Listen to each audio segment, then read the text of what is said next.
Alright. Hello.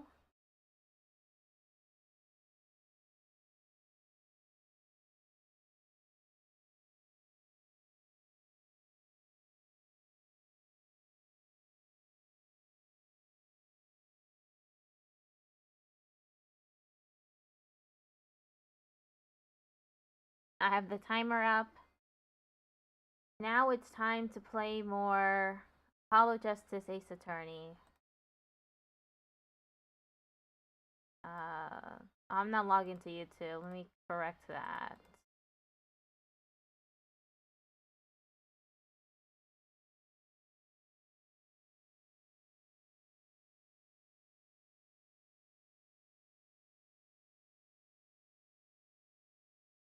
I've been having a lot of trouble getting out of bed lately.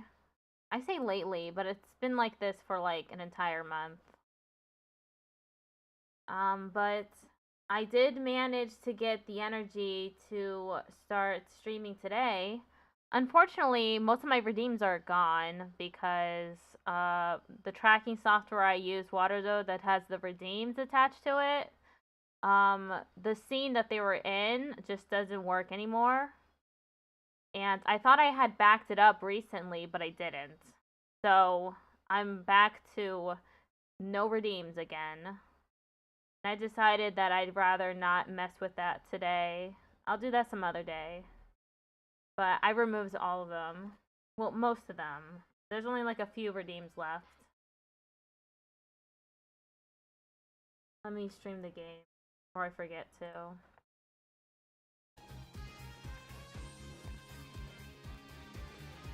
There.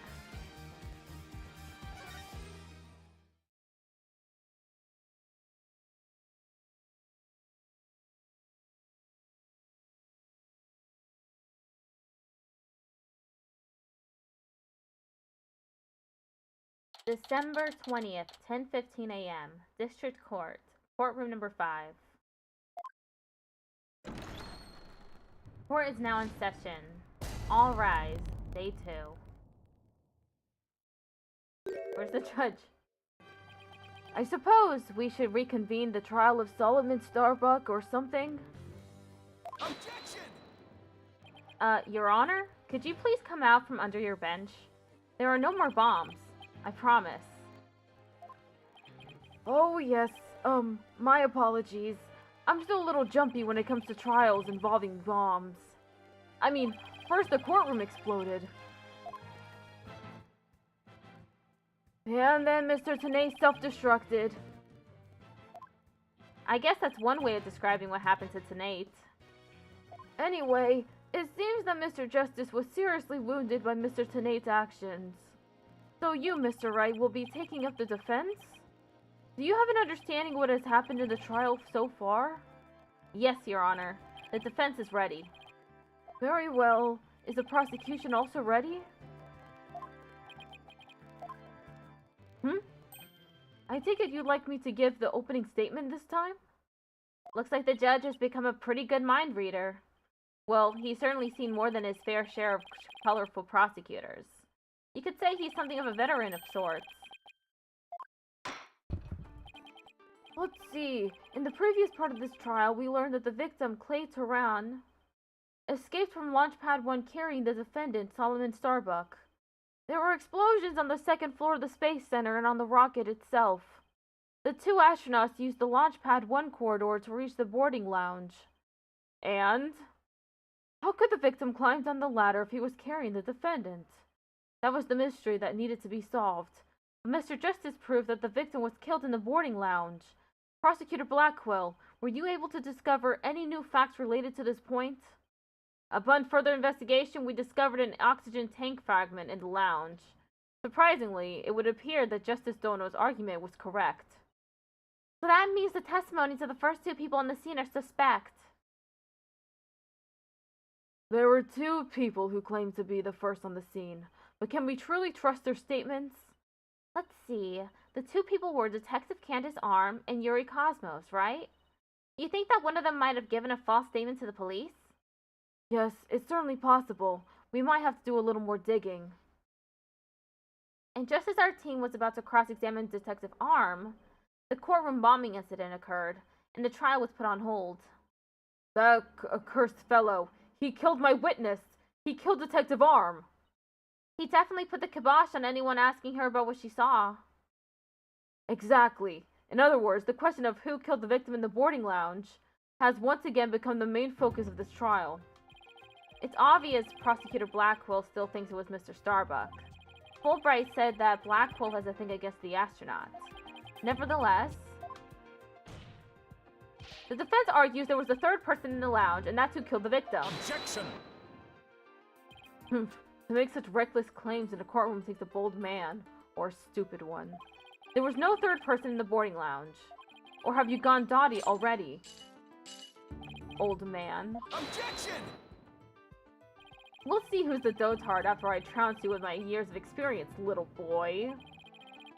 Oh, I sense some sexual tension between the two. Phoenix Wright certainly has a thing for prosecutors, which is distasteful, to be honest. In any case, Mr. Starbuck claims he saw someone leaving the lounge. Furthermore, a Space Center employee also saw a suspicious figure at the scene. They saw a third person! I see my sister has been running her mouth. That's right! I almost forgot that Aura is Prosecutor Blackwell's sister. No matter, she didn't see this mystery person's face clearly. Therefore, there is no evidence to indicate that this person was not the defendant. I guess the possibility that the figure was Mr. Starbuck is still there. In brief, we need to determine if a third person was there or not. To this end, we should hear the testimony of one of the first people on the scene. Director Cosmos, huh? Very well.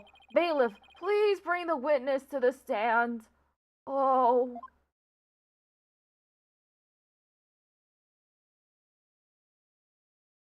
Why, I believe I've seen you before in the newspapers. Of course you have. Of course you have. For I am Yuri Cosmos, director of the Cosmos Space Center, which was, of course, named after me, Yuri Cosmos. Don't you have anything you wish to ask me? Looks like he's all geared up to do some bragging. 7 years ago, I successfully launched the Hat 1 and...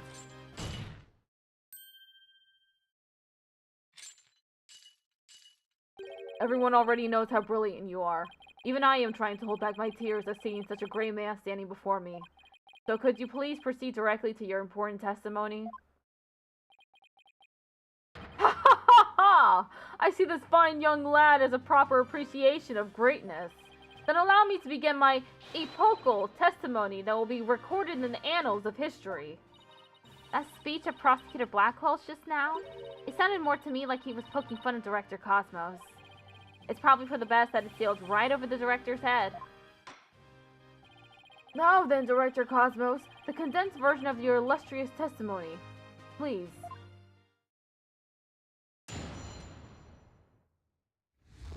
What I saw at the scene.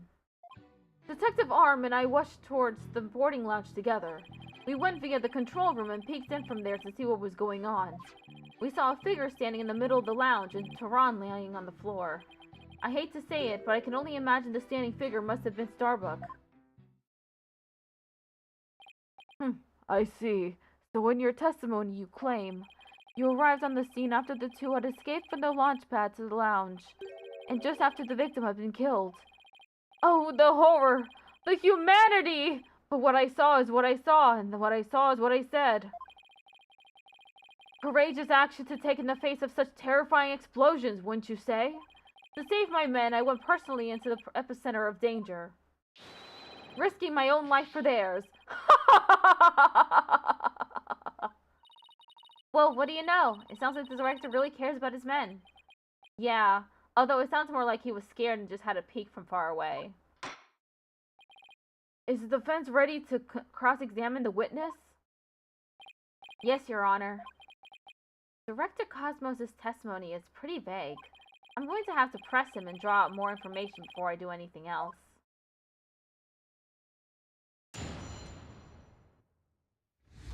Cross-examination, what I saw at the scene.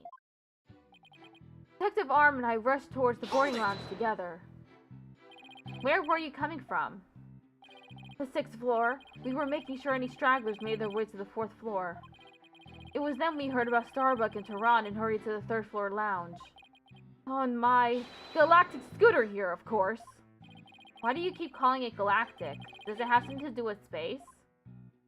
Of course! It's specifically designed to be used on galactic battleships. I see. Then I take it works in 0G too? Sadly, no. With the current state of technology as it is, I'm afraid it would just float about and be galactically useless. Well, that's a galactic bummer. I see. So you rushed to the boarding lounge on your space-age pogo stick. And when you got to the scene, what did you see?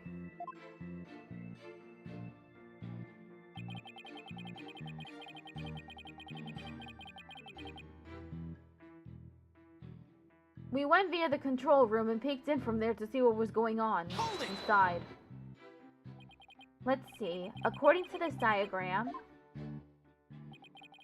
you didn't have to go through the control room to get to boarding lounge 1. It looks like you could have gone there from the southern corridor as well.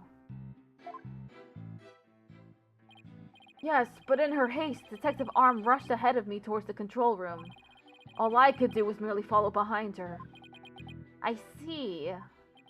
So we peeked into the boarding lounge from the control room door, and we saw a figure standing in the middle of the lounge and Tehran lying on the floor. Hold it! So you couldn't see who that figure was clearly or what they were doing? Sadly, the only thing I could tell was that it was a person standing motionless. The defendant, no doubt, staring aghast at his deed. What other explanation is there? Ah! I'm so close, but without evidence I can't prove that person's a third party. I don't relish in this, and I hate to say it, but I can only imagine the standing figure must have been Starbuck. Hold it! Or Blackwell also saw a suspicious figure in the lounge. But she gave the statement that it was too dark to see the person's face clearly. Did you see this figure's face clearly? No, not clearly. The lighter they were holding illuminated the area around their feet at the time. But other than that, I could see little else. That's why I could see Tehran, but I couldn't see who the other person was. So for all you know, it might not have been Mr. Starbuck, isn't that correct? I would like to believe that. Starbuck isn't the type of man who's capable of murder. Objection! When the witness entered the boarding lounge, there was no third person there. Isn't that correct? Great Space Center Director? Yes, that's right. Only Starbuck and Tehran were there by that time. After we peeked in, the lounge suddenly went dark and the figure vanished. You mean they disappeared? That's odd. Objection! The reason the figure appeared to vanish is because it was the defendant. When the witnesses weren't looking, he fell to the floor and feigned unconsciousness. Hold it! Hold on. Director Cosmos, did you ever take your eyes off the scene? Just for a brief instant, about as long as it takes for a shooting star to go by. If you took your eyes off the scene, then this third person could have escaped during that time. But what escape route could this person have used? The direction opposite the control room, the southern door to the elevators. There's no security lock on that door, so it would have been possible to escape that way. Objection! All things are possible. Right, Dono. The real question is, do you have any proof? Well... If we're just talking possibilities, we could each profess whatever we'd like. An inmate who used to be a university professor and lunar researcher used to say that there is a kingdom of little green men who live under the surface of the moon. As long as they don't punish us in the name of said moon for what we've done to it. But I say, where's your proof that this quaint kingdom exists? He's calling your theory a work of fiction, boss. And he's right.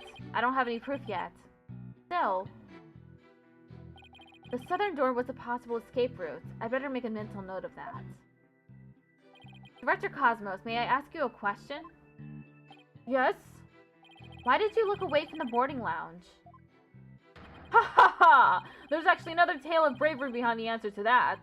It was when Detective Arms saw the figure and raised her gun.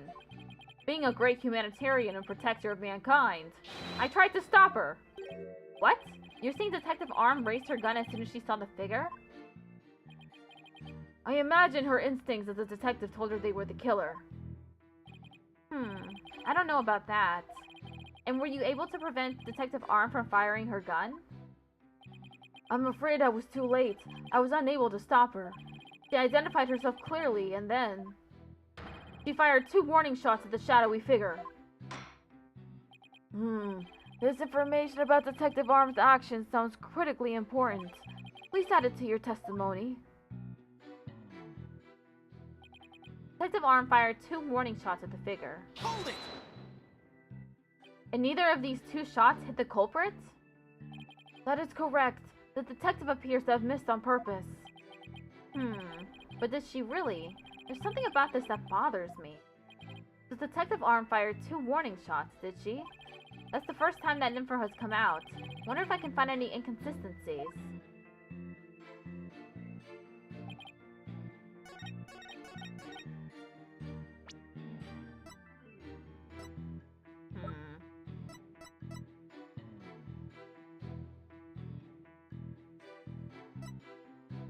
Objection! Are you sure you were really paying attention to what Detective Arm was doing? You doubt my words? Words that will someday be written down in history books? Somehow, I don't think that those exact words will ever be written down in any history books. Mr. Wright, could you please explain yourself so that we can all understand? You say that Detective Arm fired 2 warning shots, and yet only 1 bullet hole was ever found at the scene. What? Only 1 bullet hole means the gun was only fired once. And yet Director Cosmos is saying Detective Arm fired 2 shots. No editor would allow such a glaring contradiction into a history book. Objection! Unfortunately for you, the witness's words are true. We confirmed that 2 shots were fired from Detective Arm's gun. Objection! But there was only 1 bullet hole at the scene. Where did the other bullet hole vanish to? Ah! You should know the answer to that already. I should? During the previous trial, a certain oxygen tank was presented as evidence. We've already discussed that it was ruptured in the lounge, have we not? Well, it appears that the thing that ruptured it was a bullet. A bullet that was found near the tank, to be precise. This bullet was fired from a .38 caliber gun, the same caliber as the detective's gun. What? Oxygen tank data updated in the court record. The victim's oxygen tank was struck by a bullet. The rifling marks also match up. There's no question the bullet was fired from Detective Arm's gun. Bullet from Arm's gun added to the court record. The bullet found near the victim's oxygen tank. It was fired from a .38 caliber handgun. Rifling marks. They're like a gun's fingerprints on the bullet, correct? And examining the rifling marks on the bullet can tell us the gun it was fired from? One of the bullets the detective fired found its way into the holographic image display. The other bullet came to a stop near the victim's oxygen tank. The evidence confirms the director's statement that the detective fired 2 shots. My beautiful contradiction. Gone. All gone. So that bullet hole was from a .38 caliber, huh? I'd better update the record. Bullet hole updated in the court record. It was made by a bullet fired from a .38 caliber gun. Very good. Now we know the fate of both of the shots Detective Arm fired. Mr. Wright, does that clear up all of your questions? Detective Arm fired 2 warning shots. One hit the holographic display and the other hit the oxygen tank. Does that really clear up everything about what happened at the scene? No, it doesn't. We still have a bullet. No, Your Honor, it doesn't. Detective Arm fired 2 warning shots from a .38 caliber gun. That doesn't explain the existence of a certain piece of evidence found at the scene. A piece that points to the existence of a third person. Oh? Very well, but it won't do to keep us waiting, Mr. Wright. What piece of evidence suggests the possibility of a third person at the scene? Take that! And what is this metal pellet supposed to be? Just a little something of great importance we found at the crime scene, Your Honor. You found it where? and a floor gutter at the crime scene. It looks like the police and prosecution both missed it. Furthermore, this is a 10 caliber bullet, making it much smaller than one of Detective Arm's 38 calibers. Then that means... Exactly. One more person must have been there in the lounge. A third person who had a gun that could fire 10 caliber bullets. Jerk. And if that's true, it explains why Detective Arm fired warning shots. This third person fired at Detective Arm and Director Cosmos with their gun. And in return, the detective fired her warning shots. Isn't that how it really went down, Director Cosmos? Ha ha ha ha! It looks like you've deduced my miraculous tale of survival. Yes, you're absolutely correct. The mystery person fired upon us. What's this now? Why did he lie? What? You never breathed a word of any of this to me before. Ha ha ha! Well, all great men have a secret or two, don't you know? This foolish old geezer. So Director Cosmos really has been hiding the presence of a third person all along? Director Cosmos, I want you to testify to the court about what you really saw. You may be a very great man, but in my courtroom you are just another witness. You won't receive special treatment here. Now please give accurate testimony. Witness testimony. What I really saw at the scene. Detective Arm and I rushed to the control room together.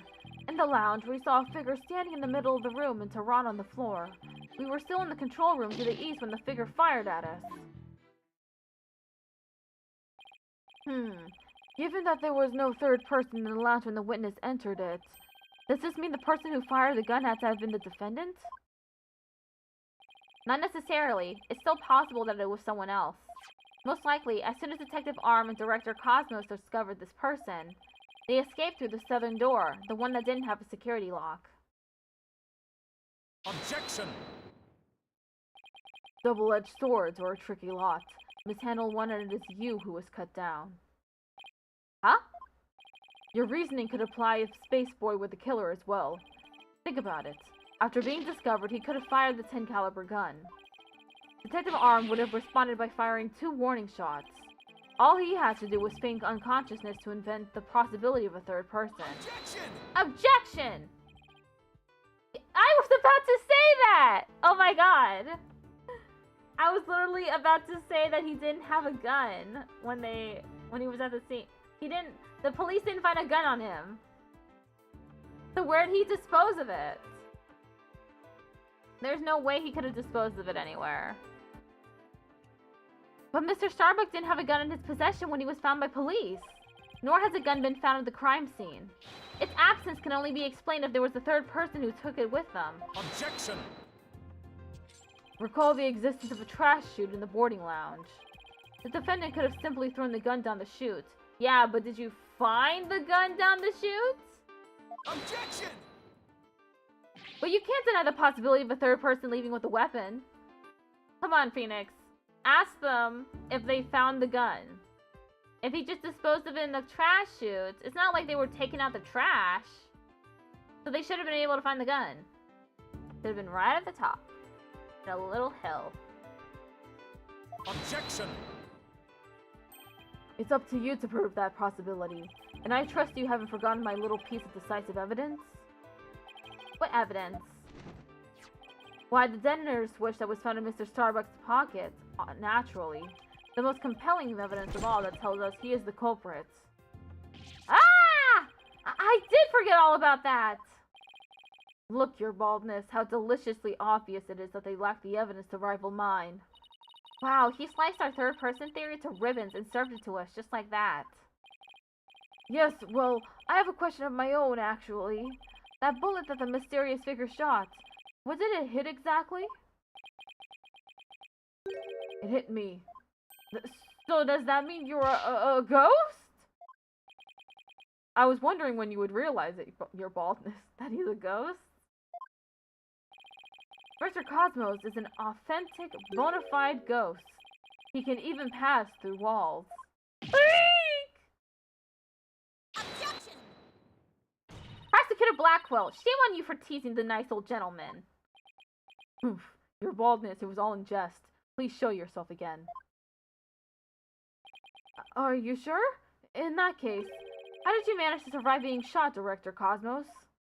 Ha ha ha! I'm glad you asked. It was a miracle befitting a great history-making figure such as myself. The bullet hit my glorious Medal of Honor, whereby it ricocheted, thus saving my life. What?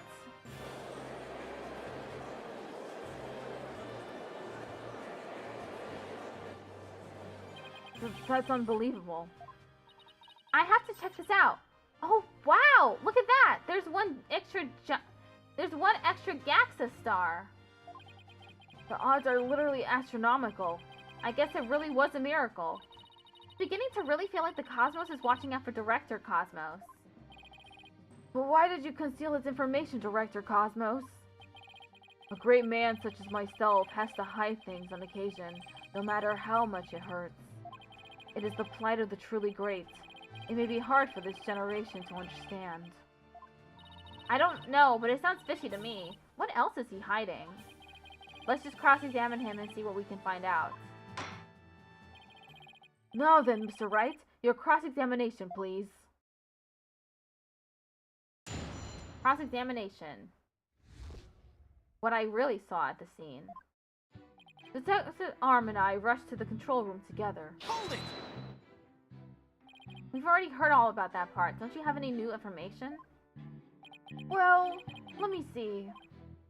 If you have an hour or two, I could tell you all about the Hat 1 miracle. Hold it! We already know all about that too. Tell us about something related to this incident. I see. You want to know about incidents. Well then, let me tell you about the many incidents that made the man I am today. Yes, if you have the time, I will tell you all about the upbringing of this great man. Hold it! You've told us all about that already as well. What we need now is your testimony. Did I really already tell you all about my upbringing? I don't recall doing so. Director Cosmos, perhaps you could save your boastful tales for later. If I must. Well, we peeked into the control room door and... in the lounge, we saw a figure standing in the middle of the room and Tehran on the floor. Hold it! But it was so dark, you couldn't see this figure's face, isn't that right? Yes, the room was as deep and dark as outer space itself. Speaking of outer space, during the Hat 1 launch several years ago... If it's about that Hat 1 miracle again, you can saw it off and tell it to a stray mutt. Ha ha ha! Excellent idea! No reason why the animal world shouldn't hear of my greatness. And so they shall. But first, your testimony. What happens next? We were still in the control room to the east when the figure fired at us. Hold it! So, in other words, you were fired at while you were at the control room door. That is correct. There's something not quite right about that. Director Cosmos, the bullet this person fired hit you, isn't that right? Yes, it was a miracle. A miracle befitting a great history-making figure such as myself. The bullet the figure fired hit me while I was in the control room. But as the Cosmos would have it, the bullet bounced off my glorious Medal of Honor. In that case, the bullet should have wound up somewhere around the control room door. Okay, so Director Cosmos was in the control room to the east. And while he was there, he was shot at by someone with a 10 caliber gun. But the bullet hit his medal, so he was able to escape with his life. He's a very lucky man. No wonder people think he's great. Hey, I'm pretty lucky myself, so if he's a great man, then I'm the king of all the cosmos.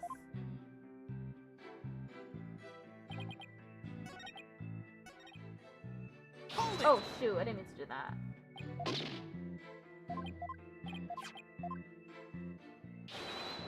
I meant to hit present.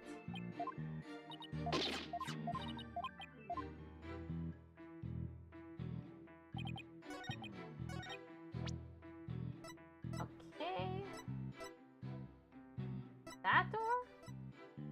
Launchpad 1 door lock. No. Control room door. Objection!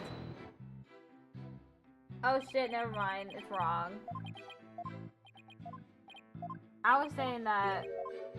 No. Okay, maybe I hit him with the bullet.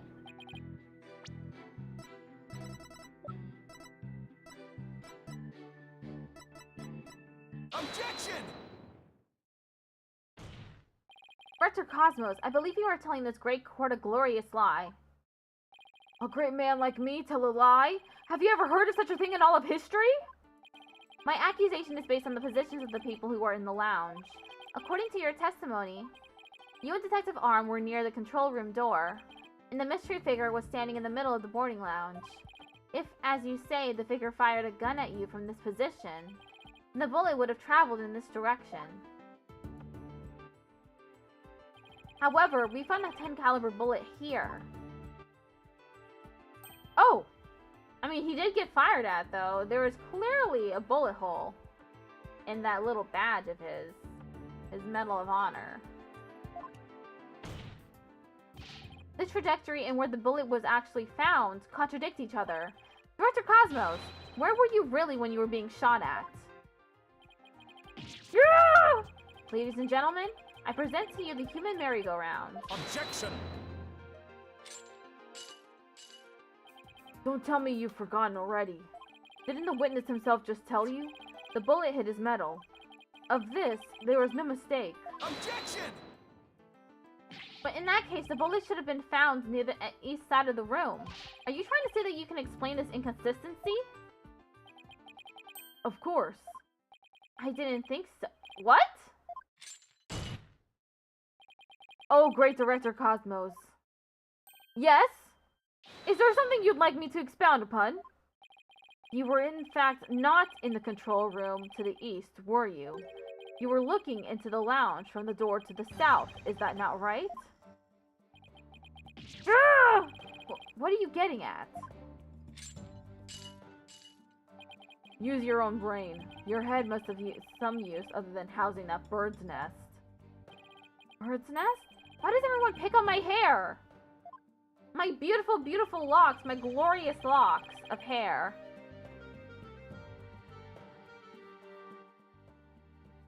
Director Cosmos and the detective witnessed the scene from the southern door. The killer fired at them there, and that is why the bullet was found in the south. Ah!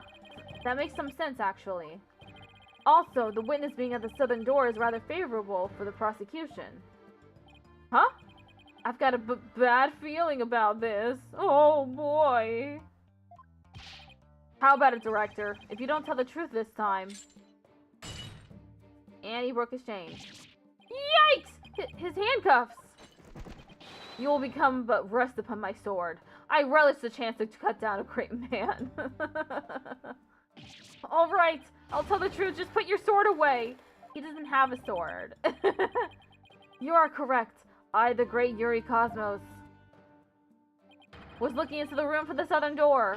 What? That's the complete opposite of all the testimony he's given so far. And now you have lost your possibility that a third person was in the room. I have? How?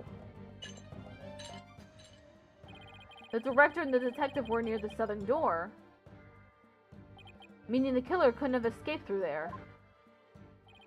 The western door required print recognition. The corridor beyond was filled with smoke. The only escape route left was the eastern control room door. And the only way to get through there was with Director Cosmos' fingerprints. Ack! In short, there would be no escape for any third person had there been one. Ah! My third person just disappeared! Like in one of Trucy's magic tricks.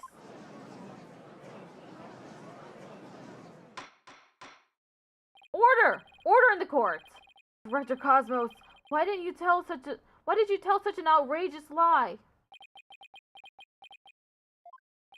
You were covering for the defendant, isn't that right? Yes, it was all for the love of my men. I love men. If I said I was in the Eastern Control Room, I love that. I love that he cares so much about his employees. It would mean the culprit could have escaped through the southern door. It would have meant that there could have been a third person. All I wanted to do was protect Starbuck. And yet you're on the stand. Unfortunately, telling lies. I said I was in the control room to invent an escape route for a third person. What a convoluted lie. Was he really covering for the defendant? I feel like he wasn't, though. Because he's still here on the stand. And he's telling lies, which doesn't help with his credibility, which would not help the defendant at all. It looks like we've come to a conclusion. That the defense's argument, the possibility of a third person, has crumbled. No! Humph, it's over. Yikes, the judge is about to hand down his verdict. Think, Phoenix, think. This is the perfect time to try and turn my thinking around. If a third person had no way of escaping the scene, then what if one of the people at the scene was this third person? Wait, what if the whole premise is all wrong?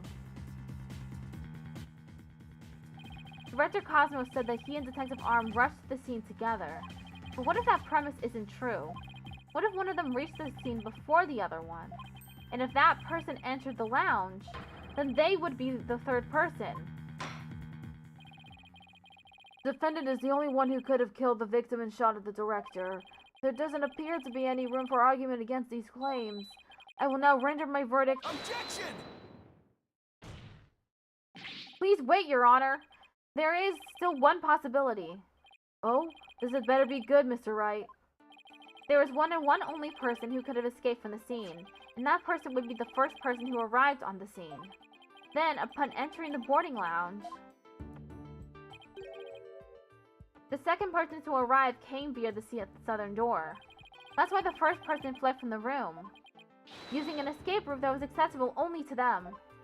Very well, let's hear more about this theory. Who is this one person who could have escaped from the boarding lounge?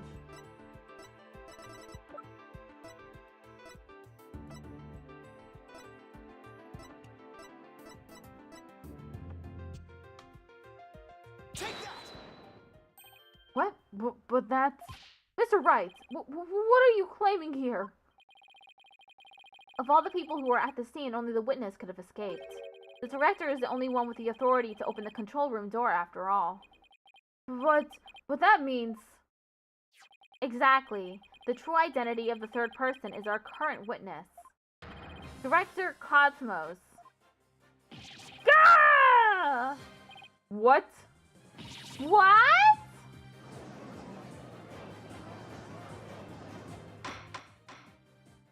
Order! Order in the court, I say! Mr. Wright, you will explain yourself in more detail. I assert that Director Cosmos arrived at the scene before Detective Arm and entered the boarding lounge alone. Detective Arm arrived after that and saw a suspicious figure who was actually Director Cosmos standing in the lounge. And that's why she fired those 2 warning shots. Gah! I've been hit! I've been hit on the starboard side! Captain Wright! It's a direct hit on the enemy ship, sir! A magnificent shot! Warning shots fired from the enemy ship. Prepare to intercept. Cosmos, you have told a lie in this court once again. I've been hit! I've been hit on the port side! The enemy has called in reinforcements! Directive Cosmos Control Center, requesting permission to ask that you return to reality. My ship will not go down to anything less than the ultimate weapon of evidence! Objection! But I do have evidence. In fact, you could say that your battleship bears its scar. If Director Cosmos is the third person or a Blackwell saw, this third person fired at Detective Arm and Director Cosmos with their gun, and in return the detective fired her warning shots. Isn't that how it really went down, Director Cosmos? Ha ha ha! It looks like you've deduced my miraculous tale of survival. Yes, you're absolutely correct. The mystery figure fired upon us. Director Cosmos must have been the one who fired the 10 caliber gun. When Detective Arm discovered him in the lounge, it only makes sense that he would have turned a shot at her. Therefore, the evidence on the director's body is of a different kind of relevance than before. Once we compare it against another piece of evidence, the mark that you received from the third party will be all the proof we need. To prove that you were the one there in the lounge. Brace for further impact! Comparison against this piece of evidence will prove that you were the one in the lounge.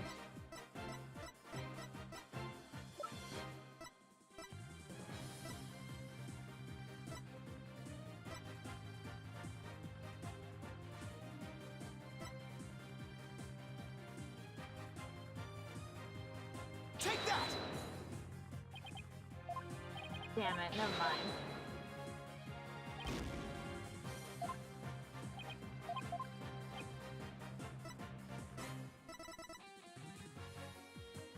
Comparison against this piece of evidence will prove that you were the one in the lounge.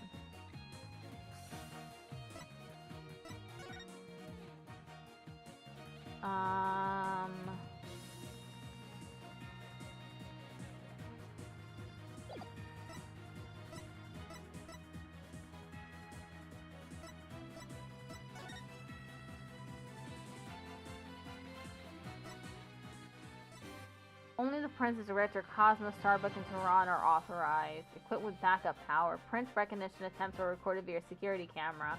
Starbuck's prints were found on the scanner screen after incident.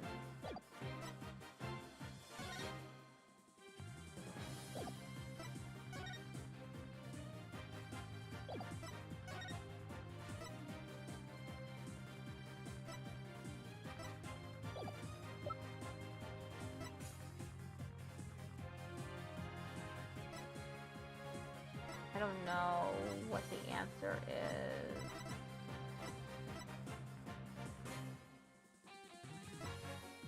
Take that!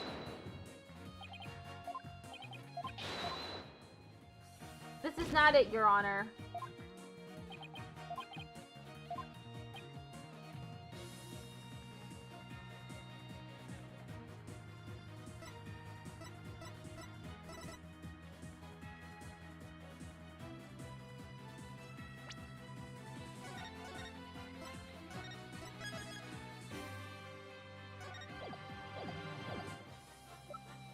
I don't know what it is.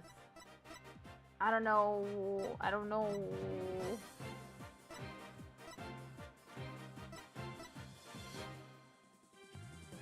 Take that!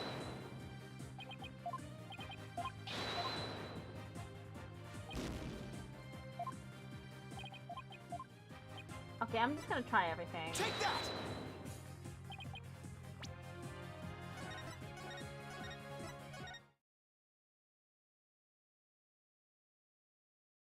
At least the loading doesn't take too long.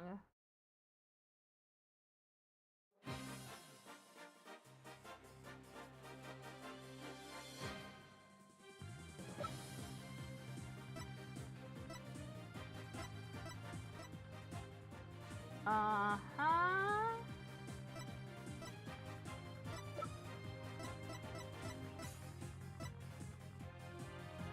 Definitely not that. Take that!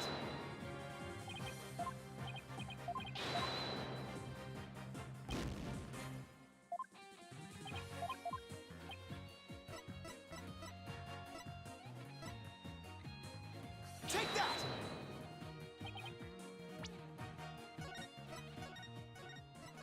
I don't know what the answer is here. Maybe I should just pull up the walkthrough on my phone. Do this anyway, so. Okay, let me just find the section I'm at.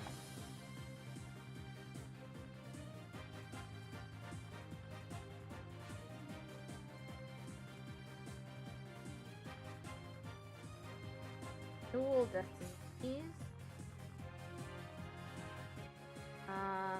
Cosmic Turnabout.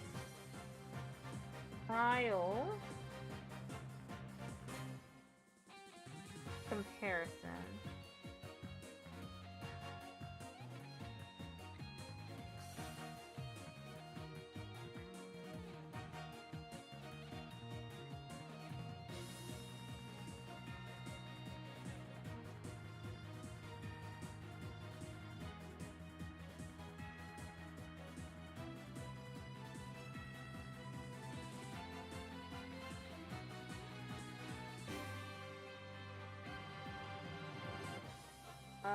I'm trying to find it.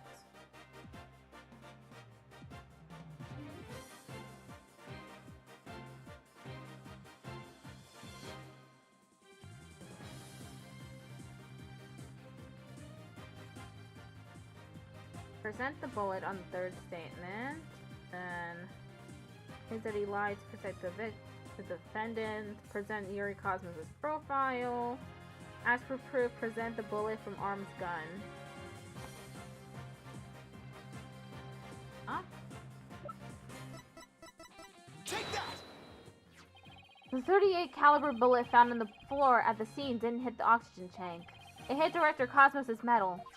If we have that ricochet mark on the metal analyzed, I'm sure the caliber will match up. And if that mark proves to be from a .38 caliber bullet, it will prove that you're the third person we've been looking for. Yeah! The bridge is destroyed, losing altitude! All hands abandon ship! If that's true, then what about the bullet that hit the oxygen tank? It was a .10 caliber bullet. In other words, it was a bullet fired by Yuri Cosmos. Isn't that right, Director? No! You've got it all wrong! What? The engines have started again. It's a miracle! I'm not going down yet! Witness, stop this at once and confess the truth. If you don't want the history books to say that the great man was a great liar, then accept your fate and tell the truth. Are you giving me orders? Me, the great director of the Cosmos Space Center? Ah! But the cosmos revolves around me!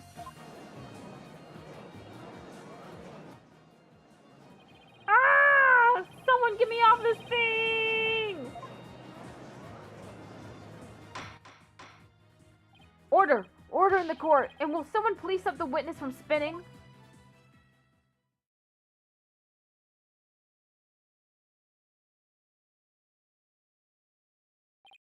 Phew! Thank goodness we were able to stop it from spinning off the face of the earth. While he was twirling, I took the liberty of running an analysis on the mark in the metal. It was made by a .38 caliber bullet, matching it with the size of Detective Arm's firearm. Yeah! Are you ready to confess the truth, witness? No! You've got it all wrong! This is just a misunderstanding! Is he going to start piling on more lies? It looks like it. But no matter how many lies he tells, I'll just expose them one by one. I'll make that big liar tell the truth. Be continued.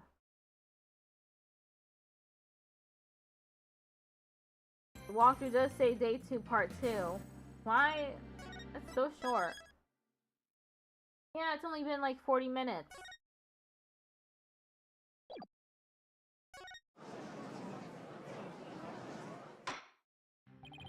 Director Cosmos, a new possibility has been presented by the defense. They are claiming that you were this third person. Ah! Forgive me! I'm so sorry! So the great pioneer of space development is revealed to be just another fabulous cur. I only have one question for the likes of you. Shall I send you off quickly or very quickly? Ah! The evidence isn't lie, Director Cosmos, so don't try to talk your way out of this. Fine! I'll tell the truth. It's all just as you say, Mr. Wright. It's true that I was there in the boarding lounge. I got there before Detective Arm, and when she arrived, she fired warning shots at me. I was afraid people would mistake me for the killer, so I escaped to the control room. I then went past the elevators and all the way around to boarding lounge 1 again. I came up behind Detective Arm and pretended to be the second on the scene. What a troublesome old man you are, with such convoluted deeds and thoughts. I see. So then, are you still insisting that you did not kill the victim? Of course I am. When I arrived at the lounge alone, I saw the true killer. The great Yuri Cosmos was a history-making witness. Hold it! Now hold on just one moment. We just proved a few minutes ago that the third person that Mr. Starbuck and Miss Aurora Blackwell saw was you. No, it wasn't me! I saw the person as well. If I were the killer, why would I lie to cover for Starbuck? I would just leave him to take the fall. That is an excellent point. All I wanted to do was protect Starbuck. I said I was in the control room to invent an escape route for a third person. Well, it makes some sense if he told those lies to cover for Mr. Starbuck. Still, a lie's a lie, Athena. So Director Cosmos claims he's not the culprit, but where's the proof? Ah! I just remembered. I have an alibi. Miss Blackwell said that she saw the killer at 10 a.m., correct? Yes. And? Well, I was on the 4th floor helping with the evacuation effort. Ask any member of the staff you'd like. They'll corroborate me. The director is not fibbing to the court for once.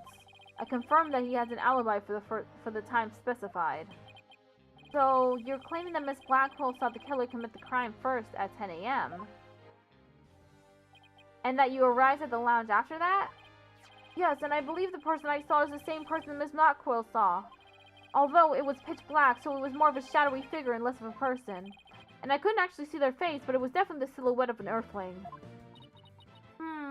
As long as he has an alibi, we can't very well claim Director Cosmos was the killer.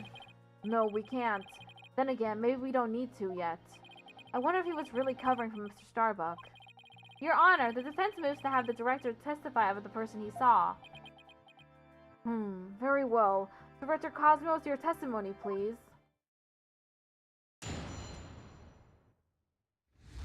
What I really witnessed. As I tried to enter the lounge, the true killer inside fired a gun at me. I hid to avoid getting shot. But when I tried to get another look, they had vanished into thin air. I was near the elevator side door and, well, the launch pad 1 door. And the control room door should have been shut tight to the killer. So you were shot at by the killer as well? And then they disappeared? Yes, though, luckily, no harm came to my glorious body. Unfortunately, the bullet hit Tehran's oxygen tank. I know because I heard a ping! That must have been the sound of the tank being ruptured. Wait, but I thought the bullet hit his metal. That was Detective Arm's bullet, remember? Right. What a mess this is turning into. Let's see. Director Cosmos is claiming that when he found Mr. Tehran and his killer, the culprit shot a 10 caliber bullet at him. Right, but it actually hit Mr. Tehran's oxygen tank and ruptured it. And then the killer disappeared and the director went into the boarding lounge. When Detective Arm caught up and fired those warning shots at him. Judging by his medal, it looks like one of them almost took him out too. Good summary, but that doesn't explain where our mystery killer went. Director Cosmos, I was wondering if you could elaborate on when the figure disappeared. I'm ashamed to admit I tried to hide myself when I was shot at, but... Ashamed to admit that you were hiding after you were shot at? I wouldn't feel ashamed for that, to be honest. Seems like something you should feel more glad about that you hid. When I peeked back into the lounge, the killer was gone. I rushed into the lounge straight away to investigate. But what I found was Tehran with a knife in his chest and Starbuck out cold on the floor. So we have a killer who vanished from a scene that had no escape route. Vanished without a trace. It's truly like one of the great mysteries of the cosmos. Silence! A riddle of the ages indeed, but I'd rather know how a fibbing leech such as you can be lauded as great.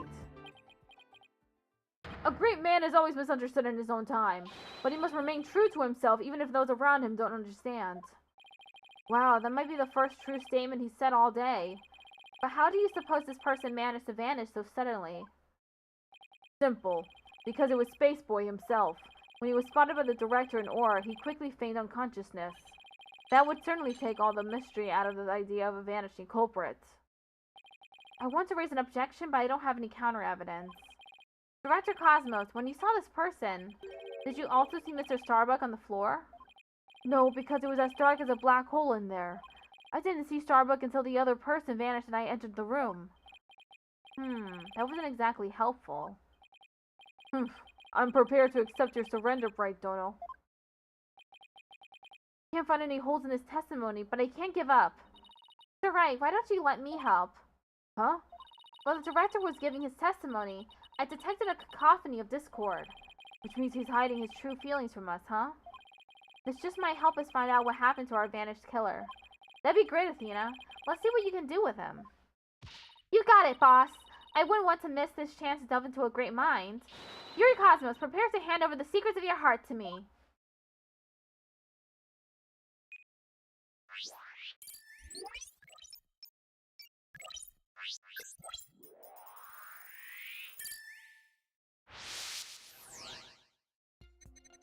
As I tried to enter the lounge, the true killer inside fired a gun at me. I hid to avoid getting shot. But when I tried to get another look, they had vanished into thin air. I was near the elevator side door. And, well, the launchpad one door. And the control room door should have been shut tight to the killer. Talk about mixed feelings. He must be trying to account for a number of contradictions. Mr. Wright, maybe this time we shouldn't just look for contradictory emotions. We should also look for emotions that should be there, but aren't. I guess it shouldn't be a surprise that his mind is a convoluted place too. He must have felt very shaken and distressed at the time. Let's focus on the fluctuations in his emotions and see what we can uncover.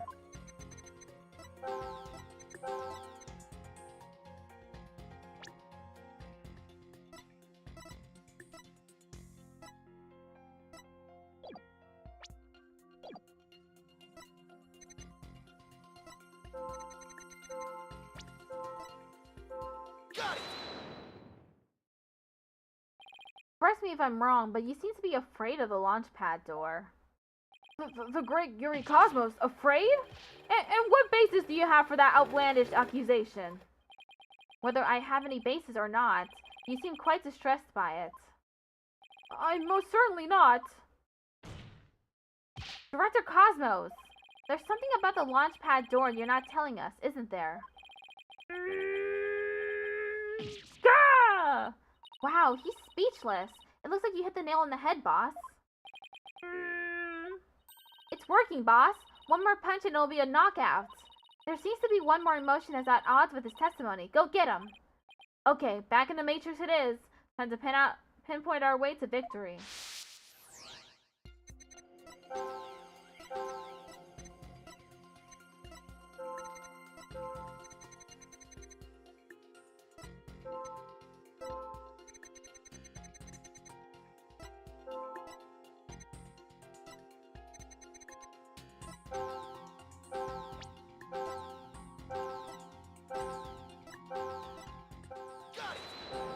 I don't know, that seems like it would be there. Yeah, there's nothing strange there.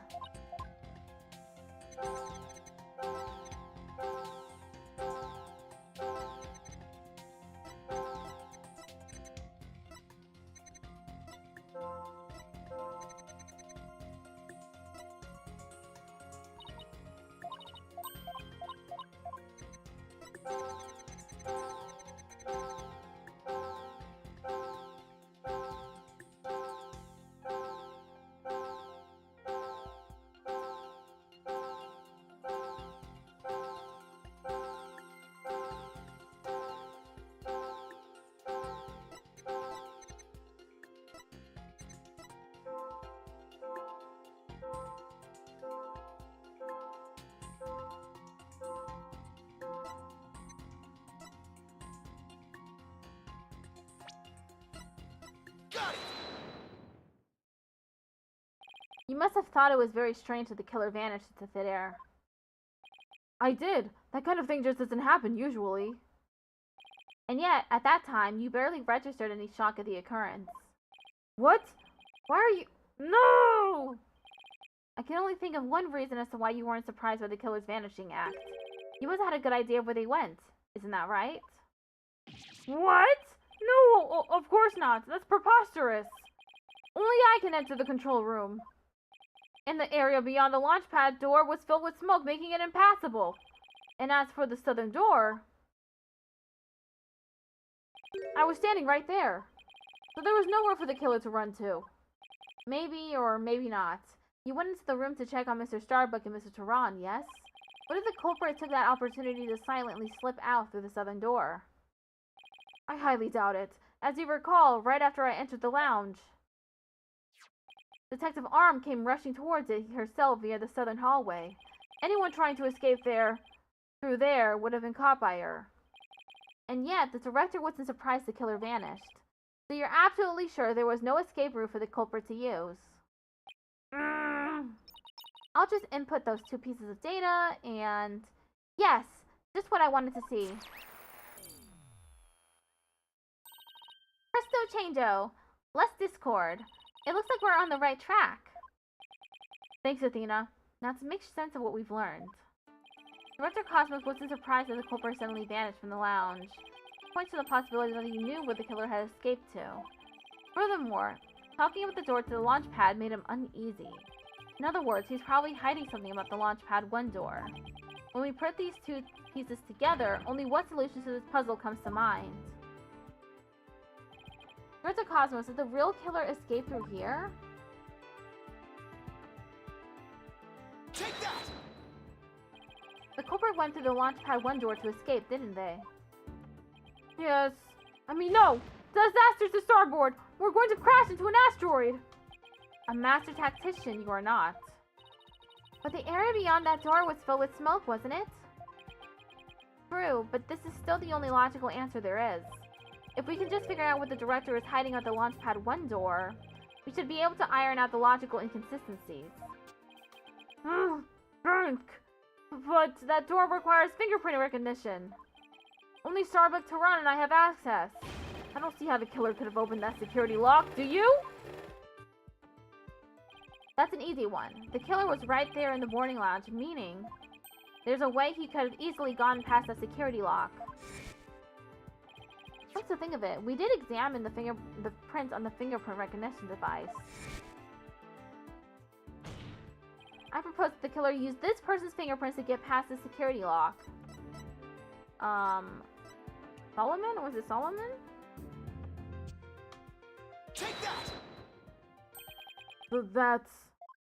Mr. Starbuck was lying unconscious there in the boarding lounge.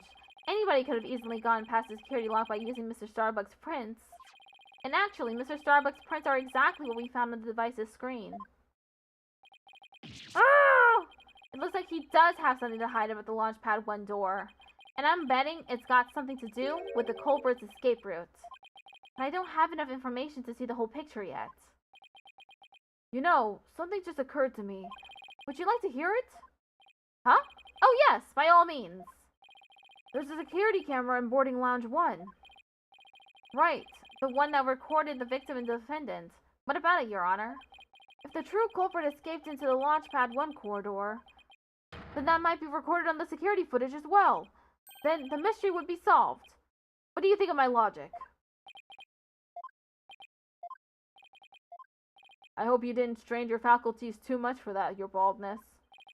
I beg your pardon? Look, if we play the security footage beyond this point...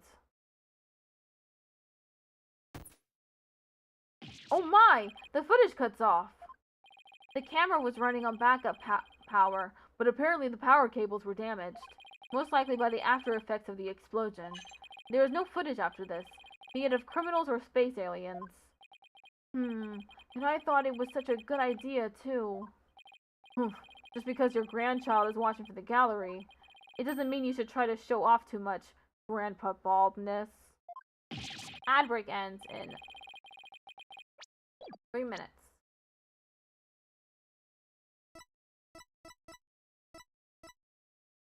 Let me just save.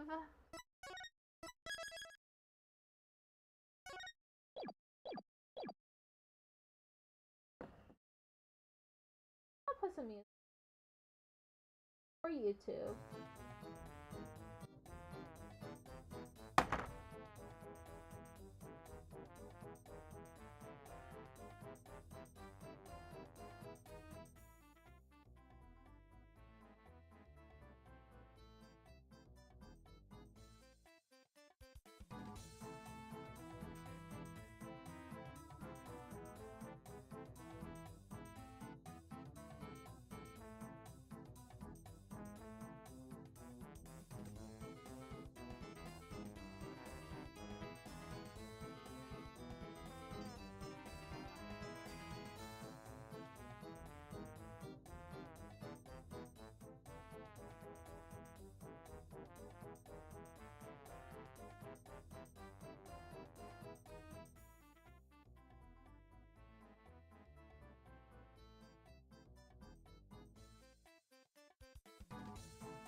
Isn't it great that I remembered to turn off the music? Prosecutor Blackwell, how did you know about my grandchild? I think his grandchild just learned a little about the harshness of the adult world. Setting aside the issue of grandchildren, I'd like to have the witness continue. Director Cosmos, could you tell us more about when you entered the lounge? If I must.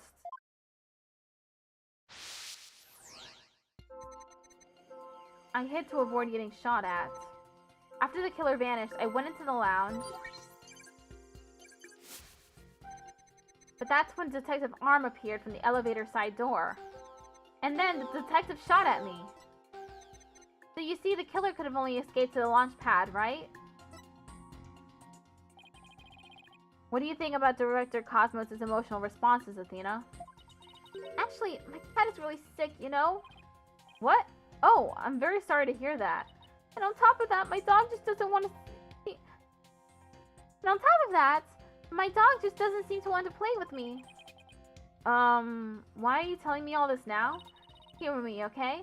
Now, when you heard about my cat, and then about my dog, which story made you feel sadder? The story about your cat, of course. It's only natural.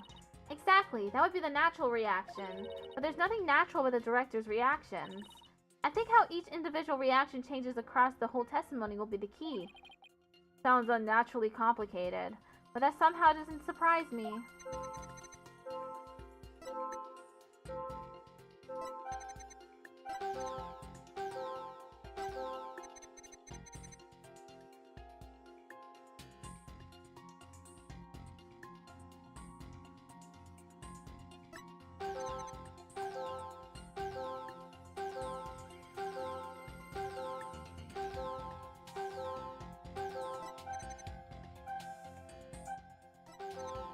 Oh.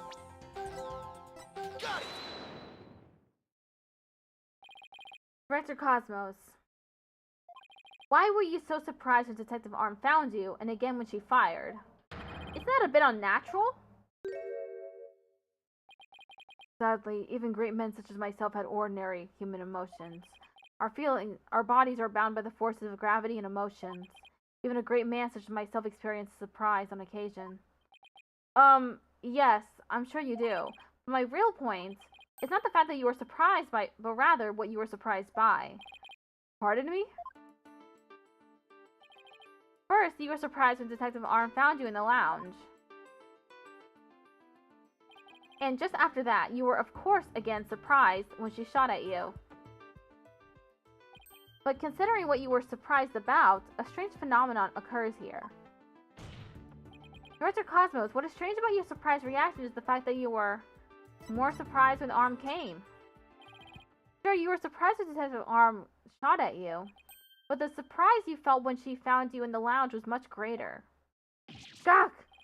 The fact that you were more surprised by simply being found than by being shot at suggests to me that you were conflicted about whatever it was you were doing there. The enemy has acquired a new weapon. Commence Operation Hide Under Your Desk. Ah! Please tell me I finally sunk his battleship. Boss, I'm getting less discord now. That must mean he really is hiding something about that launchpad door. And whatever he's hiding most likely has something to do with the killer's escape. I wonder what it could be. If he was doing something suspicious around that door, maybe we can spot some change before he came to the room and after. Detective Fulbright gave us a photo taken after the crime. Let's run a comparison. Let's see. This is footage of the door before Director Cosmos arrived. And this is how the door looked after the director entered the lounge. Hey, look at that! There is a change. Something's definitely different. Director Cosmos. What is it? What have you two been up to over there? Finding the answer to what you were doing when Detective Arm found you, that's what. And that answer lies clearly in this footage. All we have to do is compare it to the photo that was taken during the investigation. Don't be ridiculous. If you really do have an answer, you'd have pointed it out already. He's asking for it. This is what changed directly after the incident. Take that! The answer is this knob. Yeah, that's... Your Honor, please take a look at this footage. Let's see. Take a look at the knob next to the launchpad door. As you can see, it's horizontal. Yes, it is, isn't it? However, when we investigated the scene of the crime yesterday, the knob was vertical. And what does that mean? It means that sometime between before the director arrives and after, someone turned this knob. Ah! After the scene was discovered, you were the only one who could have turned the knob. Come on now, Director Cosmos. Let's hear what you have to say. What were you trying to do by turning that knob by the door? Fine, I admit it. You're right. I did turn that knob. That knob is a safety lock meant to keep the launch pad in place. I was afraid there would be more explosions, so I wanted to move the launch pad away. You wanted to do what? Hey, didn't Panko tell us something about how they prepare for launch? She said that once the launch pad's fully assembled, it's moved to the launch site.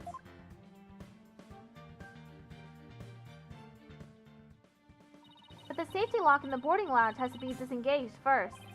I guess that clears out what that knob is for.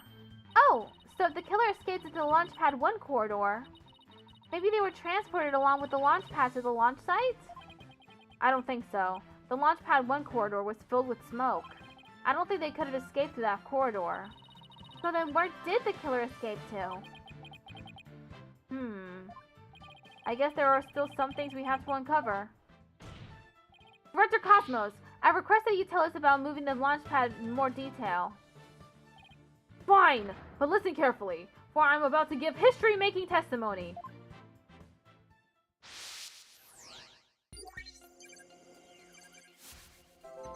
I had no choice but to disengage the safety lock.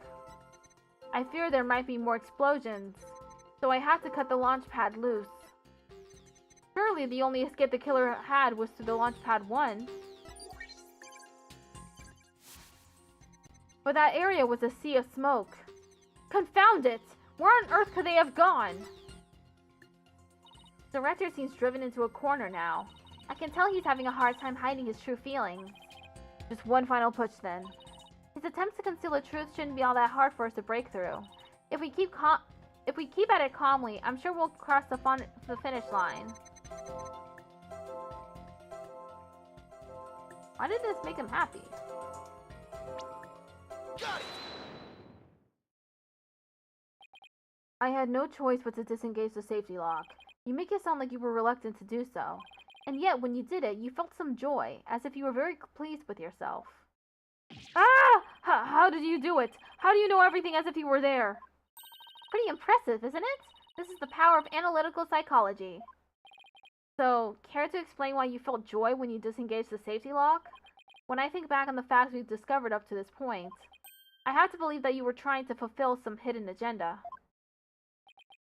Ah! How do you know about that, too? Because I'm more or less a pro at guessing. But you have no proof that I had a hidden agenda. And even if I did, I would never ever tell you, so there. I know they say people regress as they grow older, but you, sir, take the cake. And how could you doubt a man with such great intensity, intelligence, and integrity? Silence! You, a man of integrity, don't make me laugh. Prosecutor Blackquill? What came over him all of a sudden? You've spouted nothing but falsity since you stepped up to the stand. You're not the kind of man that will be glorified in the annals of history. Not for greatness, anyway. Unless you consider greatest but barefaced liar in honor. Oh, a liar? Nope. His words bite harder than his blade. You moved Launchpad 1 after the explosions? My, how naive you are. You fail to realize how even the facts themselves have betrayed you. You know, just a thought, but modern English can be your friend. And here's a thought for you. Immediately following the bombing, Launchpad 1 was on the boarding lounge 1 side. The police confirmed this on scene. What? Liar? So that means the director didn't move the launch pad? Curse my judgment for calling history's greatest liar to the witness stand. Let us leave him to indulge in his lies and war games to his heart's content. Liar! Objection! But it doesn't make sense. You can't deny that someone turned that knob. And once the safety lock was released, I'm sure the pad must have been somewhere. If we chase down the truth of this issue, we just might find where the killer escaped to. Ah! You're sure it must have went somewhere? We just might find out? Your arguments are nothing but conjecture, bluffing, and wishful thinking. Stop chasing your fantasies and see reality for what it really is. Or you're not man enough to, boy. Ah! He called me boy!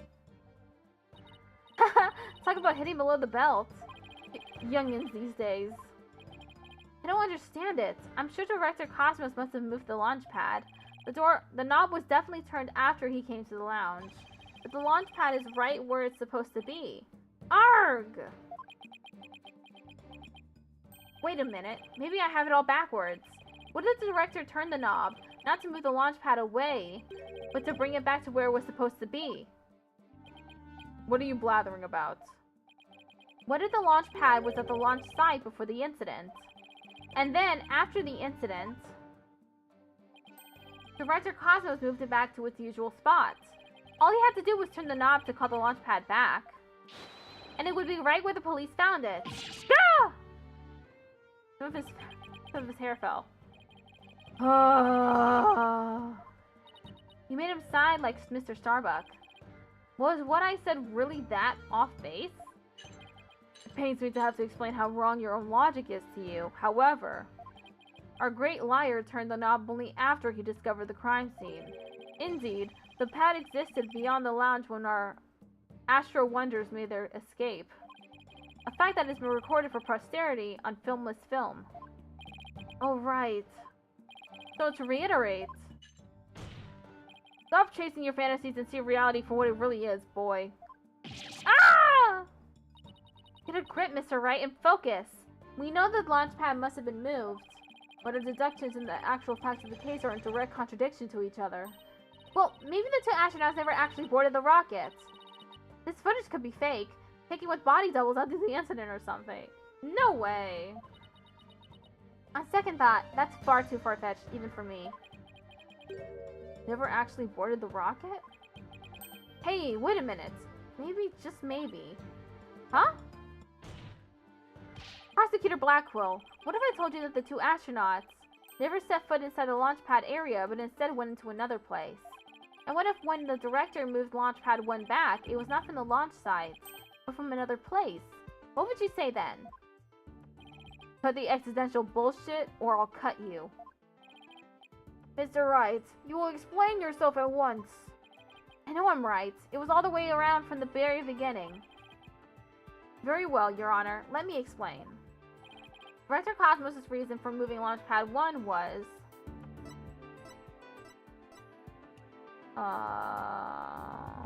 to trap the true killer.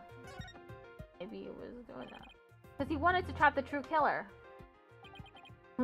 Right, Dono. Do I need to remind you there was an explosion? And that the corridor between the launch pad and the launch lounge was thick with smoke? If the killer had been trapped in there, they would have been found instead as their victim. I guess you're right. Oh, damn, I got a penalty.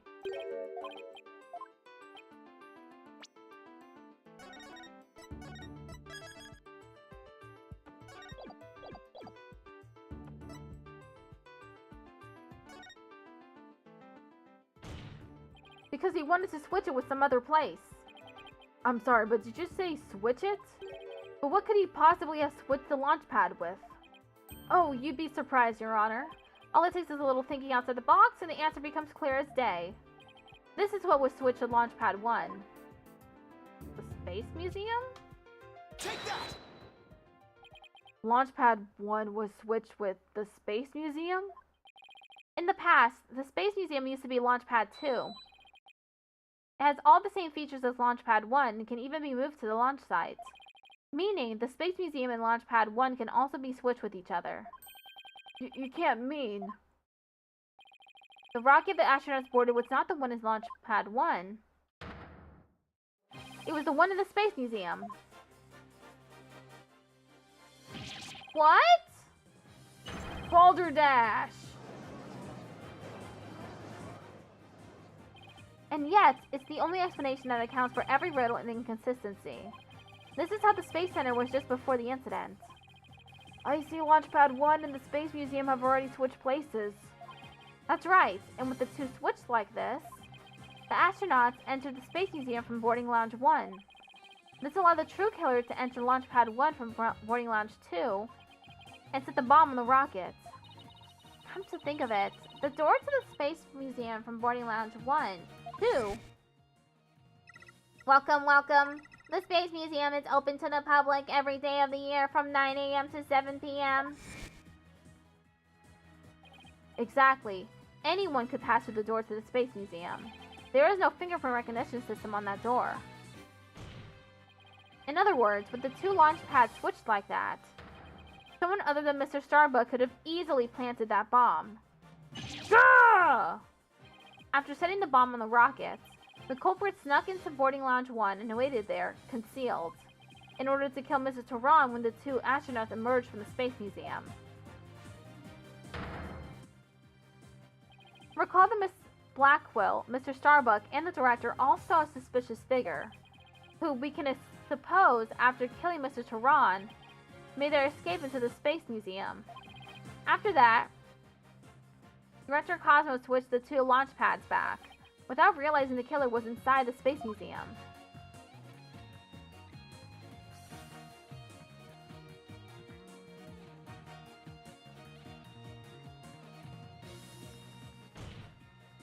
The killer then left the Space Museum and made a clean getaway.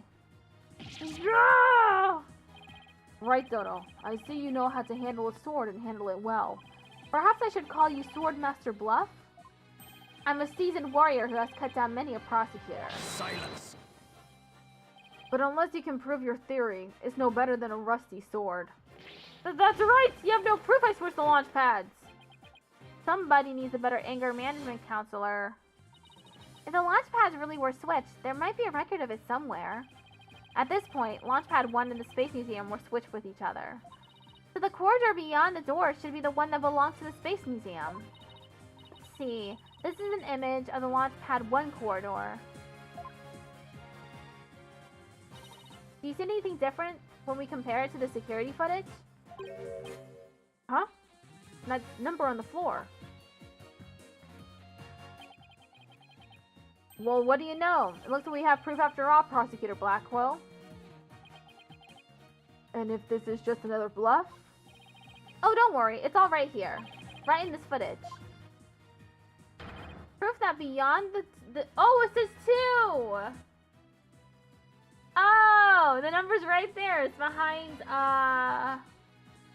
Mr. Tehran.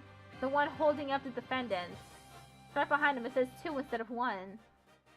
Proof that beyond this door is the corridor to the Space Museum. Very well then. Answer this for me, if you would. What in this footage proves that the corridor belongs to the Space Museum? Take that! There's a 1 on the floor of the Launchpad 1 corridor. But take a look at the floor of the corridor in the security footage. Do you see the number on the floor behind the astronauts? It doesn't look like a 1, does it? That's because what you see is actually part of a 2. What? Why is it a 2 and not a 1?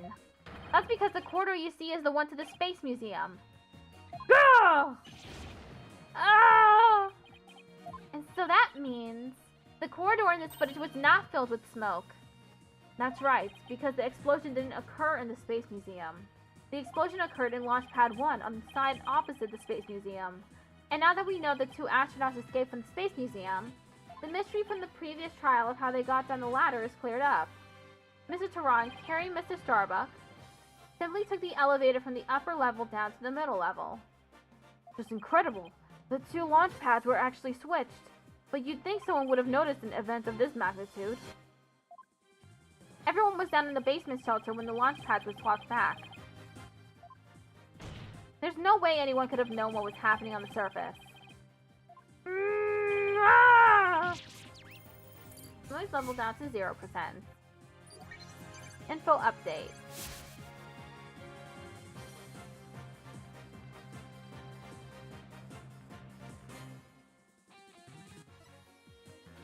Bye-bye. No more lies, Director Cosmos. It's high time. You told us the truth. Yeah! My honor, my glory. Everything is slipping away. Time to deploy my ultimate weapon, Galactic Engine Ignition. What? It's gone haywire. Ah! It won't stop. Ah! My stars, my glory. Ah! Ah! Yeah! No, not that way. Ah! Yeah!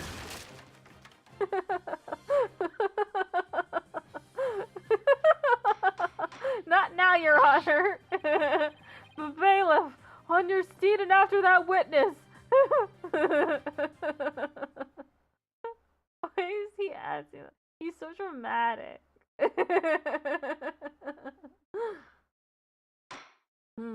I see we managed to reach.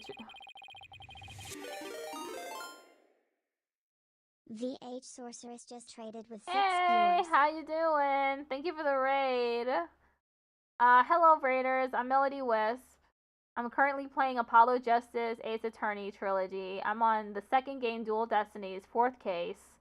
And I'm on part 2 of the second day, which means that I'm halfway there to the ending of this case. Love you, cute little emotes. Thank you for the raid. Hope your stream was good. Did you have fun?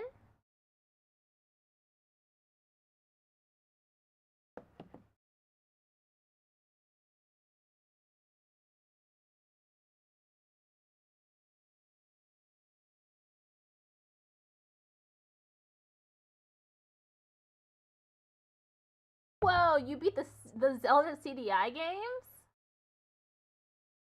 That's amazing. I heard that those games are like impossible. I watched the Game Grumps play through a couple of them and they seemed so difficult. So cool. And you started Arzette. I hope you're having a lot of fun with Arzette. I don't think I've put it on my wish list yet, but I definitely should because I've heard that it's really good.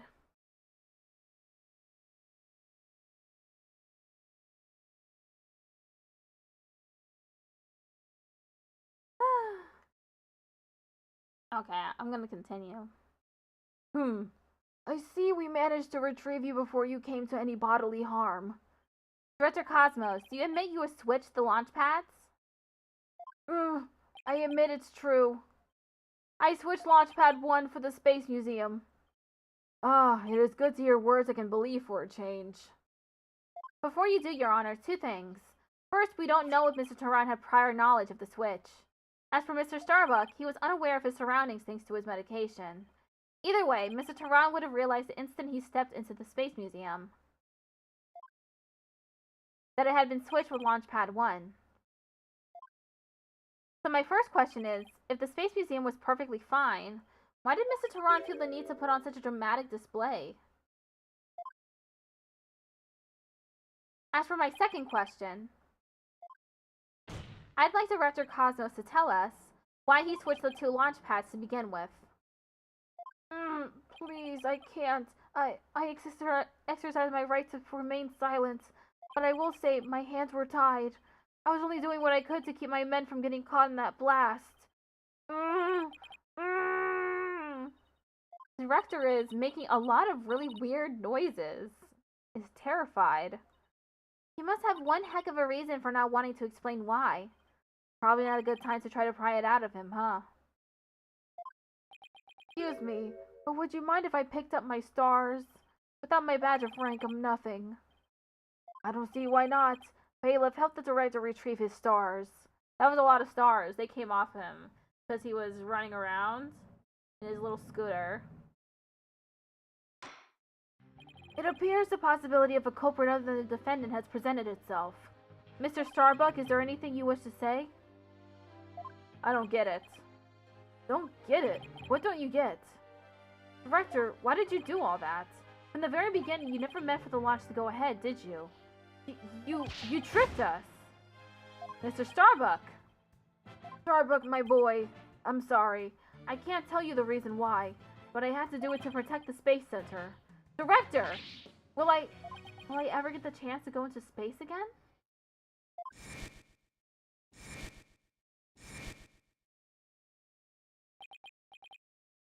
Let me look at this picture again. It's so cute.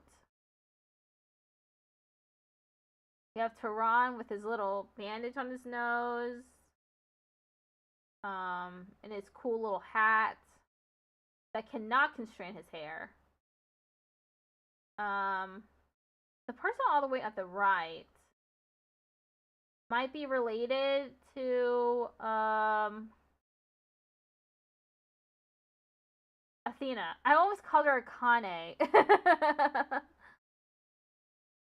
Athena. Just because Athena always looks at whenever she when she looked at the photo the first time around, she was distracted by it, and then she knows that the person on the fourth person on the right, she knows this person, but she won't tell us about it yet.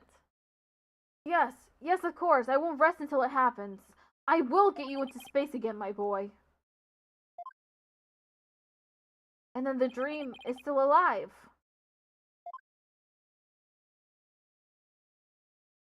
Silence.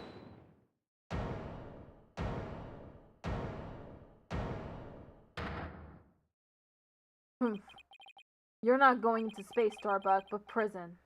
I won't have it any other way. Why are you so hung up on him? Yes, I accept that the launch pads really were switched, and if there were a third person at the scene, I suppose they could have escaped. But I have yet to see proof of this third person's escape via the Space Museum. Oh, that's a good point. Ah, he's right. I don't have any proof. Starbuck, you will spill everything you know. What? Me? Ah! Where did you get those bombs? Tell me now. If you don't, my blade shall feast on your blood. Ah!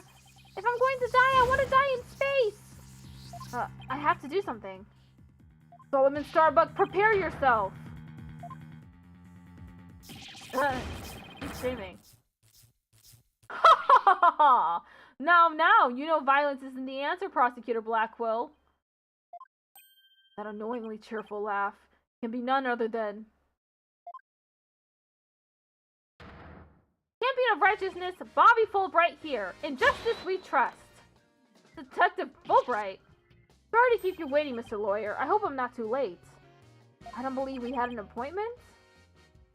I tried to hurry, but I ended up helping a little old lady cross the street. And then I had to break up a cat fight. I tell you, justice sure is a full-time job. Was it a fight between cats? Or, why are you here again? Because the defendant isn't the culprit, and I came to make sure that justice is served. I don't have any idea what you're talking about. Fulbright. I always thought you were a bit touched in the head, but have you finally succumbed? Nope, but it looks like you've succumbed to this phantom of yours. Open your eyes and let the evidence of justice uncloud your judgment. What evidence?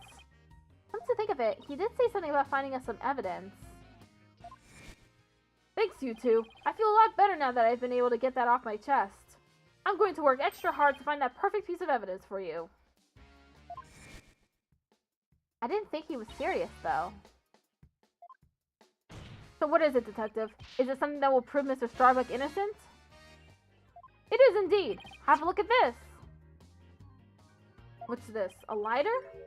That's right. A lighter thought to have been used by the culprit, no less. The Space Museum's cleaning robot picked it up. It has the victim Clay Tehran's blood along with his killer's fingerprints on it. What?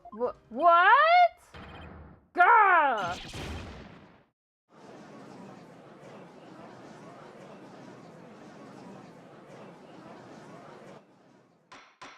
Order! Detective Fulbright, can I assume that the fingerprints don't belong to the defendant? You bet! Mr. Starbuck is totally innocent! This is it. This is just what I needed. Lighter added to the court record. The lighter found on the floor of the Space Museum. The true culprit's fingerprints are on it in the victim's blood. Your Honor, This is decisive evidence that supports the defense's earlier claim. Explain yourself, Mr. Wright. With pleasure, Your Honor. Recall where this lighter was found. Based on that, we can extrapolate that after the killer murdered Mr. Tehran, they escaped with the lighter in hand into the Space Museum, where they dropped it. The switching of the two launch pads occurred. Then finally, the killer left through boarding lounge 2 and made their escape. Meanwhile, Mr. Starbuck was found in boarding lounge 1 after the murder, a fact that Director Cosmos has testified to. Therefore, Mr. Starbuck couldn't have possibly been the one to drop the ladder there. Silence. But the defendant had free reign of the area until Director Cosmos appeared. Could he not have dropped the ladder in the Space Museum during that span of time? Objection! You'd like that to be true, wouldn't you? But Director Cosmos testified that right after he saw the mysterious figure with the lighter, he went into the lounge and found the unconscious Mr. Starbuck. In other words, Mr. Starbuck wouldn't have had the time to double back to the museum. No, Prosecutor Blackwell, this lighter could only have been dropped by the real killer. Ugh! Most importantly, Mr. Starbuck's fingerprints were nowhere to be found on this lighter. I think you understand what this means, don't you? This piece of evidence unequivocally proves that Mr. Starbuck wasn't the culprit. Gah! This does indeed appear to be decisive evidence that proves the defense's claims. As for the remote switch that was found in Mr. Starbuck's pocket, we can assume it was planted by the killer on the unconscious Mr. Starbuck. No, there must be some mistake. Frankly, Prosecutor Blackwell, I've been worried about you. You've been chasing this phantom for 7 whole years. I understand your urgency because tomorrow... Statute of limitations, maybe? Fulbright, you promised never to speak of that. Huh? Tomorrow? What about tomorrow? Given the body of evidence, I think it's safe to say the defendant is innocent, in light of the fact that it was impossible for him to have committed the crime. A few unanswered questions remain, so I look forward to seeing what you two uncover. But for now, this court finds the defendant Solomon Starbuck not guilty.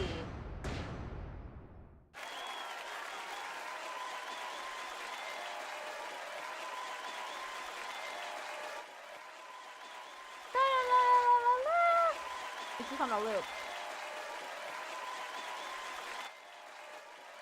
Yes, we did it, Mr. Wright.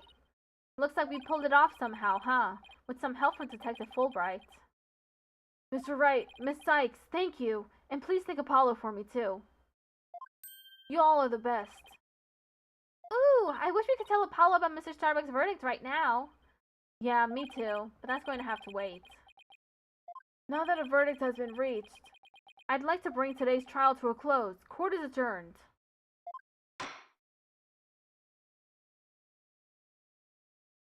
Objection!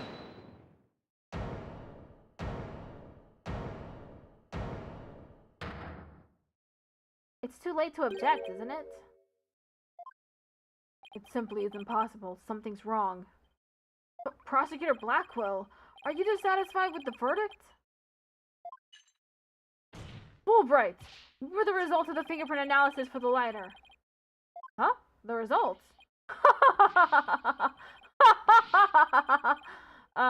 Well, I was in a hurry, you see, and then there was that cat fight, and, well... I kinda got carried away when I heard the prints were Mr. Starbuck, so... You have yet to read it. Prosecutor Blackwell, can you read out who the prints belong to? Is it his sister? Upon thorough analysis, the fingerprints were found to belong to Athena Sykes. So says the report.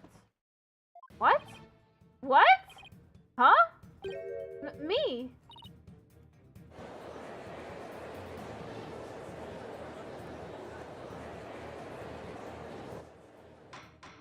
Order, I say, order! Miss Sykes, tell me you have an explanation for this. We just finished proving that this lighter could only belong to the killer, so finding your prints on it can only lead us to one grave conclusion. I don't know how they got on there, but I know I'm not the culprit.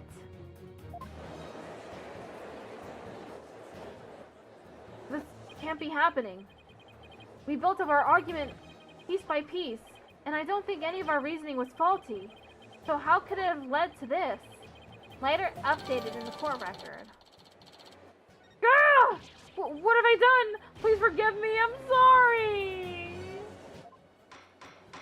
Order, order! Detective Fulbright, stop your crying!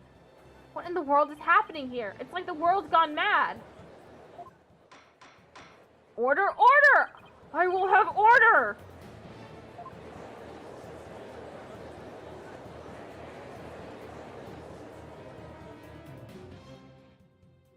Confusion spiraled into utter chaos. After all we'd fought for, the truth had turned cruelly on us to accuse Athena of the crimes. Somewhere, somehow, everything had gone terribly wrong. We had stumbled over the edge of reason into the jaws of a twisted darkness.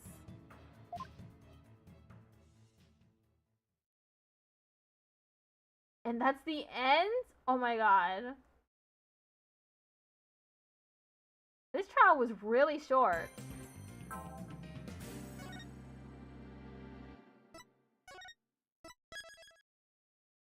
Turnabout for tomorrow. Okay.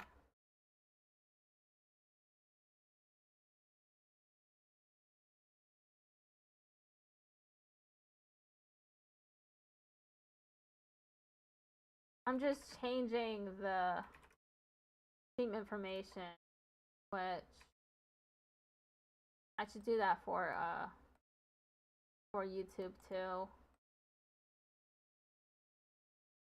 You just do this real quick.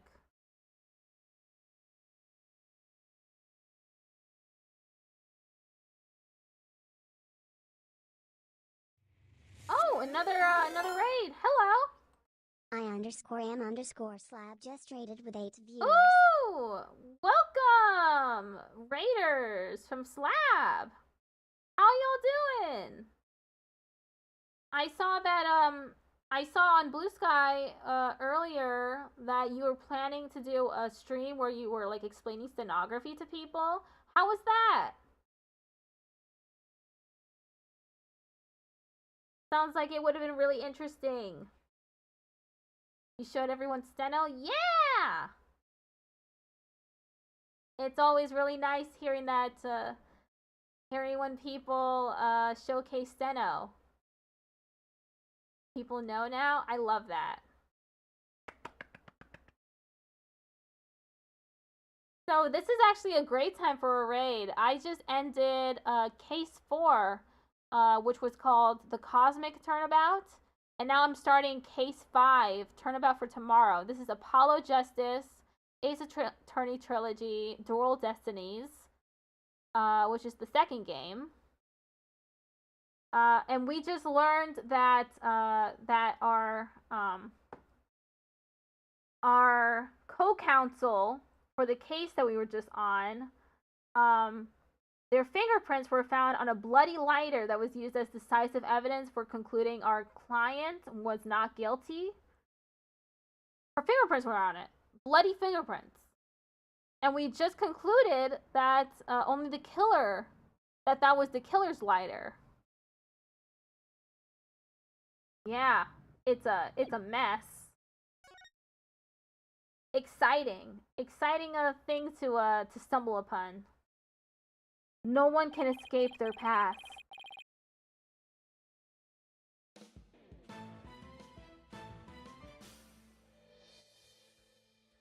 How's the gang going to get out of this one? Absolutely. That is that is actually a great way to put it. The sins we've committed and the sadness we've caused.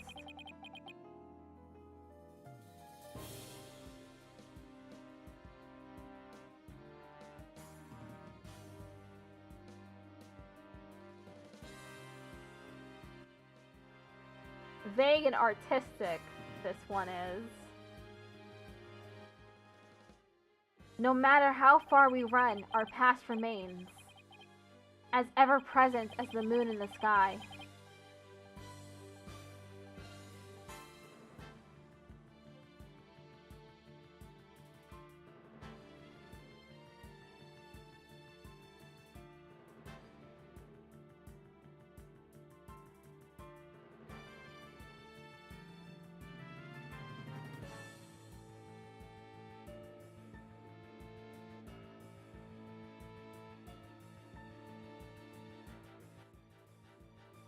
It looms in wait for the day when we are forced to face it.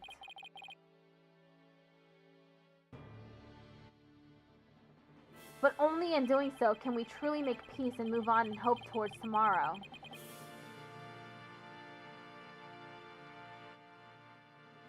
Nice and dramatic. We got a nice little shot of the courtroom that was bombed. There have been 3 bombs so far.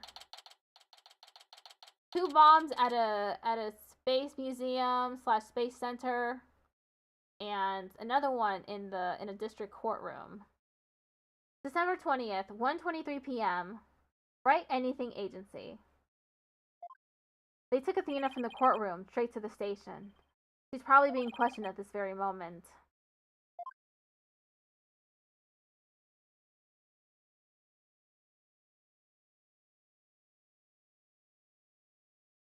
After this past year, I took it for granted that those two would always be here. But now Apollo has gone off on his own to seek his own truth. And my pursuit of the truth only ended up with Athena becoming the new suspect.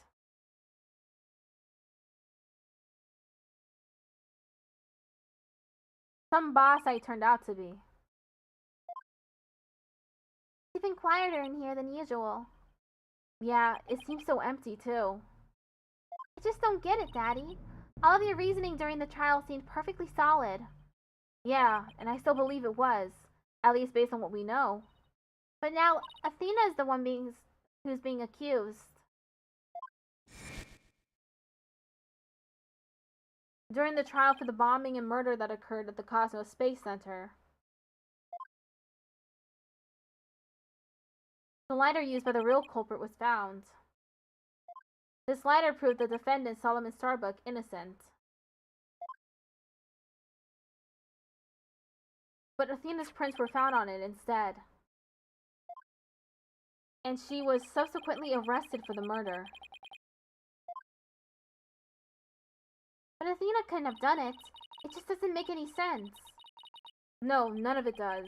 I've been racking my brain, but I just can't figure it out. Ugh! Where's the flaw in my reasoning? What have I got wrong in this case? You know, Daddy, if Athena was here, she wouldn't just be sitting around thinking. She'd be out there doing something. You are going to defend Athena, right, Daddy? Of course I will. And thanks, Trucy. I needed that push. Trucy's right. The trial is tomorrow. There's no time to waste. If I'm going to prove Athena's innocence, I'd better get out there and find some evidence. Off we go then. We're on a hunt for evidence that will prove Athena's innocence. Great. But before we go, I'd better tidy up the evidence I have on hand. Unnecessary evidence left at the office. Athena's probably still in the middle of being questioned. So Trucy's right. The thing to start with is talking to people at the Space Center.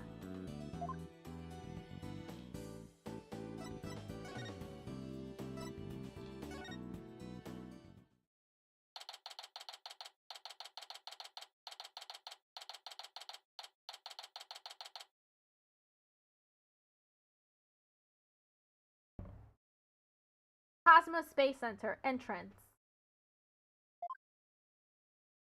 Director Cosmos, do you have a minute? Urgh! Galactic scooter, full speed ahead! Director! Scooted away. His expression changed the instant he saw you, Daddy. Yeah, well, I dragged his name through the mud pretty good at the trial earlier today.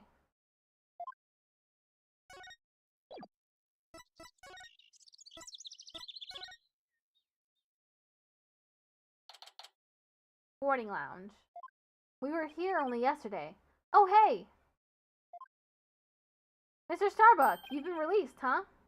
Yep, and I came straight here. This is all thanks to you and your team, Mr. Wright. You've given me a second chance to fly into space again. I can't thank you enough. Except... What's wrong? I thought he'd be happy to be acquitted. As I was coming out of the detention center, I saw Miss Sykes. He saw Athena. I was at a loss for words. I didn't know what to say to the poor girl. And then, you know what? She flashed a peace sign at me. Congratulations on your acquittal, she said. Now you can go back into space someday. Yeah, that sounds like Athena. I can just picture it. But I saw her eyes. They were red and swollen from crying. She's gotta be suffering. She must be so worried. And yes, she went out of her way to be nice and give you that big smile. She held back her own tears so she could give someone else a smile. That's so Athena. There's no question about it. That girl is innocent. Please, Mr. Wright, you have to make sure she goes free. And then they can put me in prison instead. I don't mind. We can't have that either, Mr. Starbuck. You're also innocent.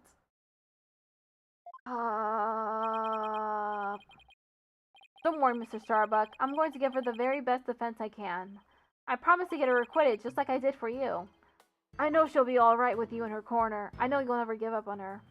Apollo has a fine boss to look up to. I still can't believe Launchpad 1 was switched with the Space Museum. What could have made Director Cosmos do such a thing? I haven't the foggiest idea. So there never was gonna be a launch that day, not from the very beginning. I wonder if Clay knew. I imagine he must have. Surely he would have noticed when you went to board the rocket.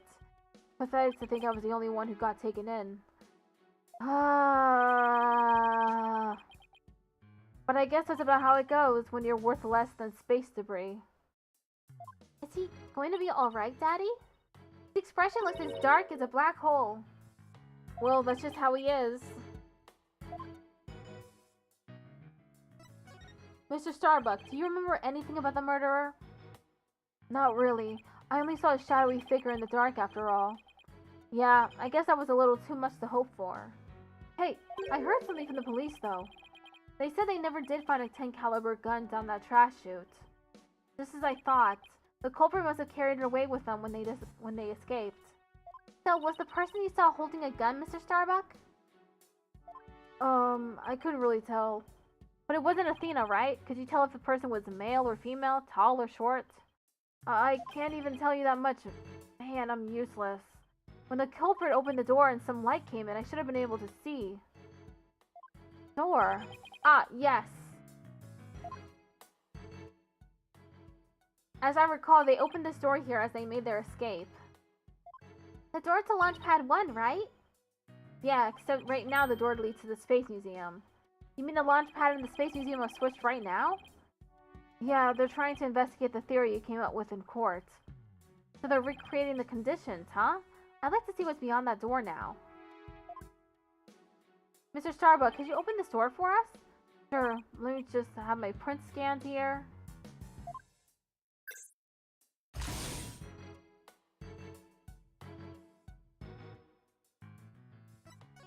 Do the launch pads get switched back and forth a lot? Well, back when the Space Museum was Launchpad 2, they used to switch the pads around at times. But these days, Launchpad 2 is only used as a tourist attraction, right? Right, because quite frankly, the Space Center needs the money. I hear you. Times sure are tough. Daddy, let's go check out what's beyond that door. Sure, let's go.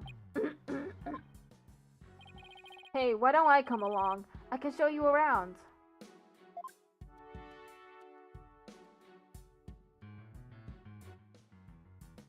Huh? I wonder what these dead leaves are doing here. Maybe they were stuck to the bottom of somebody's shoes. There are lots of trees around the Space Center. She's right. It's a modern state-of-the-art building, but it's surrounded by trees. But I don't know. If they were stuck to the bottom of somebody's shoes, wouldn't they look more crushed up? These don't look like they've been stepped on. Maybe there's some kind of secret hatch in the corridor and they came in that way? Not everything is set up like a magician's stage, you know? So this is another one of those devices for opening the door, huh? Yep, but this one doesn't require fingerprint verification. You just hit the button and open sesame. So when you and Clay went through here, you didn't need to show your prints either? That's right, Trucy. Just like how the culprit didn't need to scan their prints when they escaped back out of the Space Museum corridor into Boarding Lounge 2. Launchpad 1 door lock updated in the court record. The biometric door lock print authentication isn't required from the Launchpad side. 2 pages. Well, I don't see anything that jumps out at me. And I imagine this corridor is built exactly like the Launchpad 1 corridor.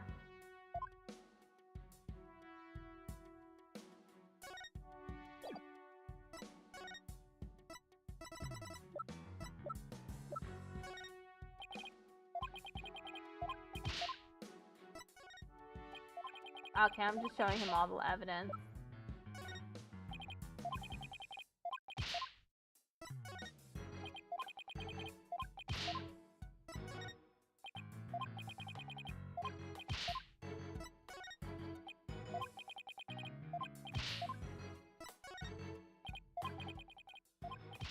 I might get something if I show him my attorney's badge, though.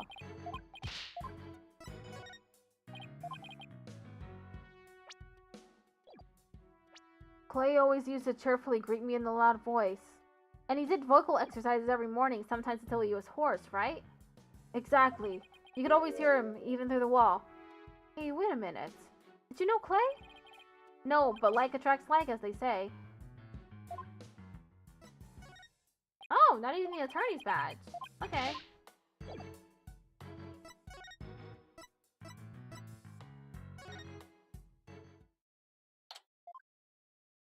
Ugh, curse the wretch who stole my gold name. Reverse course and full speed away. Better Cosmos, wait.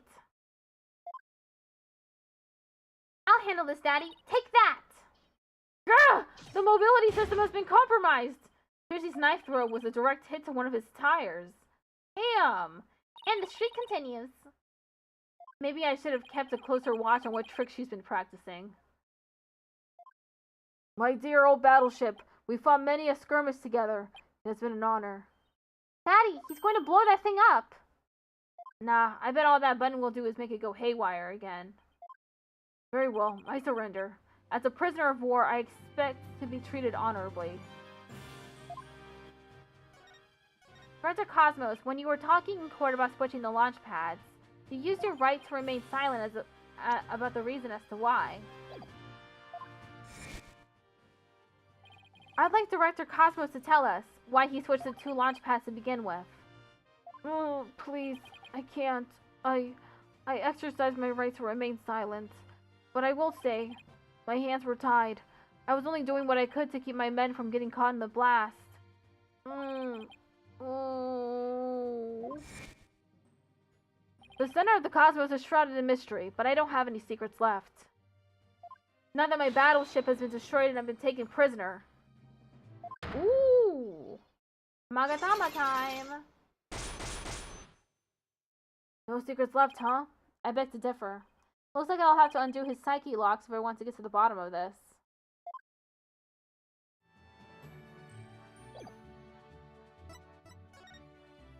Well, I can go to the Space Museum now.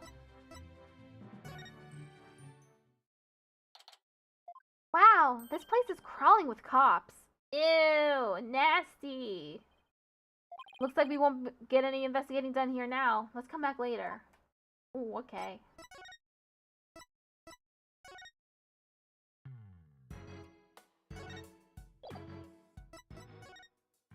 Maybe Athena is done getting questioned?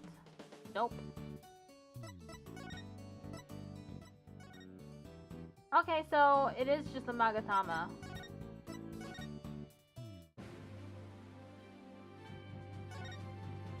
Take that!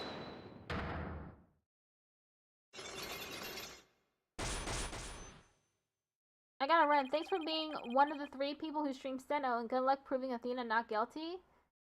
Thank you too for being one of the 3 people who streamed Steno. And have a good rest of your night. Bye bye. And thank you for the raid. Behind the switching of the launch pads. We've done it? Yeah. I want you to tell me everything you're hiding about the switching of the 2 launch pads. I refuse. You can't make me. I can hold out longer than anyone. I hope I never get like this when I'm old. Now, let's see. Where to start? This is how you explain your motive for switching the launch pads. You did it to save the astronauts. Thanks to you switching the launch pads, the astronauts escaped injury from the blast.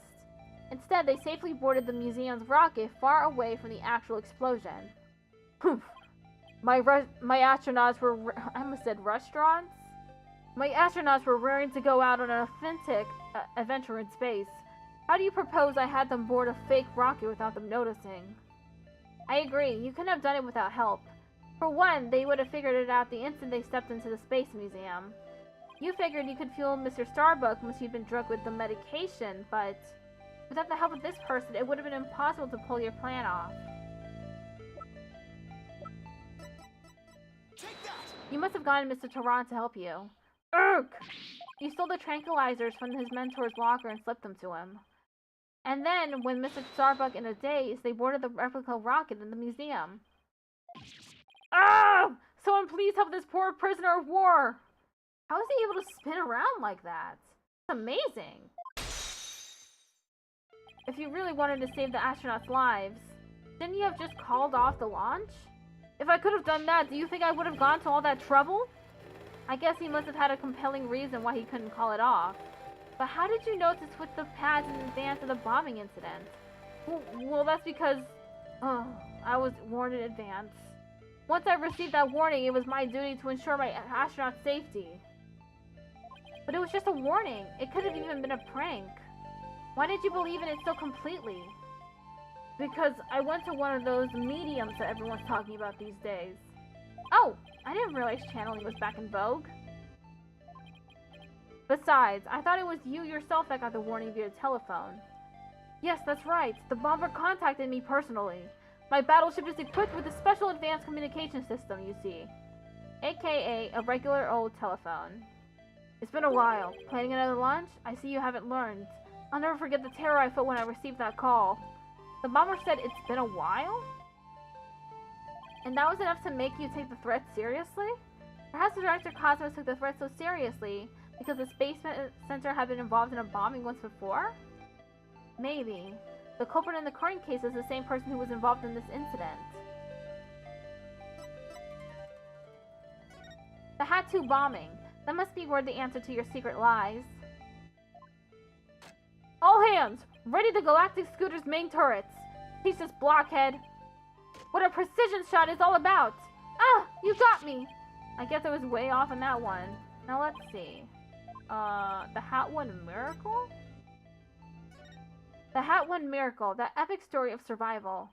People across the nation know it now as a heroic tale of bravery. But in truth, it was an act of sabotage perpetrated by our current killer, wasn't it?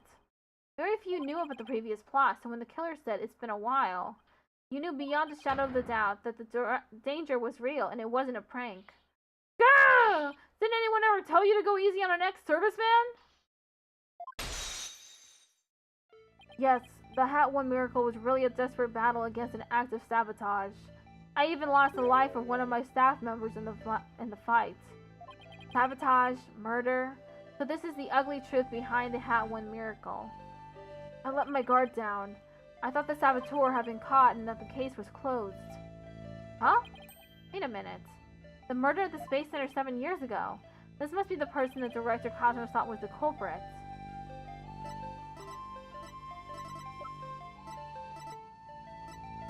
Who? What?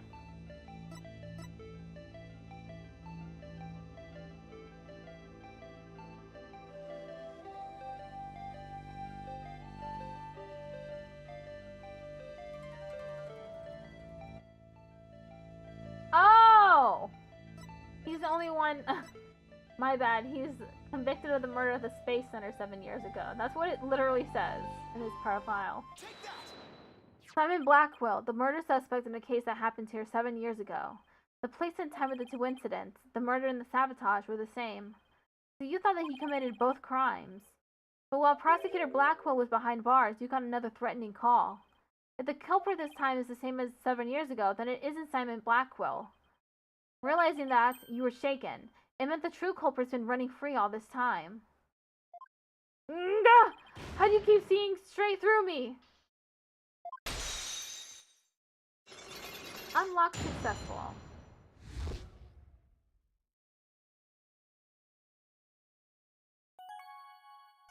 The reason why Director Cosmos won't talk about why he switched the launch pads is connected to the truth behind the Hat 1 Miracle. The sabotage and murder that had happened at the Space Center 7 years ago. Director Cosmos, tell us what you're hiding. If you really want to understand the reason I decided to switch the launch pads, we'll have to start with the story of that horrible nightmare from 7 years ago. 7 years ago? You mean the so-called Hat 1 miracle?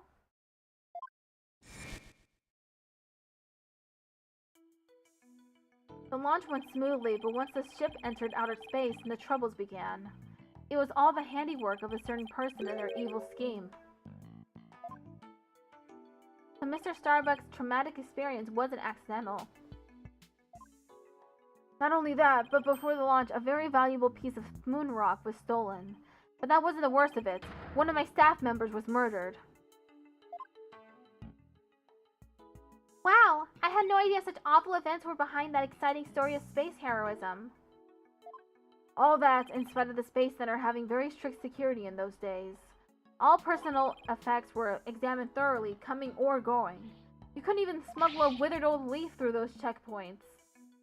So, and curiously enough, there was 2 withered leaves in the Space Museum corridor. Interesting. So, do you have any clue who was responsible for the sabotage? At the very least, I know it wasn't Simon Blackwell. I don't know enough to identify the true culprit, but it's clear what that person is. Put it simply, a spy. A spy? You mean somebody who infiltrates a foreign country? Carries out dangerous missions? And always gets the girl? Someone who's watching way too many late-night movies. Well, I guess if we're talking about blowing up a rocket and stealing research material, it's not all that surprising that a spy could be behind it all.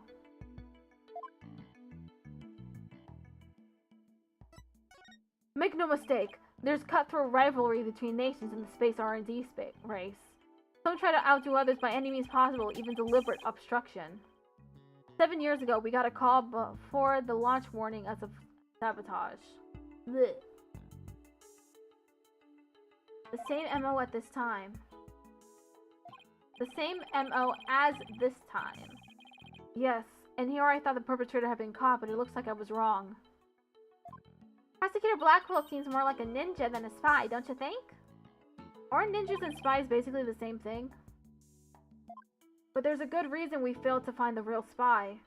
A massive cover-up by the government.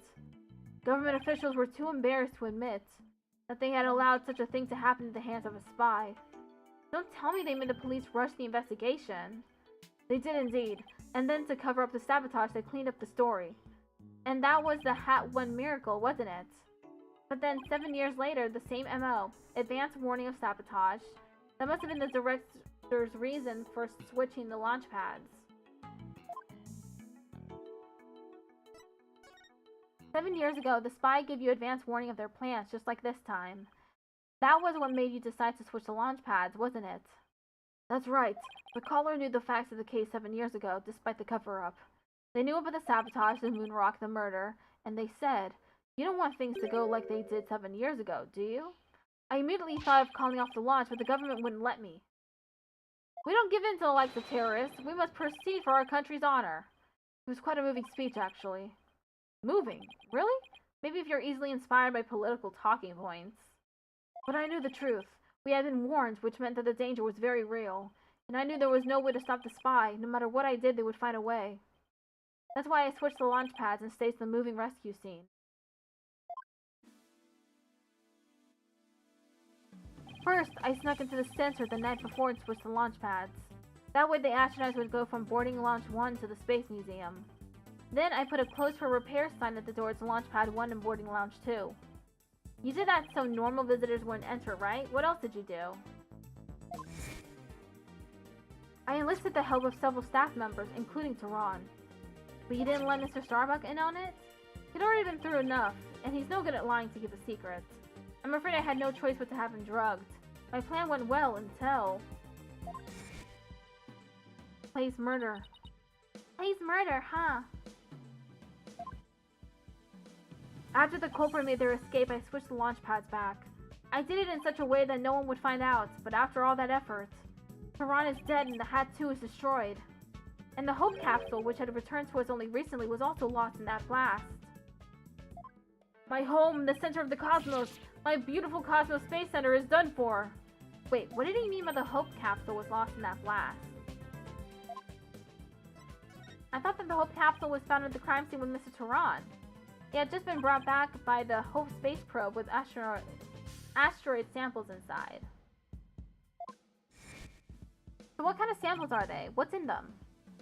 The samples are scheduled for analysis in the near future. We haven't had time since they just came back the day before Tehran's murder. The capsule was being held in a safe in Launchpad 1, but I gave in to Tehran before the incident so it wouldn't be destroyed in the explosion. The idea was that, with it safely in Tehran's possession, he could make it look like he rescued it during the state's miraculous escape. But our precious research materials ended up lost to that explosion anyway. Ad starts in, 10 seconds. But I thought Clay was supposed to keep it safe. You misunderstand. The launchpad explosion wasn't the one the capsule was lost to.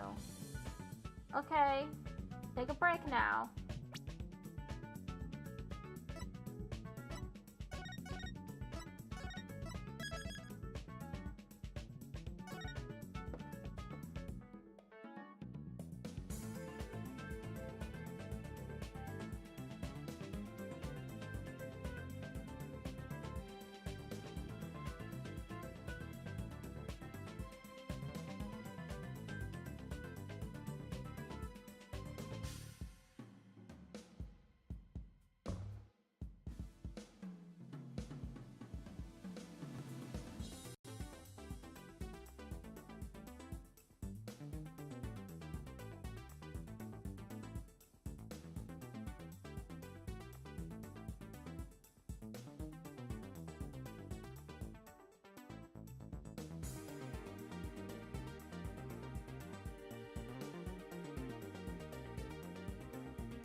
Okay, I'm back. I forgot to announce to people that I was going live like 2 hours ago. My bad. You misunderstand. The launchpad explosion wasn't the one the capsule was lost to. It was lost after the police confiscated it as evidence. It was the courtroom bombing from the other day. The capsule was there in the courtroom as evidence and was blown to smithereens. Yet another casualty of that blast. Ultimately, I think the culprit may have known about the switching of the launch pads. What? How? The police found a wiretapping device during their investigation today. A bug aboard my battleship, a tap on my advanced communication system. A wire on that phone? Yes, a wire on this very phone. I used this phone to give instructions to my staff about the launchpad switch. Just to the few select members who knew about the plan. Just before the incident, staff members were coming in and out of Launchpad 1. The culprit probably slipped in with them amid the confusion, and planted the bomb then. Yes, if they were tapping your phone, they definitely could pull something off like that. So you really think the spy is behind the Do you really think the same spy is behind this incident in the one 7 years ago? Yes, I'm sure of it. Then the spy must be the phantom Prosecutor Blackpool has been chasing. But Prosecutor Blackpool told me once. The hunt I've been on for the phantom of 7 years past continues even still. For starters, that case happened right here at this very space center too. So if we can find this phantom, that's right, we can clear Athena's name. And then there's the matter of Prosecutor Blackwell, too. What about him? Well, if the culprit of 7 years ago is the same person as in the current incident, it would mean Prosecutor Blackwell is innocent. That's still an if, though. I wonder how dangerous that guy would be in court without handcuffs. But if we're going on a ghost hunt, count me in. Ha ha ha ha ha! It's all over for me! Spin, spin, whirl, whirl! I'm done for! The center of the cosmos is doomed! Do you think he's going to be alright, Daddy? Well, at least he'll be in good company. There must be planets out there he can spin with. Which reminds me, I'd like to delve a little deeper into the Hat 1 mission, too. If you want to learn more, start with the Space Museum. There's a Hat 1 exhibit there. Oh, don't mind me. I'll just keep spinning here and see how the cosmos unfolds. It's like he achieved spiritual enlightenment or something. I'm sure he'll stop when he gets dizzy. Let's go visit the Space Museum. If he gets dizzy. Look at him go. Just forever, huh? Just gonna spin like that forever.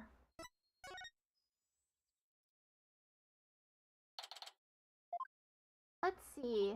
Where's the exhibit on this launch 7 years ago?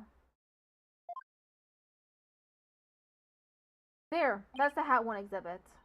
Oh wow! Look at that photo of the team!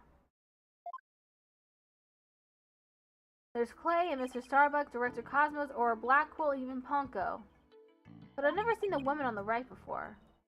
Everybody looks so happy! Well, except for Director Cosmos. Let's check out the newspaper article, too. Hat 1 launch imminent, and there's a photo of the Hope space probe. I guess it's only natural it doesn't talk about the murder or the sabotage. They really weren't keeping it a secret, just like the director said. Daddy, take a look at that jacket. It must be the Hat 1 team's uniform jacket. It's the same design as the one Apollo was wearing, the one that belonged to Clay. Actual jacket worn by a Hat 1 team member, it says. Not a replica, huh? I wonder if it was Mr. Starbucks. Hat 1 exhibit added to the court record. A newspaper clipping, a photo of the people involved with the launch, and a jacket of one of them wore. Hello? Oh! It's Junie. Oh, Miss Woods, what brings you here? I heard Athena get arrested, so I've been looking for you, Mr. Wright. I thought you might be here at the scene. You must be so worried, but rest assured, I'm going to do my very best to defend her. Athena's going through such a hard time. I hope she doesn't lose heart. Even just coming back to this place must have been really difficult for her. Huh? You mean the Cosmos Space Center? What, you didn't know? She used to live here when she was a little girl. She did? No, I didn't know. No wonder she knew so much. Miss Woods, could you tell me more in detail? Tina's mom works here.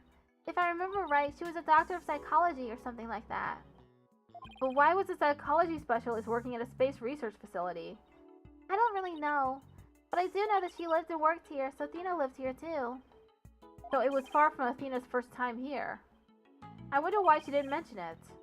She probably didn't want to talk about it. This place is connected to a very sad memory for her. Sad memory? Can you tell me about it? There was a terrible incident here. It was 7 years ago. The same time frame as the Hat 1 launch. Athena's mom, in the robotics lab, she was murdered. What? After it happened, Athena stopped coming to school. Poor Athena. And all this time, she never let on at all. I was so worried about her. I came here so many times hoping to see her.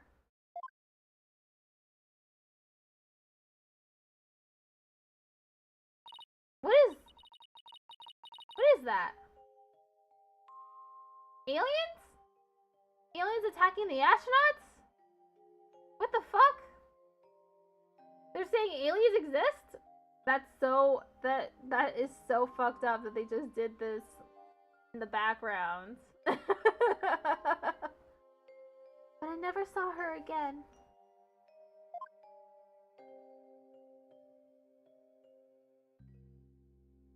After a while, we started exchanging letters, but I didn't get to see her face to face for 7 long years. And so the first time you'd seen her in 7 years was during Professor Court's case? That's right. I was so surprised. She was like a completely different person, so cheerful and happy.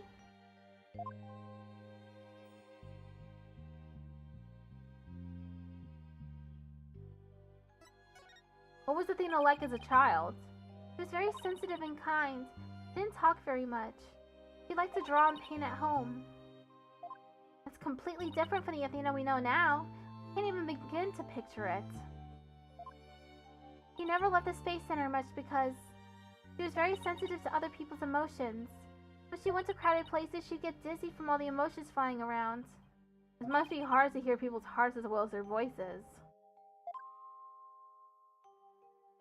She always wore those big, heavy-looking headphones.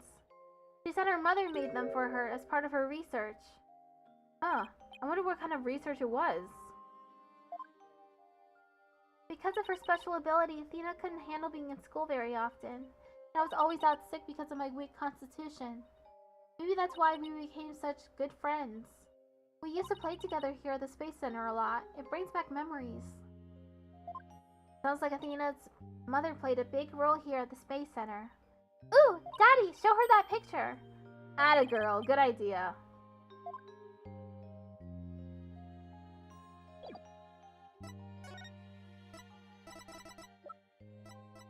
Miss Woods, could you take a look at this for me? Oh look, there's Athena's mom.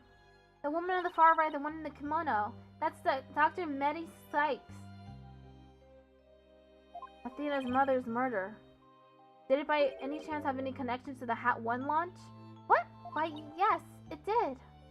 As I recall, it happened on the day before the launch. Just as I suspected. But that wasn't the worst of it. One of my staff members was murdered. So this is the murder Director Cosmos was talking about. Does that mean that the crime Prosecutor Blackwood was convicted of is the murder of Athena's mother? There's a chance her death is somehow connected to the current case. There is! Thank you for all your help, Miss Woods. And please, try not to worry. I won't let anything happen to Athena. Thank you, Mr. Wright. I know you'll take good care of her. So we need to investigate the robotics lab and also talk to Athena. We've got our plates full, Daddy. Hope we can fit it all in before the day is through. The detention center first, then. We have to see Athena before visiting hours are over.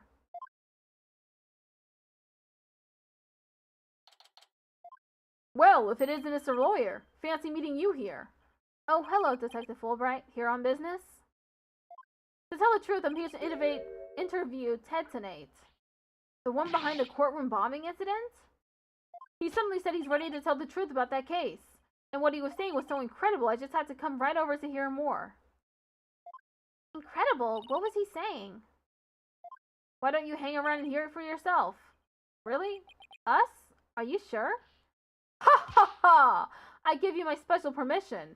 Here comes the bomber now.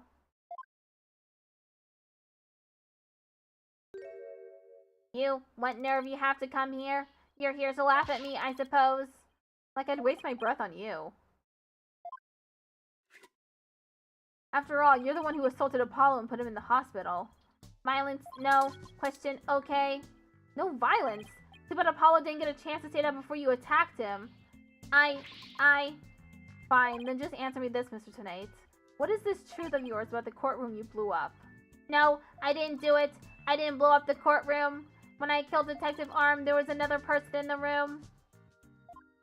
What are you talking about? Who else could have been there?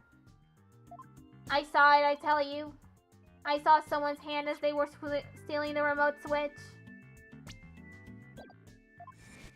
This person was there and witnessed the murder I committed. What? I don't know who it was. But that's who blew up the courtroom. You expect us to buy that? Easy there, Trucy. I don't see any psyche locks. So I guess he must not be lying. Pardon me, I got a little carried away. But I'm telling you the truth. I did not detonate that bomb. And there you have it. We can't exactly ignore his claims, of course, so we're doing a follow-up. We're even analyzing the bomb itself, or what's left of it. We haven't found any new facts yet, though. Wow, they've laid it all out, piece by piece. Oh, look at all those beautiful little pieces. I wish I could have them. Uh-oh, looks like his geek switch has been activated. Phony fancy bomb added to the court record. It was found in boarding lounge 1 and detonated in courtroom number 4. Fragments are being analyzed. Well, I hope you're ready for Prosecutor Blackwell's special branded questioning. Anything about that? I'm afraid I have to be off now, too. I was just about to question Miss Sykes. You're going to see Athena now? That's right. Oh, did you folks come to see her? Sorry for the trouble, but could you come back later? Well, off I go. What bad timing. Looks like we'll have to wait until after her questioning is over to see her. And after we came all this way, too. Well, I guess it's back to the Space Center. Let's go check out the robotics lab, Daddy. Alright, sounds like a plan.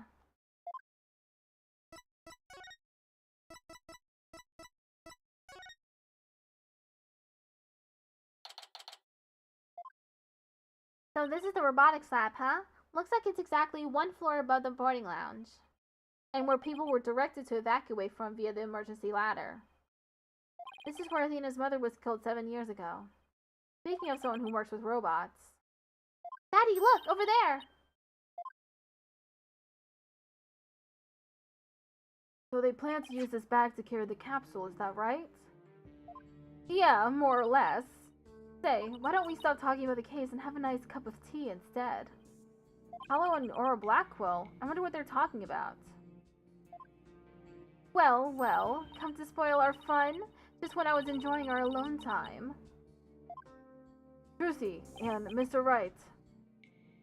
If it's Apollo you want, you can't have him. He said he's investigating on his own. And I respect his wishes. We just came to investigate this lab. Well, this is my lab, so you'll need my permission if you want to do any snooping. I heard about the trial. You made mincemeat out of the director. And suddenly Starbuck was out and your little subordinate, the princess, was in. Case closed, and they all lived happily ever after. Ha ha ha ha! Her, Daddy, say something to her. And I suppose you're going to defend the princess in court, am I right? The princess, huh? Guess she's talking about Athena.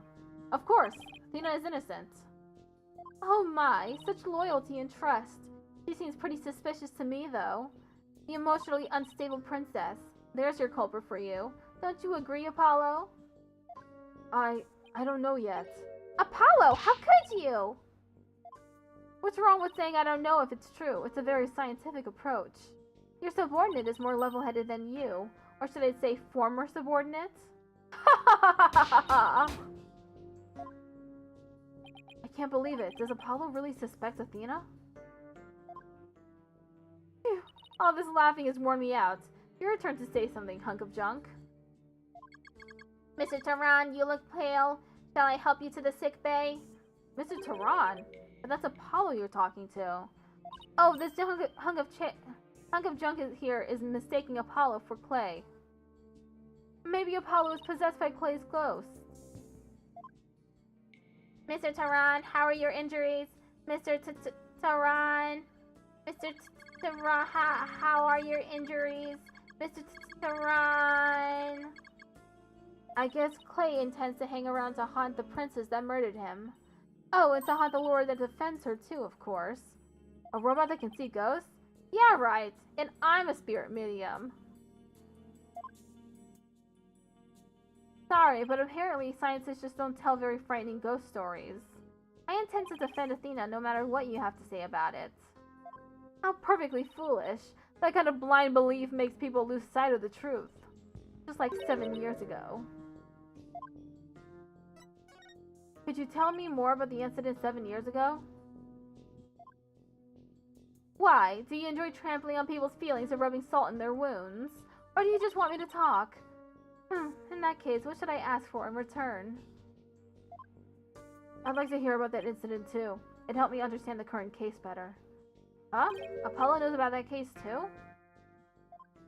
Well, if you're the one asking, Apollo. Come on, hunk of junk, you tell the story. But Miss Aura, that's private information. Tisk! If you won't talk, I'll just have to make you talk.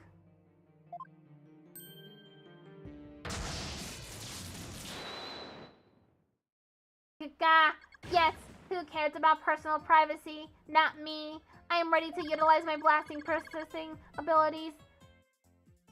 I'm ready to utilize my blast processing abilities to impart all available information.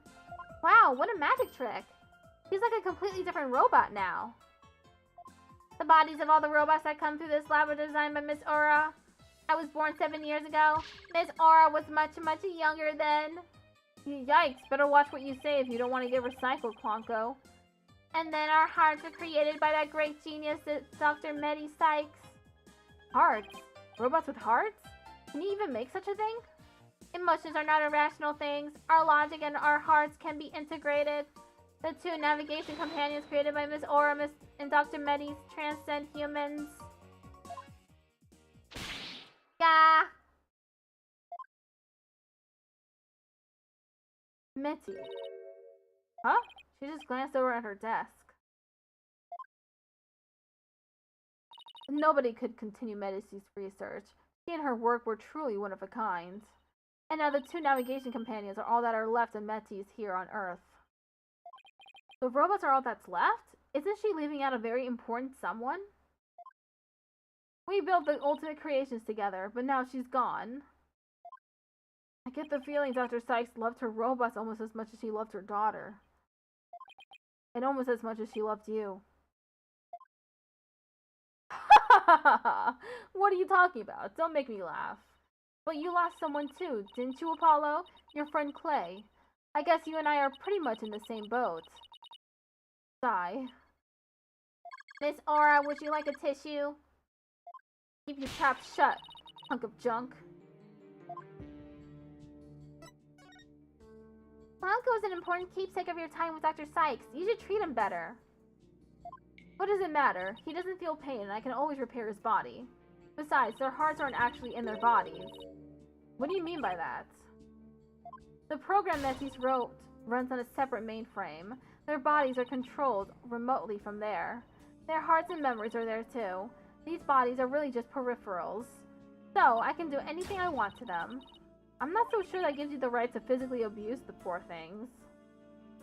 But why are you people looking into such an old case now, anyway? Well, we believe the culprit of that incident might be the same person as in this case. So Daddy's going to find out who killed Dr. Sykes, too. I'm sure you're aware of who Metis' killer is? Yes, Prosecutor Blackwell, or so it seems. That's a quaint way of putting it. Are you implying you don't think he did it? I can't say anything for sure right now, but that's exactly what I'd like to hear your side of. But that's exactly why I'd like to hear your side of it. To help me be sure. I was the one who introduced Simon to Metis, you know. He wanted to learn psychology, he said, to give himself an edge in court. Ah, Prosecutor Blackwell's forte. His infamous power of suggestion technique. Exactly. And he was oddly serious about it. Rather than a teacher-student relationship, he treated her more like how a loyal samurai would treat his sovereign. Huh. He seems more like a lost soul than a dignified samurai to me. He even got along well with that miserable little princess. Why do you call Athena the princess anyway? It's a little immature. You're like in your 40s. Maybe you should stop doing that. It's really cringe and embarrassing, actually, if you think about it. He apparently was old enough to be working on robotics with a doctor of psychology, which means that she was probably in her like mid-20s, at least. So 7 years have passed, so she's like in her 30s now. And so it makes it really cringe that she keeps calling Athena the princess, like she's like 16 years old instead of like 32.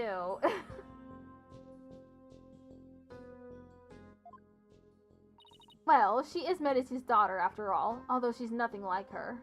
Besides, doesn't the selfish little princess always have lots of white knights hanging around? I'm telling you, it's cringe, lady! Stop it! You're making me uncomfortable. Now I think I see why Athena didn't say anything when we ran into Aura yesterday. Because she's cringe! I don't care how nice her design is. She's like, ew. It all makes sense now. So the culprit behind the two cases could be the same, huh? That settles it then. What does it settle? None of your business. Just forget you heard anything. How long are you people going to hang around in here anyway? What? But we came here to take a look around. You think you can just waltz in and ransack a person's lab? Show me a search warrant. We're not the police, so we don't have one. Then get out! Now! Clonko, show them out! Certainly, Miss Aura. Ouch! Don't push! My apologies, I'm just following orders.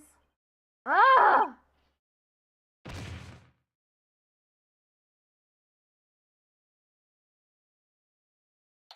Entrance.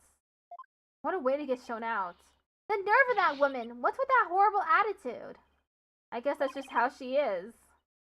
And why was Apollo going along with her? I guess it's because they have something in common. Apollo lost Clay, just like how Aura lost Dr. Sykes. Sigh. I'm really worried about him. He's not himself at all. He's usually not cool. He's usually not all cool and dark and mysterious like that. I guess that's true. Does she mean he's usually silly and dorky? I'm going to keep an eye on him. Hey, wait! Trucy! Come back! She's gone. What should I do now? Detective Fulbright is probably still questioning Athena. I guess I'll go back to the office alone. Sigh.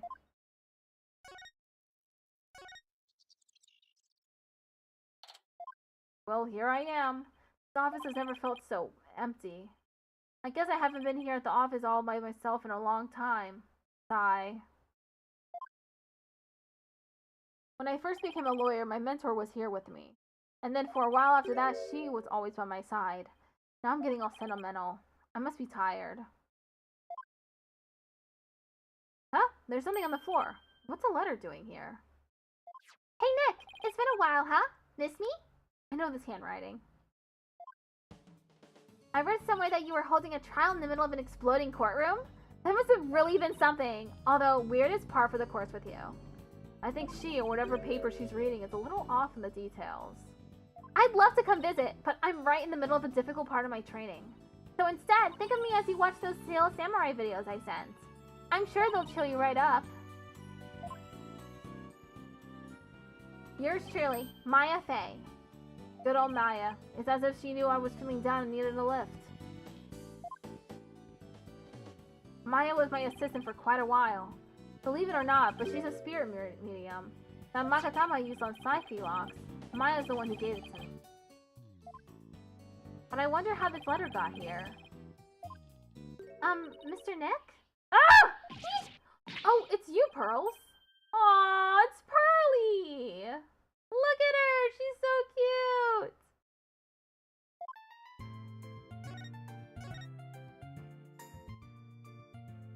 How have you been, Mr. Nick? This is Pearl Faye, though I call her Pearls. She's Maya's cousin, who is also a spirit medium. A very talented one at that. I've known her since she was 8 years old, but Apollo and Athena only met her a few months ago. You didn't come all this way just to bring me a letter, did you? I apologize for barging in. The door was unlocked. But I can't believe there was a big explosion here. Your office doesn't look any different. She's even further off in the details than Maya. I wish I could take you out to eat or something, Pearls, but there's a lot going on. Oh, I know that. I didn't come here for a special visit, you know, Mr. Nick. Did you read the postscript on the letter? Oh, whoops, that was Pearl saying that. Huh, there's more. Oh yeah, here it is. P.S. I bet you've been too busy to clean or take care of the office. So Pearly said she would come help you. Isn't she sweet? You better thank her. Oh, so that's what you're doing here. That's awfully nice of you, Pearls. Maya and Pearls. Thanks to these two. I'm starting to feel a little better. Thank you, girls.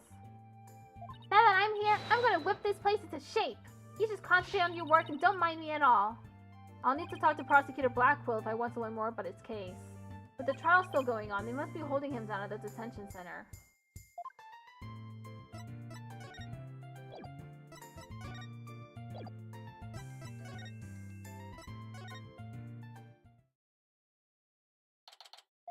Well, look who's here. I wonder what they're talking about. All this time and you haven't said a word. It's even turning your hair gray. I don't have anything to say, Aura. Why don't you go home and play with your dolls? Prosecutor Blackwell. Well, even if you don't, I have plenty, you jerk. Miss Blackwell, don't you think that's enough for today? Enough for today? Today is all there is when there's no tomorrow. When there's no tomorrow? What is she talking about? We have company, Aura. Please try to calm down. Alright, fine. I see you're just not going to listen, no matter what I say. I've had it. If that's the way you're going to be, I have another plan up my sleeve. I hope you're happy, Simon, because I'm done. Do as you please. See if I care. Ugh. Wow, I could cut the tension with the katana. Right, Donald? It looks like Fulbright saved your case in court this morning. What? Oh yeah, he did. You bounced back to business quick. Prosecutor Blackwell, forgive me, but it was just the right thing to do.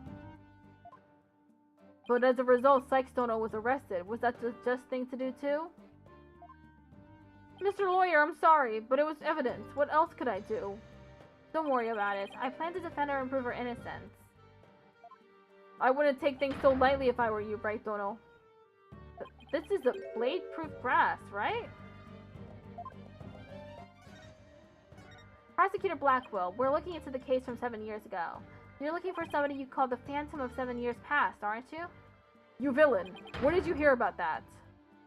This glass is absolutely positively blade-proof, right? No, it wasn't me. I didn't say a single... Oops. Ouch. At least it wasn't my fault.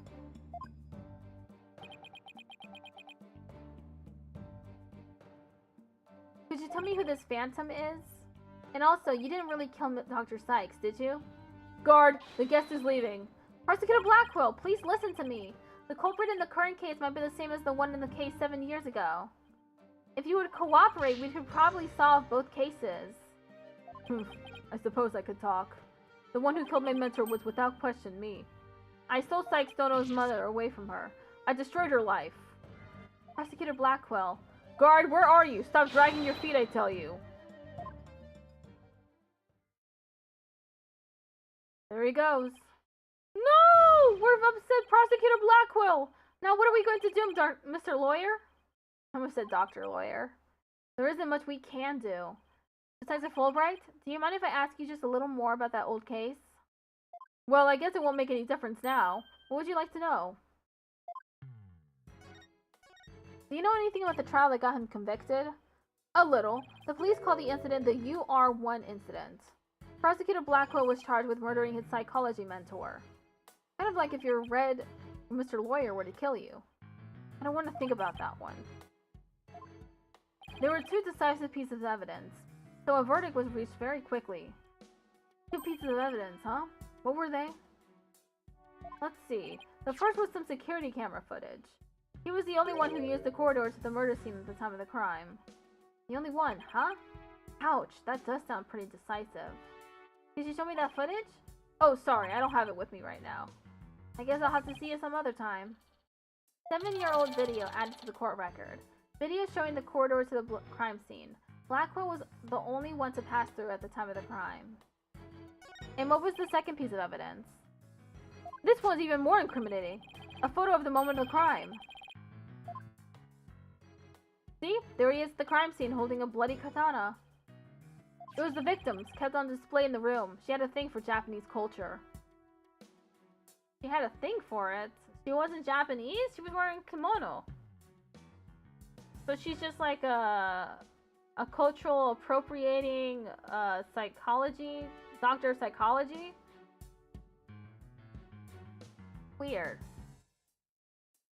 Wow, it'd be hard to explain this one away. Katana added to the court record. The weapon used in the murder 7 years ago. It belonged to the victim. The victim's blood was found only on the blade. But who took this picture, detective? The incident happened the day before the Hat 1 launch. A reporter who had come to do a story on the launch was in the room across from the lab. This just happened to show up in one of the pictures he took. Photo of the crime added to the court record. Taken inadvertently. It became conclusive evidence at Simon Blackwell's trial 7 years ago. Prosecutor Blackwell's attitude earlier was so odd. He's definitely hiding something. Prosecutor Blackwell said he was hunting a phantom from 7 years ago, didn't he?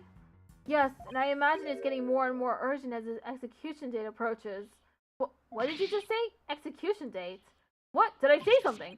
Never mind me, you didn't hear a thing. So he was given the death sentence. Yes, he told me not to tell you people, actually. But I guess there's no sense hiding it anymore. His execution date is tomorrow? That's fucking rough.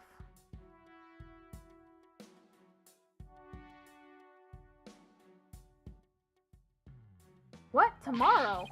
No. Miss Blackwell, don't you think that's enough for today? Enough for today? Today is all there is when there's no tomorrow. But what if the culprit of the current case is the same as the one from 7 years ago? Then it would be the worst possible scenario. Prosecutor Blackwell would be executed tomorrow under a false charge. But that would be unthinkable. We have to do something right now. I want to do something. I want to, but... You're a lawyer. You know how hard it is to overturn a decision. I know, but why? Why isn't Prosecutor Blackwell putting up any kind of fight? You saw how he was, right?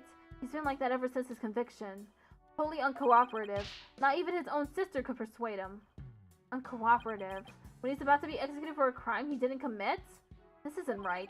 I can't let it happen. I have to stop it somehow.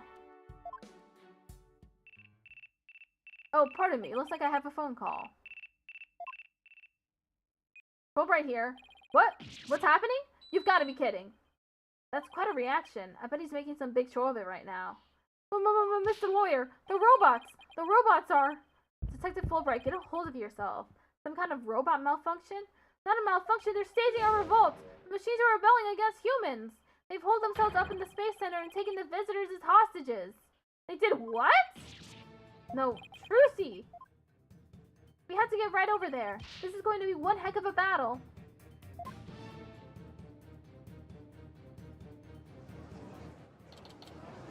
The riot police are here. And the robots really are holding people hostage? Huh? Look, Mr. Lawyer. What do you suppose that group of people are swarmed around? But I was only trying to help this nice person. She said she was lost. You robots have declared war on us humans. You've even taken hostages already. Stay away from it! You never know what it will do! But he's not a bad robot. Can't you see he's just trying to help me? I recognize that voice. Detective Fulbright, are you okay here on your own? Leave it to me. Alright, people. What's going on here? Pearls, over here! Oh, Mr. Neck, there you are! terrible news and I got so worried. Thanks, Pearls. I can hardly believe what's happening. Myself. I'm so glad you found each other. When people are happy, I am happy. Bonko seems the same as before. When people are sad, I am happy. When people are angry, when people are... Oh, did I say something odd? Did I ever... Uh-oh, there is something wrong with him. Yeah, It looks like he fell asleep. He must have been tired. Tired. Hee hee hee. Ha ha ha ha ha. Plonko?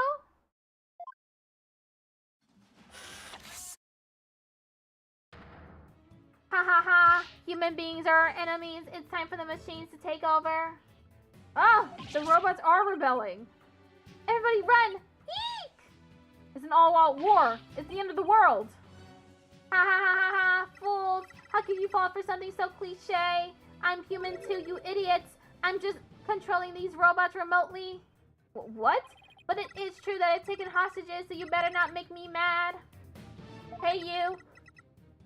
Hostage number 1, come here. I'll let you talk to them. Huh? There's something being displayed on Plonko's face screen. Is it Trucy? It's the Space Museum. It's Trucy. Daddy! Daddy, is that you? Trucy? Trucy, is that you? No. Trucy, are you alright? About 15 robots are holding 12 of us hostage, Daddy. They've gone haywire. Our researcher is the one behind it. She's here Eek! This girl talks too much. Trucy! Trucy, talk to me! Why are you doing this? I'm glad you asked. My demand is simple. I hope that detective is listening. Bobby Fulbright here. I'm all ears. I want you to bring someone to me. Play Tehran's murderer, Athena Sykes. Athena? No, hold on just one moment. I can't just give in to a demand like that. So you don't care what happens to these hostages, huh? I'll just pick one out then. No, wait! Mr. Lawyer. I know I have absolutely no right to make such a ridiculous request, but you need me to buy some time, right? Got it. I'll see what I can do. But promise me you'll never hand Athena over, and you won't give up on the hostages either. Of course I won't. Now I better go contact headquarters. Mr. Nick, how do you plan to buy time? I have no idea yet. But this hostage taker, could it be? If you don't bring me that little princess, I'll have Hunk of Junk kill all the hostages. Princess? Hunk of junk? There's only one person this could be.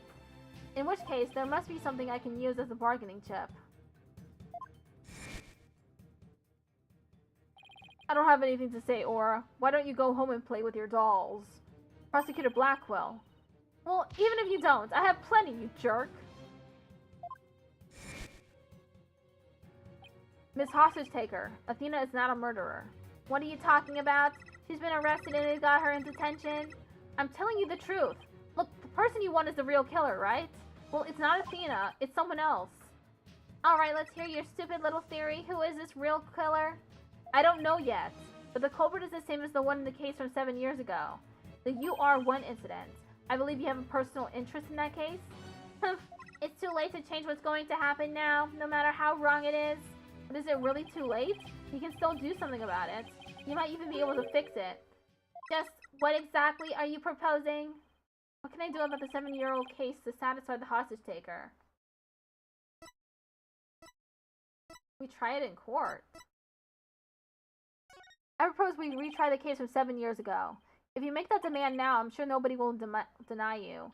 It wouldn't be an official trial, but at least we could find out the truth. Hee hee hee. Ha ha ha ha ha ha ha. That's good, real good. Hey detective, I'll give you 1 hour. Get a courtroom ready. Well, 1 hour? But that's impossible. Please give me at least until tomorrow. If you don't mind losing hostages, you can take all the time you want. Oh, but wait. If we're going to have a retrial, we'll need a prosecutor. Don't worry, I'll take care of that. You will? And I guess I can be fair and let you come in and check out the crime scene. But Hunk of Junk here will be watching you, so don't try anything funny, you got that? Now follow, Hunk of Junk. Riot police, make way. We're coming through. Mr. Nick, wait! I'll help you with the investigation. Thanks, Pearls. I appreciate that. Okay, we're going in.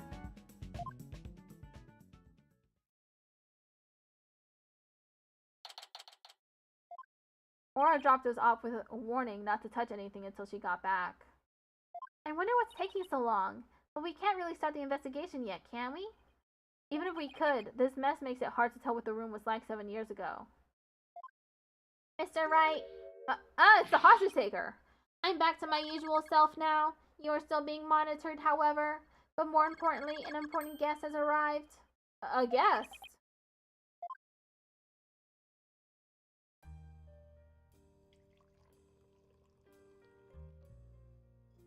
Is that Edgeworth?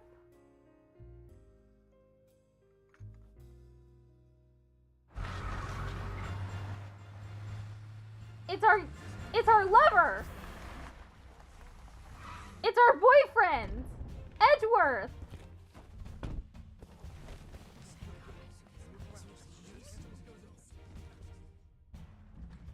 I trust you've been well, right?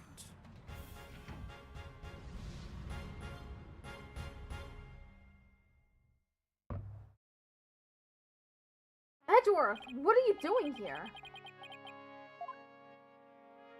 This is Miles Edgeworth. We've been friends, quote-unquote friends, since we were kids.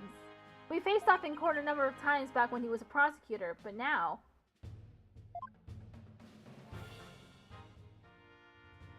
Hello, Prosecutor Edgeworth. Oh, but you're not a prosecutor anymore, are you? He's chief prosecutor now. Pretty soon it'll be a year, right? A title is nothing more than a title. Don't we have more pressing issues to discuss? So what are you doing here, Edgeworth? The captor chose me as the prosecutor for the UR1 case. Wow, she's good. She went all the way up to the top. She even made you 3D. I gathered all the information I could in the short time that I had. I'll give you a rundown. You're always so well prepared, Prosecutor Edgeworth. Thanks. I appreciate this. I could really use the help. I'll start with a brief overview. The victim was the psychologist Dr. Mehdi Sykes. Yeah, Athena's mother. 7 years ago, on the 7th of October, her body was found here in this very room. I have 2 crime scenes and the police notes on them for you to see. Oh, what a terrible way to die. This other photo shows the other side of the room I see. 2 photos of the body... 7-year-old photos added to the court record. 2 photos of the body and crime scene. They were taken by the first person to discover the body. I also have the autopsy report for you. Metzger's autopsy report added to the court record. The cause of death was a stab wound to the chest. The weapon pierced the heart, and so death was instantaneous. The murder weapon was the victim's own katana found at the scene. Yes, Detective Fulbright mentioned she was into Japanese culture. The body was found by a Space Center staff member and 2 police officers. The police were called in because of the sabotage threat on the Hat 1 launch. Yes, Director Cosmos mentioned this too. A few hours after the body was discovered, the suspect was arrested. The suspect was Simon Blackwell, a young prosecutor. I hear his trial was over in a flash. Yes, a guilty verdict was declared in only 1 session. Not only did he plead guilty, but there was decisive evidence against him too. The security camera video, and a photo of the moment of the crime, as I recall. But did Prosecutor Blackwell have a motive? To this day, his motive is still unknown. He insisted he did it, but he would never say why. So that means he must still be hiding something. Right, and there's another aspect of the case that was never revealed to the public. Yeah, I know, the part about the spy, right? Right, how on earth do you know about that? Director Cosmos told me after a bit of pressure. He told me espionage and sabotage were behind the Hat 1 miracle. Don't worry, I won't tell anyone. I've always been good at keeping secrets. Well, I might as well tell you now. They really do suspect Blackwell of being a spy. They think he sabotaged the rocket and killed Dr. Sykes to steal the moon rock. But if you can prove that the Hat 2 bombing is the work of the same spy, we can stay the execution? It's a possibility. That's why I intend to help you in any way I can. Thanks, Edgeworth. Now all I have to do is comb this room for evidence. Let's do it together!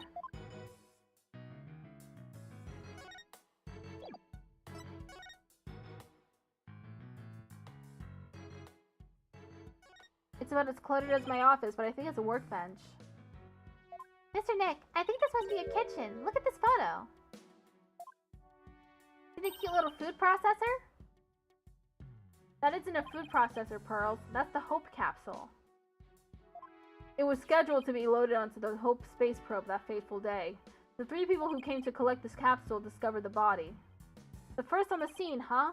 A staff member and 2 police officers, was it? And they were here to collect the capsule. Reminds me.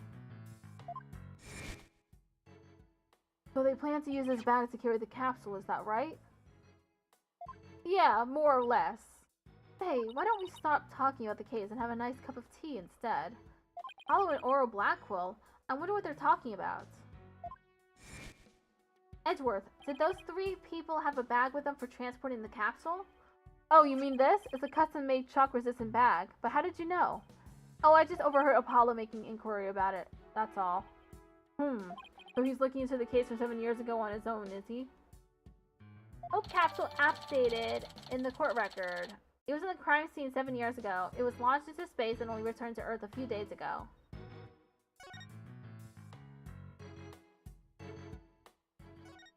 This is one heck of a robot. Judge Tron, JT02. There's something written on it. Is this supposed to be a poem? I cut down anyone who displeases me. I make the rules. I am the law. I will the ultimate gravel of judgment. I am Judge Tron, JT-02. I don't believe we need to bother with that, Pearl. It's not even completed yet. He's right, Pearl. There's no sign of it in the photo from 7 years ago, either. They were building the Hope space probe here at the time. The murder occurred after the space probe had been removed from the room. So it was long gone by the time someone took this picture, huh? But you can see the probe in this newspaper photo. Yes, and you can see the stolen moon rock there, too. That strange black and yellow thing on the left side of the picture? Note that the same rock is absent from the crime scene photo. Not only that, but before the launch, a very valuable piece of moon rock was stolen. I hear there's lots of research into moon rocks and stardust from asteroids these days. They say the results could potentially have a huge impact on all of civilization. It's like we're in this new space race with every other country out there. So the person who stole it, think it was our spy?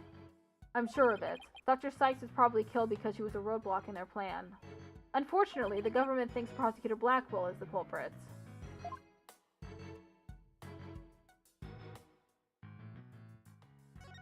Hey, look at this roll of rolling cases. I bet the wheels make it easier for people to move heavy research materials around. I bet they'd be fun to ride around in. We could probably even both fit into the biggest one. I know! We could have Prosecutor Edgeworth push us! I don't trust him not to push us down a flight of stairs.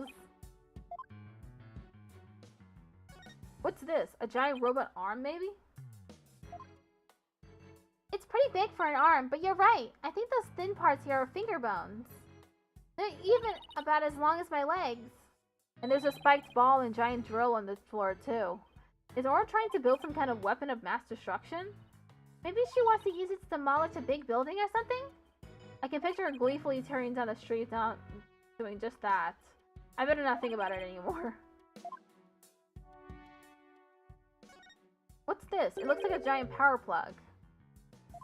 It's attached to what looks like an electric vehicle charging station. That's a charging station for us robots. We come here periodically and charge ourselves up. Wow, machines that maintain themselves. That's pretty cool. If our batteries run out and we lose consciousness, we never know what Miss Aura will do to us while we're down, you see? Nothing motivates quite like fear, huh? Whoops, I didn't mean to do that again. At least we get to see the robot spin around.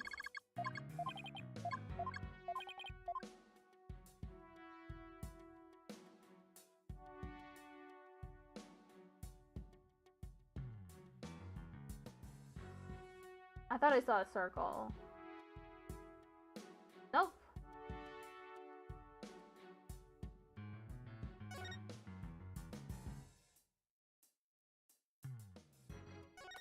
An emergency ladder. This must be the one they used during the evacuation.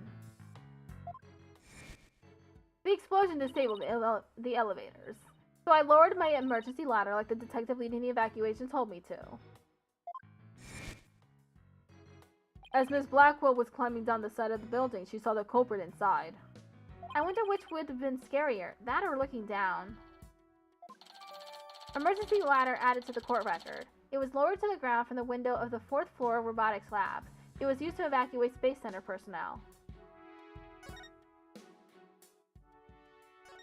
It looks like an operating table. It's in the photo too. Yes, it was here then as well, with the victim's body lying on it. There's a button here. Oh, I know. I'll try pushing it. Pearls, don't touch the... Oopsie. Hey, it's moving. It appears to be a robot assembly device.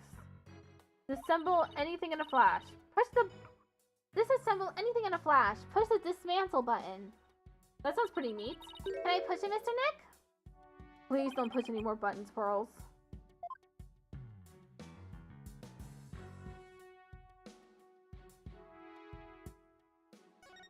Aura's desk is a mess, though that doesn't surprise me. Ooh, I just want to dive in and straighten it up. Wait, before you do... Mitties. Huh? She just glanced over at her desk.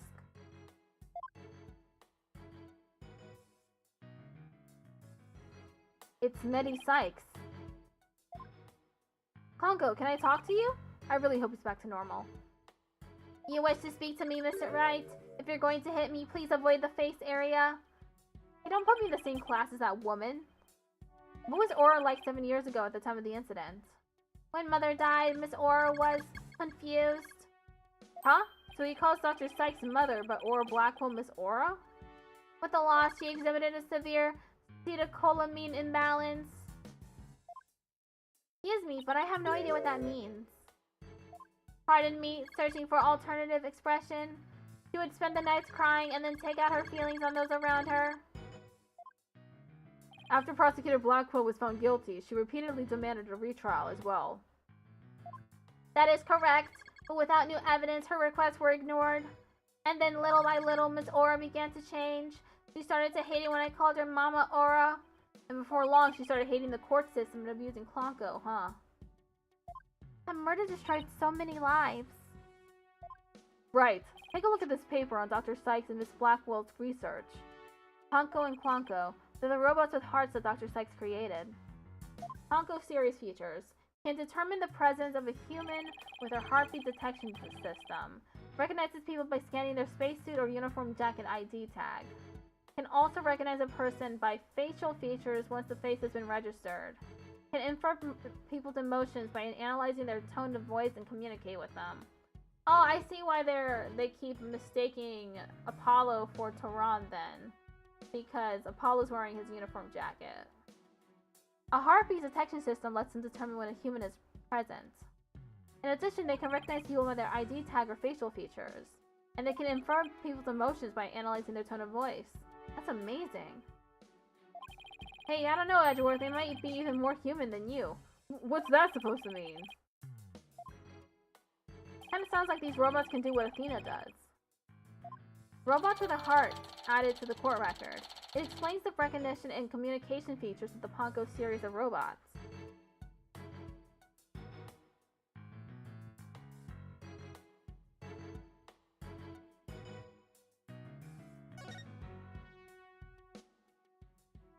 Well, I guess that's about it for this room. So what do you think, Wright? Any ideas? There are still a lot of gaps in the evidence, but I'll put it off somehow. After all, he asked me to prove Blackwell's innocence, right, Edgeworth? What? He did? Yep, he called it a special request. He reached out to me while I was still disbarred. So that was what sparked you to get your attorney's badge back? Yep, the Blackwell case.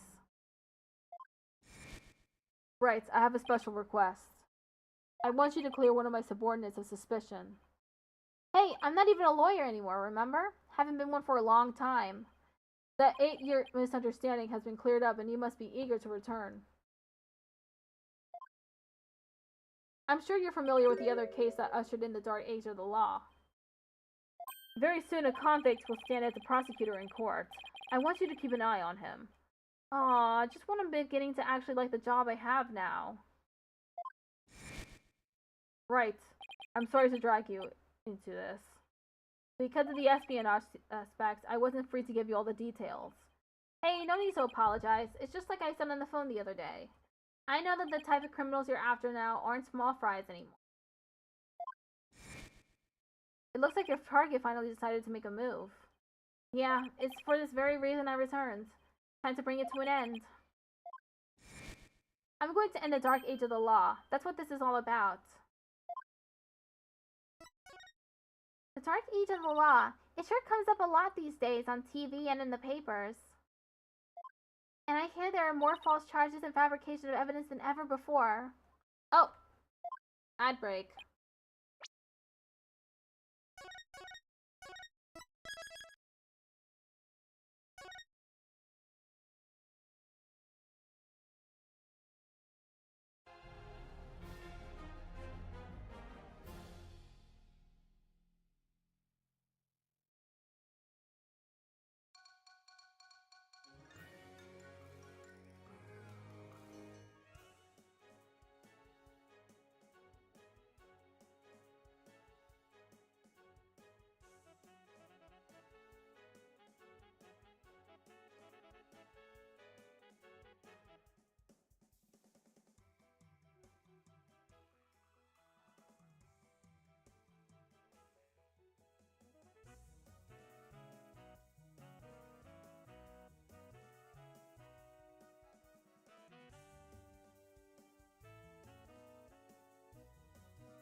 Okay, I'm back now.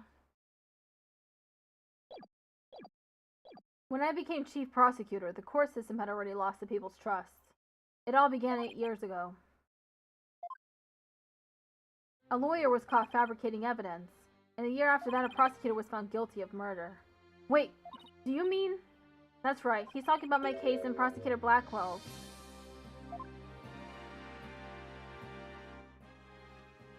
It was a downward spiral after that, an absolute nightmare.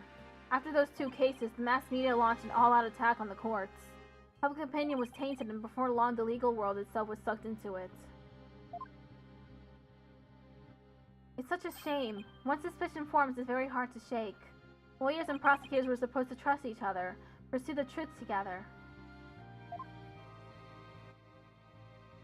So sad when people begin to cast doubt. They start lying to themselves and each other.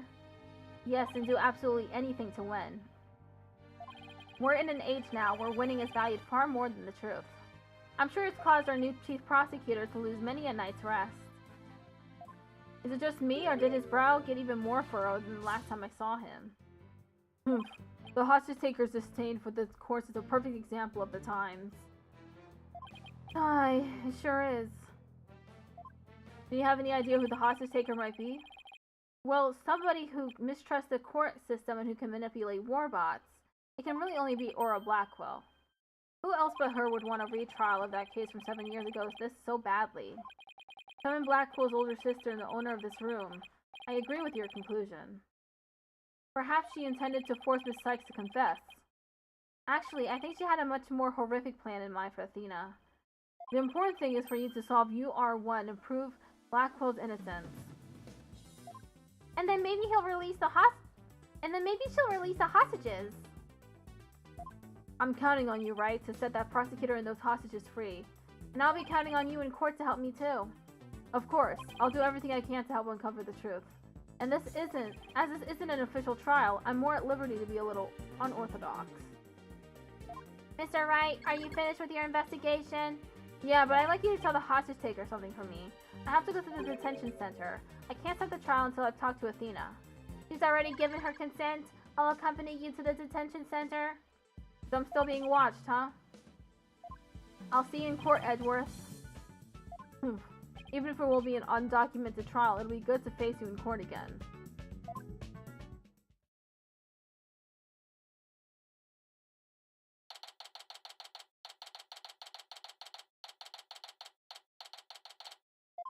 Detention center, visitor's room. She was right by my side only a few short hours ago. But I feel like I haven't seen her in ages. Oh, Mr. Wright! And Pearly, too. I knew you would come. After all, the first step is the interview with the defendant. And because you're my friend and I was worried about you. Thanks, boss. I'm not the only one who's worried either. Really? Who else? I saw Miss Woods today. She was so beside herself she came to find me. She told me you used to live in the Cosmos Space Center.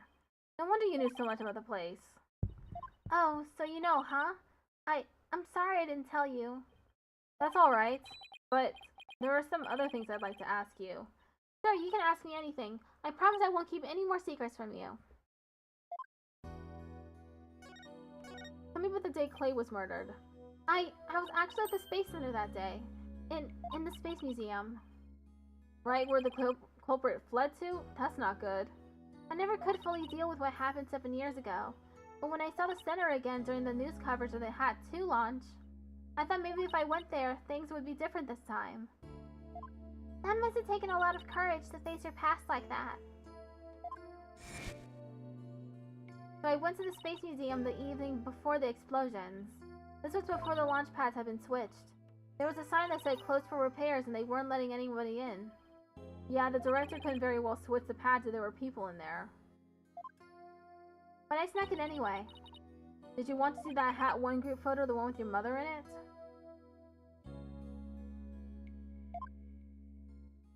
I did, but what I really wanted to see was her jacket.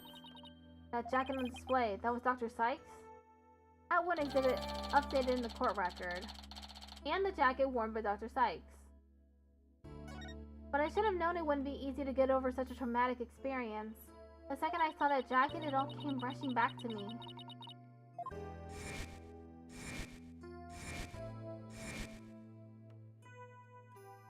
Everything around me went hazy and I couldn't see. I tried to get out of there somehow. But I guess I passed out.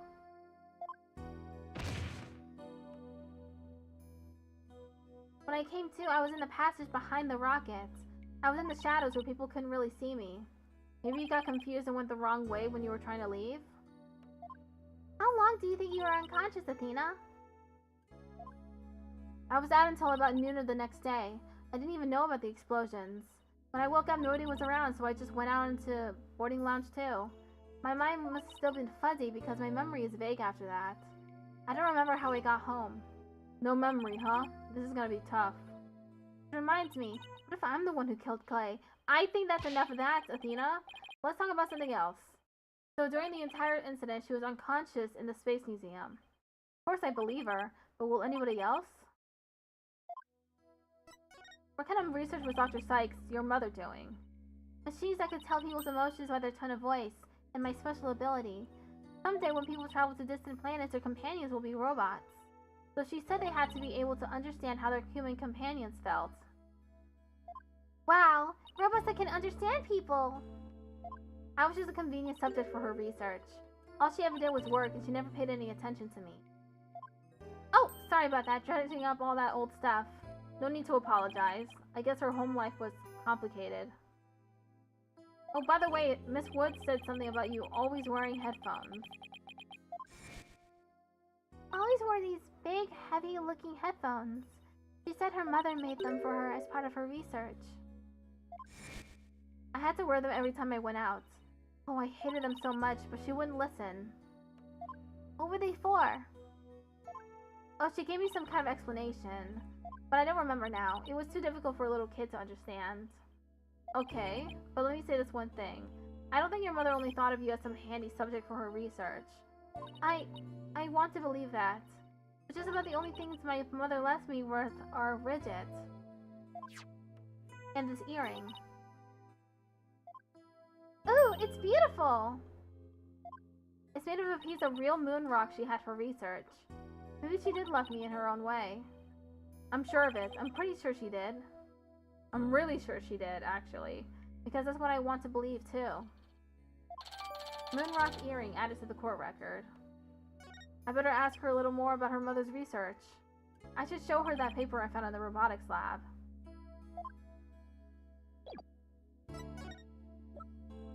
Oh, the Ponko series! You must have gone to the robotics lab. You seem to really love Ponko and Klonko. Yeah, my mother made them and I grew up around them, you know? Oh, there's one of those cute little robots in this photo, too. See Ponko's bandages? I put those on her. I just wound them round and round. Pretty bad job, huh? But I really put my all into it. I hardly left the center in those days, so I didn't have any human friends besides Junie. I didn't really understand the difference between robots and people back then. I thought that if a robot broke, bandaging it would help it get better. What a weirdo I was. Looks like there's something written on the bandages. Yeah, I wrote stuff like, "Get well soon, Ponko." But in the end, my mother just put her on the operating table and fixed her in a flash. Oh! That must be the thing I made move in the robotics lab. I was so impressed by what my mother did. I even asked her if she would put me on this table and fix me if I ever got hurt. It looked just like magic to me what she could do. A little girl who grew up around robots seems to have some good memories of it. On a different subject, did you hear about the person holding up the Space Center? Yes, a little. And this person has even taken hostages? I guess I better spare her the news about Trucy. Well, after some negotiating, we agreed to do a retrial of the case from 7 years ago. What? You're kidding me! Then that means Prosecutor Blackwell might... Yep, I know he's innocent. I just have to prove it.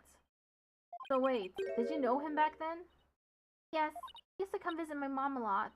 He studied psychology under her and would sometimes ask for advice on his legal cases. He was very kind and considerate and straight as an arrow. Unlike now, where he's more twisted than a basket of snakes. That's why I took the witness stand during his trial 7 years ago. Please, you have to listen to me.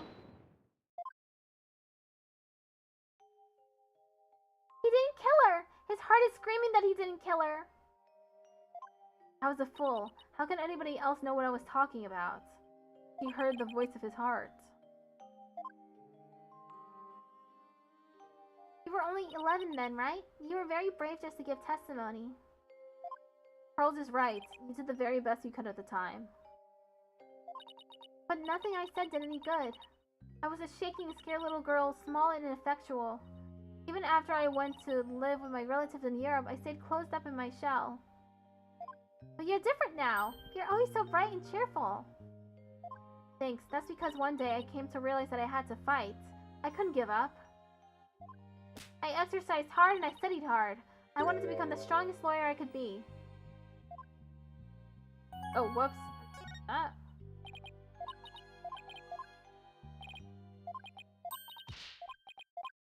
Whoopsies.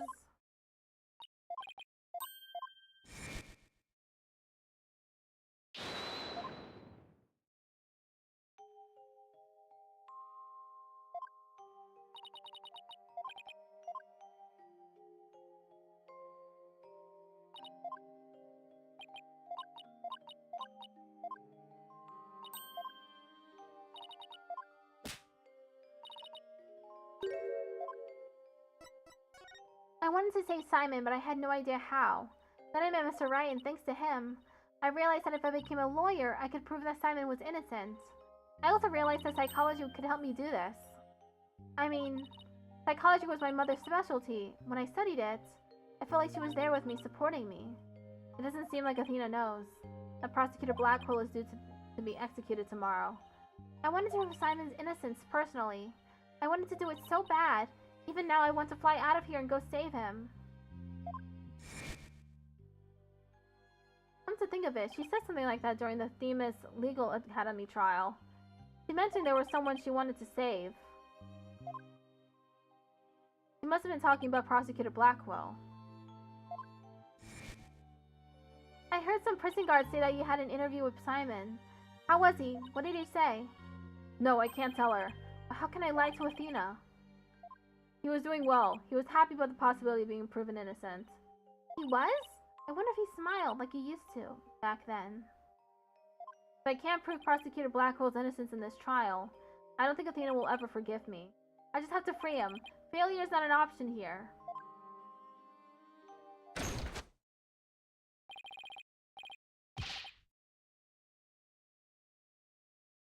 I thought you might be here. Mr. Lawyer, we're in trouble. We are? What is it? I couldn't find a single open courtroom. They're all in session. Oh no, but this is an emergency.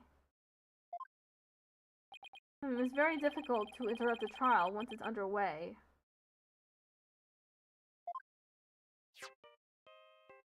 My phone! It's from Trucy. I told you I'd give you 1 hour. I guess it's time to pick one of the hostages. No, wait! We still have a little more time! Besides, all of the courtrooms are being used right now. Make all the excuses you want, but you won't get more time. Your daughter is first. Poor thing, she's a little too young to die, don't you think?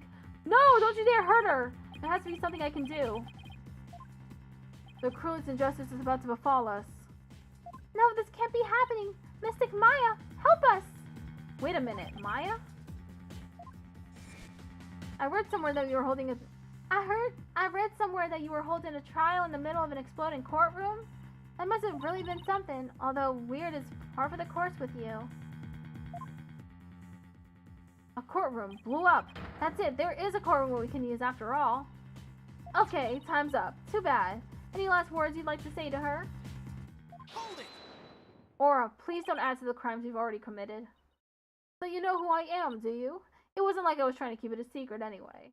We're ready to start the trial. We can hold it in the ruins of courtroom number 4, the one blown up by the bomber. Oh, what a wonderful idea, Mr. Nick. I never would have thought of that. An astonishing trial in an astonishing location. I guess it's only befitting. I'll go get the place ready right away. I didn't exactly pick the place for its astonishing factor. How about it? Are you ready to have your brother's innocence proven?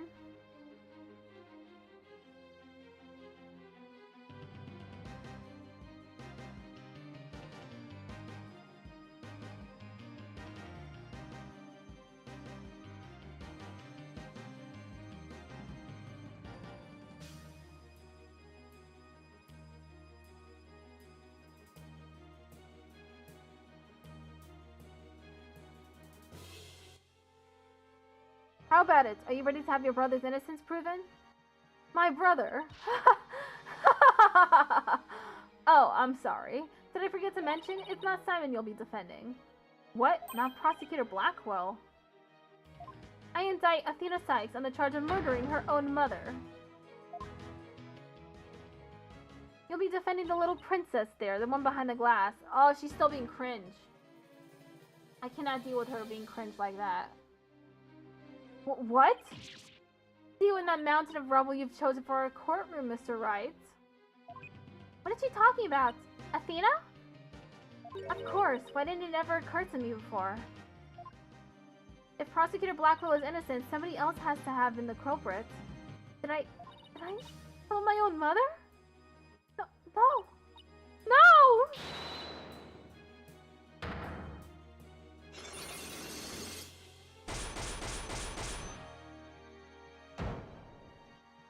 No way, it can't be true. Mr. Nick, what's the matter? I see 5 black psyche locks. I've seen these kinds of locks before. Dark black locks protecting a secret hidden deep inside a person's heart. And there's no way to remove them.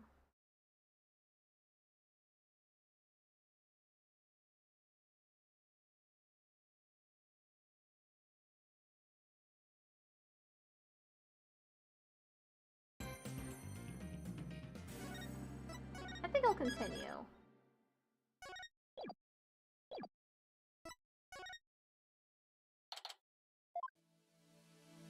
I did a little research. I looked into the special psyche locks you mentioned, Mr. Nick. You did? That's great. I really appreciate it. A red psyche lock protects a secret a person is consciously trying to hide. If the person folds under questioning, the lock breaks and the truth comes out. Yep, that's exactly how I got the truth out of Detective Fulbright and Director Cosmos. But a black psyche lock protects a secret from the deepest place in a person's heart. A secret that the person isn't even consciously aware of. So even they don't know it's there. Athena isn't trying to keep anything from you on purpose. For some reason, part of her heart and her memories are sealed off, even from herself. Okay, so all I have to do is break the psyche locks. According to my research, a black psyche lock is like a heavy chain wrapped around one's heart. If they are ripped off by force, it could cause permanent damage to a person's soul. In other words, if I'm not careful, I could traumatize Athena for good. Gulp. Pearls, could you stay by Athena's side? She must be suffering under the weight of such a heavy burden. Alright, but will you be alright by yourself, Mr. Nick? I'm up against Edgeworth. I have to be able to give this trial all of my focus and strength.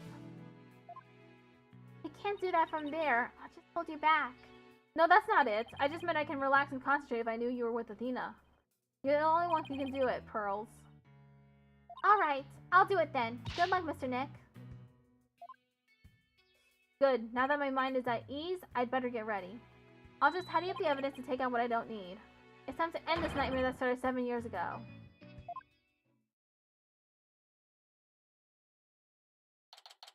Defense, prosecution, and judge. There are even people in the gallery. The roof has been completely blown off and the walls have collapsed. But today, this ruin is my battleground.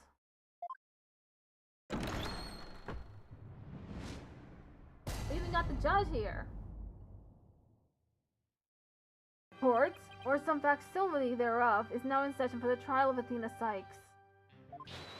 Not a facsimile, old man. This is a proper official trial. Take this more seriously or you'll start hearing the bones of the hostages snap. Please try not to upset Blackwell. I'm begging you. Court is now in session for the very serious and very proper trial of Athena Sykes.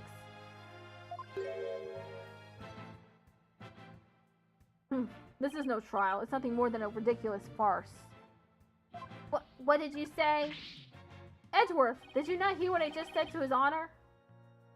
However, this ridiculous farce has a very important meaning for our legal system. Recall the case of the UR-1 incident in which a prosecutor was found guilty of murder. That case ushered in the odious dark age of the law. I see what you're after. If we can find the real truth behind that case today. Precisely. The darkness will be dispelled and glory shall be restored to the court system. Prosecutor Edgeworth, you sound as if you know something of this truth? I do indeed. A new suspect has emerged in the UR-1 case. For 7 years, Simon Blackwell has refused to speak in order to cover for someone else. Brace yourself, Phoenix. Here it comes.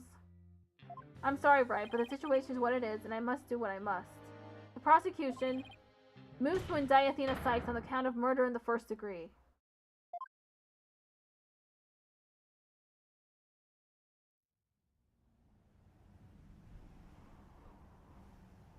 Regardless the circumstance, I intend to question the defendant with all I have.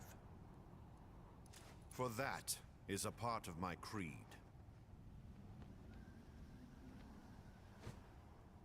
Then you'd better bring it. If the two of you are ready.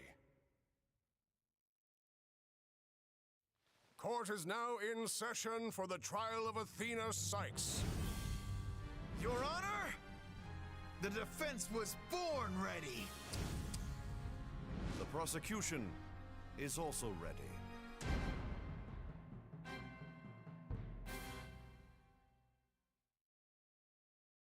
There's immense tension between us. It's like we're picking up right where we left off. It's my duty to clear Prosecutor Blackwell of false accusations and end this insanity. But I have no intention of losing Miss Sykes either. She's a very promising young lawyer. I know without a doubt that Athena is innocent. But I don't think Prosecutor Blackwell did it either. So, do you have any clue who was responsible for the sabotage? At the very least, I know it wasn't Simon Blackwell. I don't know enough to identify the true culprit, but it's clear what that person is. Put it simply, a spy. The true culprit is a spy. It's going to be hard to convince anyone of that when I barely believe it myself. But I don't have a choice if I want to save Athena and Blackwell and expose the spy. Now then, Chief Prosecutor Edgeworth. No need for the Chief Prosecutor bill, Your Honor. I am here as a simple prosecutor. Very well. Your opening statement, please, Prosecutor Edgeworth. Although I've been known of late to give an impressive opening statement myself. In all the trials I have ever seen, only the prosecution gives an opening statement. Of course, you're right. I was just joking, just having a little fun. It was a bit. I'm telling you, it was a bit. But he wasn't doing them just out of fear. Interesting. Let's start with a brief overview of the UR-1 incident.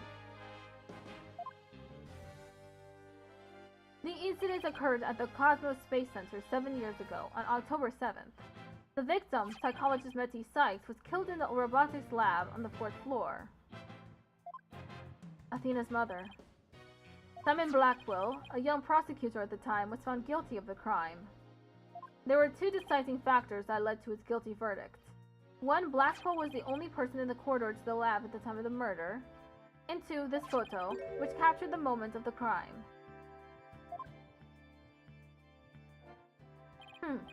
Very incriminating evidence indeed. It would appear that the only conclusion is that Prosecutor Blackwell did indeed. Are you kidding me? I'm not accepting any conclusion of the client. His opening statement is over. Now hurry up and call the witness.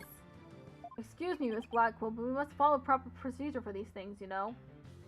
Or perhaps we should heed her wishes, Your Honor. She is the trial's sponsor, after all. Besides, the cold room is chilly, and sitting for too long can't be good for your back. Oh, you are very kind to show such concern for the welfare of the elderly. As skilled as ever at playing the court puppeteer, I see. The prosecution calls its first witness. A witness who decided to bring forth new testimony after 7 long years. New testimony? And just who is this witness anyway? Fulbright? Bobby Fulbright's the name, and just as we trust. What are you doing here? I'm just here to speak for the hostage taker, Miss Aura Blackwell. She says she's too busy, what with confining and threatening the hostages and all. That doesn't seem to stop her from constantly chiming in through Klonko. I'm nothing more than an observer in this. Do your best. I'm watching you. Believing her brother innocent, Miss Blackwell has been conducting her own investigation. And though her current actions are hardly lawful, I think we can all at least hear her theory. I have here Miss Blackwell's notes in the investigation she conducted. And I'll be giving testimony based on these notes. Here I go. I don't know why I'm giving him an accent all of a sudden. Aura Blackwell's theory. Simon isn't the murderer. He was trying to cover for someone. Someone else was at the scene of the crime. They say... Someone else was at the scene at the time they say Simon committed the murder. I mean, if he really was out to steal that moon rock, then why the rolling case? Because he was using it to hide someone inside, that's why. And the only person small enough to fit inside that case was Athena Sykes. And that's Miss Blackwell's theory. It totally goes in the face of the official ruling, huh? How about the case she mentions? There were other rolling cases like that one in the lab. But they're not for traveling. They're apparently for moving parts and equipment. I vaguely remember seeing these 3 cases, all different sizes. At the last trial, they thought that Prosecutor Blackwell used the case to steal the rock. And they had a perfectly good reason to think that, too. You see, there's a security camera in the corridor that leads to the robotics lab. And that camera captured footage of Blackwell leaving the scene with the case. I can see why that footage helped to bring his trial to a quick end. It's very convincing, that's for sure. 7-year-old video updated in the court record. Blackwell was the only one to pass through at the time of the crime. That case, by the way, was later discovered outside on the Space Center grounds. Speaking of after the incident, where was the defendant Athena Sykes found? She was found on the 5th floor of the Space Center in the Sykes family residence. Prosecutor Blackwell most likely brought her there after the incident. In addition, it's unknown where Miss Sykes was at the estimated time of death. Miss Sykes was too confused by the shock of her mother's death to give proper testimony, and there was no witness or evidence to tell us where she might have been. So what you're saying is Miss Sykes didn't have an alibi? That is what the evidence is saying, yes. I understand the reasoning behind the theory, but I'm far from convinced. The victim was the accused mother. Are you actually claiming an 11-year-old girl? Of course the girl had a very strong motive. Dr. Sykes was a psychologist who wrote many papers about speech and emotions. You're aware of Athena Sykes' special ability, aren't you, Your Honor? Are you referring to that therapy thing? Yes, she's done it quite a few times in court. The ability to read emotions from speech and the subject of her mother's research. Well, as long as it benefits society, I don't see any particular problem researching it. I don't like where this is heading, not one bit. Dr. Sykes was so intent on her research, she forced her daughter to undergo experiments. Prosecutor Edgeworth, are you seriously suggesting? I've done my best to be delicate, but even you can't deny it to be true, Mr. Wright. No longer able to withstand the anguish of the experiments, Miss Sykes felt her only choice was to kill her own mother. Ah! Order! Order in the court! What a tragic story. I hardly want to believe it myself. But we must proceed. Mr. Wright, if you could. Detective Fulbright, please refer to the notes.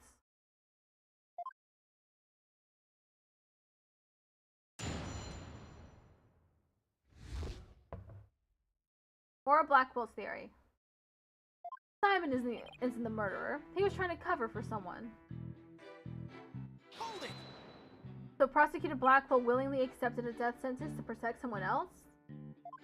Yes, that is precisely what Miss Blackwell appears to believe.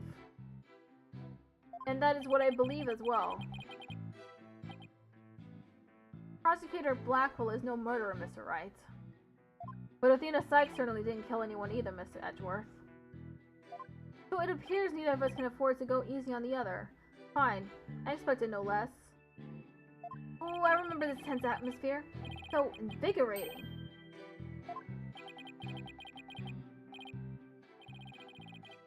I'm only reading notes here, but yeah, I feel extra invigorated too. So let's keep going.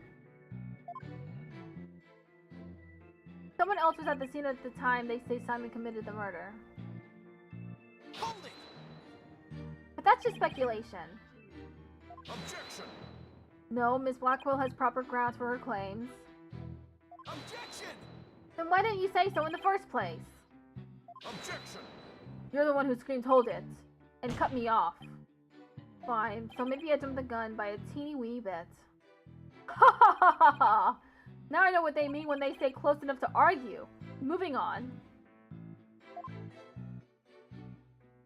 I mean, if he really was out to steal that moon rock, then why the whirling case? I gave her the wrong voice. Hold it! This rolling case, I suppose you mean the one that existed in the photo with Prosecutor Blackwell in it. but was absent when the crime scene photos were taken? Yes, that's the one. And Miss Blackwell has drawn a conclusion from these 2 photos. She has! And what is that conclusion? You're the one with the notes. Oh, right, of course. Reading them now. So why the rolling case? Because he was using it to hide someone inside, that's why. Hold it! And how do you propose to hit a person inside one of these cases? Have you forgotten that we saw just a thing only the other day? At your own daughter's magic show, she fit a grown person into a small box. Oh yeah! Way to ruin the memory of a good day. A magic show! I wish you would have thought to invite me. Actually, I would have liked to go too. My apologies. I'll invite you both next time, I promise. So, wait a minute. What were we talking about again? Prosecutor Blackwell was using the case to hide someone. And the only person small enough to fit inside that case was Athena Sykes. Hold it! But that's not a thing more than conjecture, and it's hardly the only possibility. In that case, what do you think Prosecutor Blackwell had in that case? I think it was the moon rock. Objection! There were 3 cases at the scene. Prosecutor Blackwell used the largest one. The moon rock was egg-shaped and only about 8 inches in diameter. It wouldn't have made any sense to use the largest case there just to move the rock. Objection! Be that as it may, it doesn't prove Miss Sykes was inside. Then let me ask you this. Can you come up with a better theory of what was in the case? Well, Mr. Wright, can you? Yikes, give a guy some time to think. Let's see, should I try to bluff my way through what could have been in that case? I know exactly what Prosecutor Blackwell carried from the scene. I just had to find something else that was missing, right? No sweat. Ooh, I'd be very interested in hearing your theory, if it's true, that is. This is a crime scene photo taken after Prosecutor Blackwell left, correct?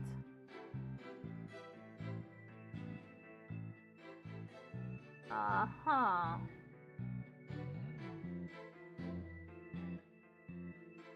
I don't see anything that he would have been using a case to carry. All we have to do is compare this with this photo of Prosecutor Blackwell to see what's missing.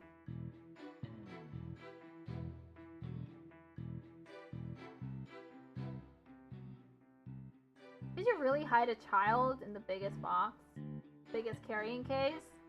It doesn't seem like it's thick enough. It's looking a little too thin for that.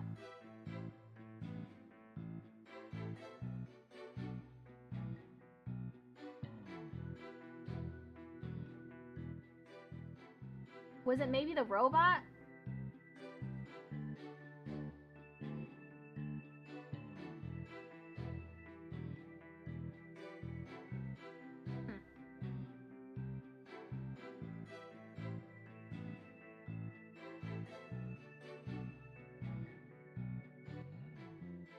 If he took something with him, then it should be in one of these photos. Lady Luck, don't fail me now. Alright then, Mr. Wright, let us hear your theory. What did Prosecutor Blackwell take from the scene of the murder? This? Take that! Please notice that there is a robot part on top of the cart in this photo. However, in this photo taken after the crime, the robot part is gone. In other words, this part is something that was taken from the scene of the crime. You do appear to be right. I don't see it in the second picture. But it's just a piece of junk. How important could it be? Is it really just an insignificant robot part? Speaking of which... What are you looking at? I'm gonna start charging for each glance per eyeball. Stingy. What happened to the age of free previews? Your Honor, about this robot part. Doesn't it look like it could be an arm from that robot there? Well, now you mention it, it does, doesn't it? But the case is too big to be practical for just the moon rock and a robot arm. But was it really just the one arm that was in there? If it wasn't Athena in the case, then maybe. I believe there was another robot at the scene that looks just like the one here.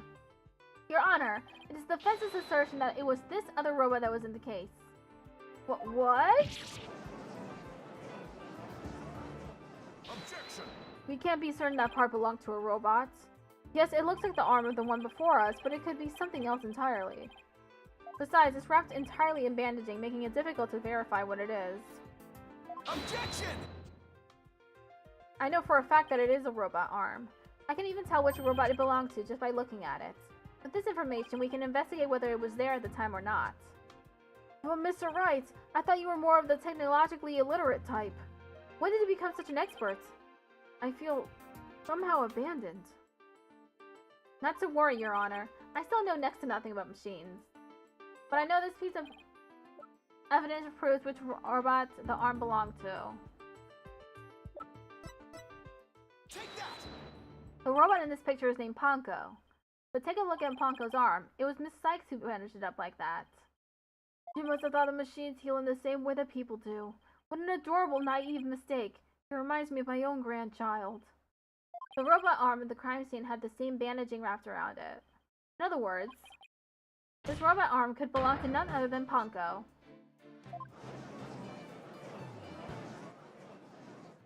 Order in the court! Order, I say! Prosecutor Edgeworth, what do you have to say to this? I can see that the robot is about the same size as a child, but it cannot grab its knees and curl itself up into a ball. Even if it was the largest of the cases, the robot couldn't have possibly fit in there.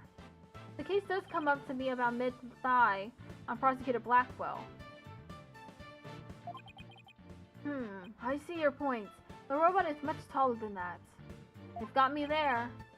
So then, how did Prosecutor Blackwell make Ponko fit into the case? By dismantling her.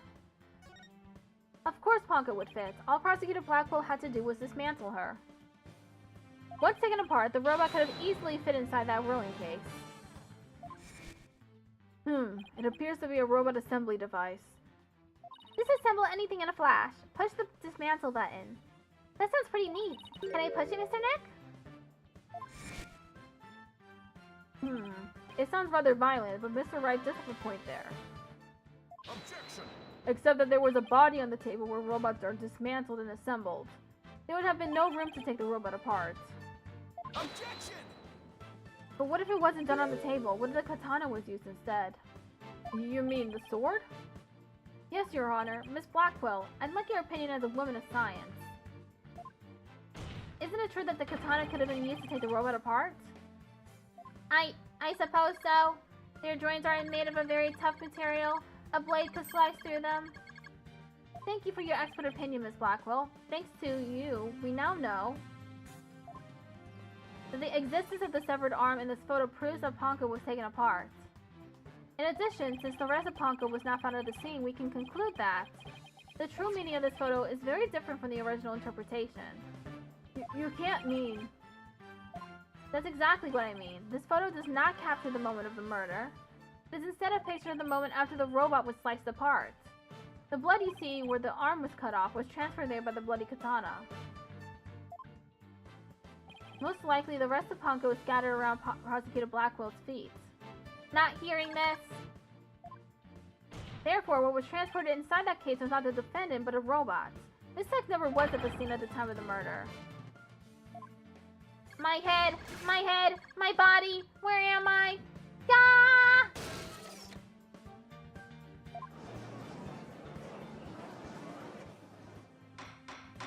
Order in the court! It's true that Ponko was found in pieces after the murder, and I'll admit I repaired her myself afterwards. Photo of the crime updated in the court record. The photo shows Blackwell taking the robot apart. There's a blood stain on the end of the robot's arm. Yes, I'm finally making some progress. Hopefully I've gotten at least one step closer to proving both Athena and Prosecutor Blackwell innocent. Objection! Well played, Mr. Wright. You've made your point abundantly clear. I can see that it wasn't the defendant inside the rolling case with the robot. Alright, what's going on here? It's never good when he plays things this straight. Does the prosecution withdraw its claim that the defendant was carried from the scene? No, Your Honor, my claim hasn't changed. Objection! But Ponko and Miss Sykes couldn't have both been inside that case. Objection! The notion that the case was used to carry Miss Sykes was Miss Blackwell's theory. I have been of a different opinion from the outset. Now I finally have the opportunity to voice my theory. Thanks to the defense. Edgeworth, he's been one step ahead of me this whole time. In that case, how do you propose the defendant left the crime scene? Simple. The footage only shows Prosecutor Blackwell from behind, What's more, he's holding his arm in front of his body as if he was holding something or someone. That's hardly evidence. I have proof. The surcoat Prosecutor Blackwell was wearing. Victim's blow was found on the front of it, and the stain had a highly distinctive shape. Bloodstain, with a distinctive shape. Please continue, Prosecutor Edgeworth. 7 years ago, the defendant was known to constantly wear a certain item, of which there is only one in the world, a special pair of headphones made just for her. She always wore these big, heavy-looking headphones. She said her mother made them for her as part of her research. Analysis showed the bloodstain to be in the exact same shape as these headphones. In other words, there was no mere blood spatter. The blood went from the victim's body to the headphones, and then was imprinted on Prosecutor Blackwell's coat like a stamp. A most gruesome stamp indeed. Blackwell carried Miss Sykes, who had been hit by spatter, away from the crime scene. This proves that Athena Sykes was without question present at the crime scene. And that concludes the prosecution's argument. No!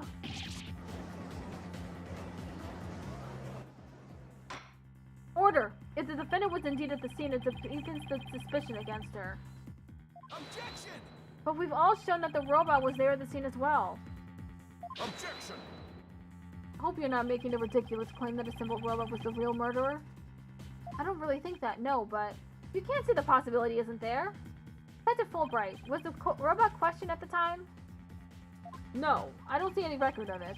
I believe it was considered unrelated to the case. But as it turned out, the robot was actually integrally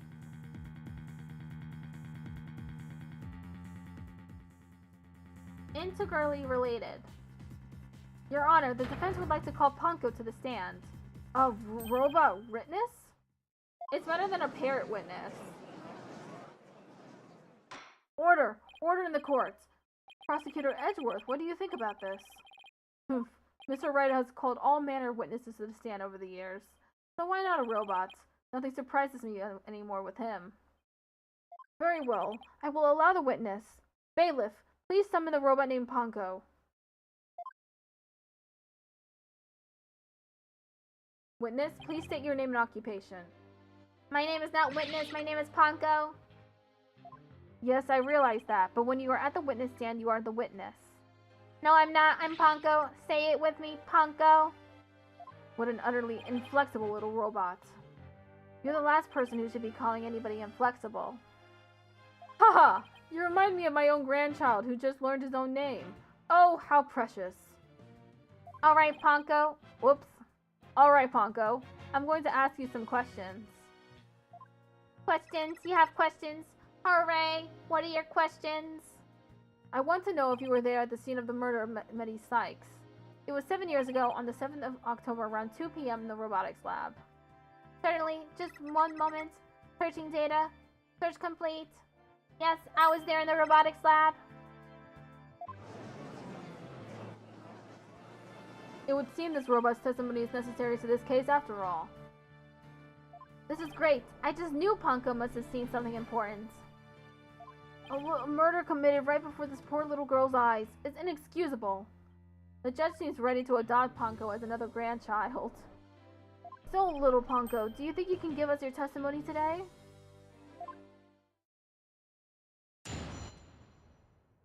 What I saw. I went to the robotics lab at about 2 p.m. for my regular recharge. Just as I was about to charge up, Athena came in and hugged Mommy Métis. And then Mommy Métis fell down. After that, I was recharging, so I don't know anything. After I charged up, I was cleaning the room and Mr. Simon came in. And then an error occurred. There was no data after that point. Well, it sounds like the defendant was without question at the scene. However, it doesn't appear that the witness saw the actual moment of the murder. I disagree. This testimony shows that the defendant did indeed commit the crime. What? At the end of the day, we mustn't forget that this witness is still a machine. Being a robot, its understanding and capacity to express itself are limited. So, what are you saying? The witness's statements need to be interpreted. For example, the terms hugged and then later fell down. Adults don't usually fall down after being hugged by a child. They don't, but... Yes, what this witness's statements are telling us is that the defendant stabbed the victim with the murder weapon during this moment. What?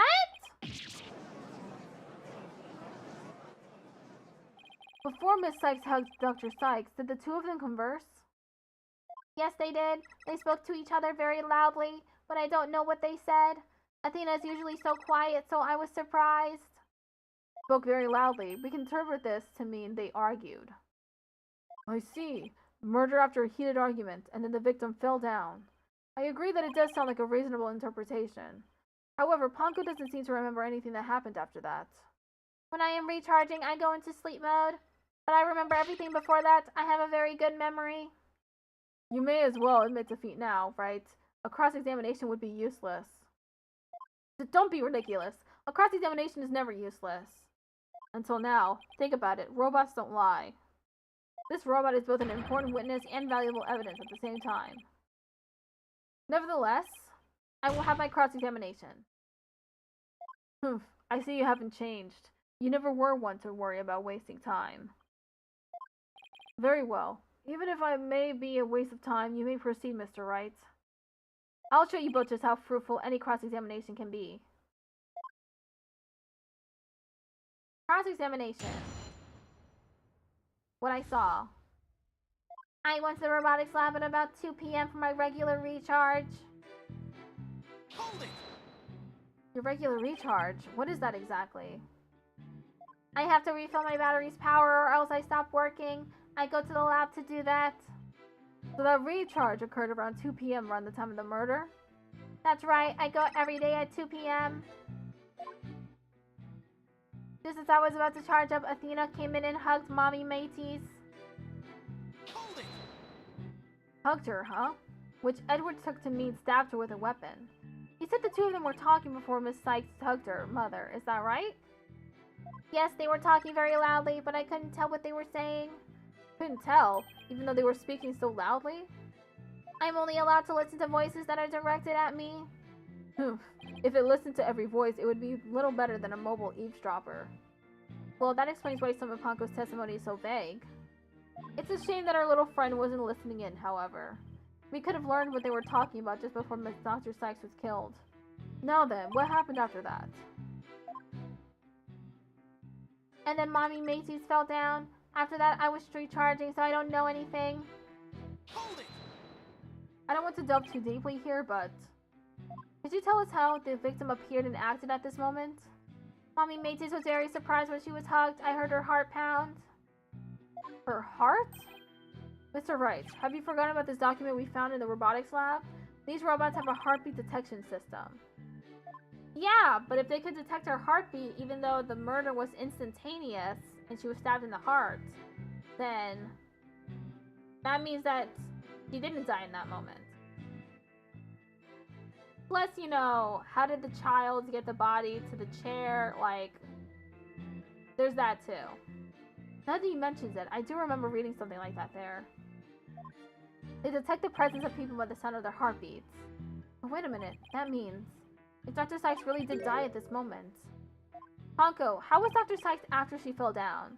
Could you still hear the sound of her heartbeats? Let's see. The moment she fell, her heart was pounding. After that, I don't know. I started recharging just then. Of all the unlucky timing, if you had heard anything after that, it could have possibly proved that the hug wasn't actually the moment of the murder. I'm very sorry. I'm afraid I don't know. I'm very sorry. The robot is designed to go into sleep mode automatically, so it can't be helped. But it does appear it detected an increased heart rate at the moment of the stabbing. After Mommy Macy's heart started pounding in surprise, she fell by the window. It was the round window on the workbench side of the room. The workbench, huh? Ponko must be talking about that table to the right of where that giant robot is now. Is there something critical in Ponko's statement just now? Your Honor, I believe this statement is critical. I'd like to add it to a testimony. Very well. Ponko, could you please add that statement to your testimony? That's a good little girl. Mommy Macy's fell down near the round window on the workbench side of the room. Hold it! Let's see. There are 2 round windows in the robotics lab. Which one do you mean? The one on the right near the hanging scroll. That hanging scroll was Mommy Mates' prized possession.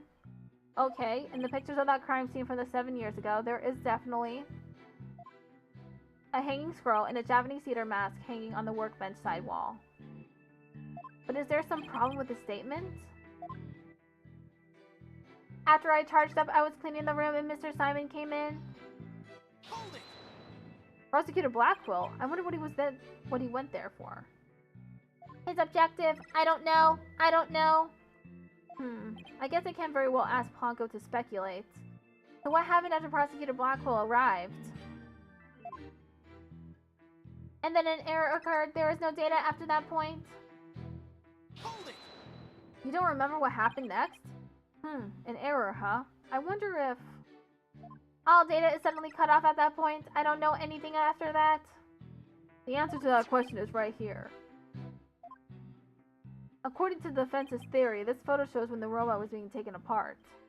Exactly, we can conclude that Ponko's error was the result of her being dismantled. Indeed. The bodies of these robots are designed to be controlled remotely by a separate computer. Yes, that's basically what Miss Blackwell explained to us, too. She said their hearts and memories are stored on a separate computer. When the witness was taken apart, she lost the use of her body, but not her memories. That's how she is now able to give testimony about the events of that day. Fascinating. It's as if she can be seriously wounded, but her soul still burns. There are a few parts of Ponko's testimony that are hard to interpret. Edgewood chose to interpret hugged as stabbed, but I'd better try to iron out who did what, where, and to whom for myself. Hold on, Athena. I'm going to save you.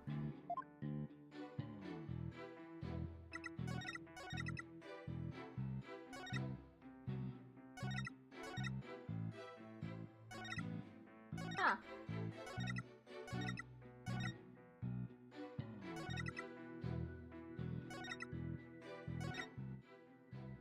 So the part about the heart beating hard is not in this testimony.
Objection!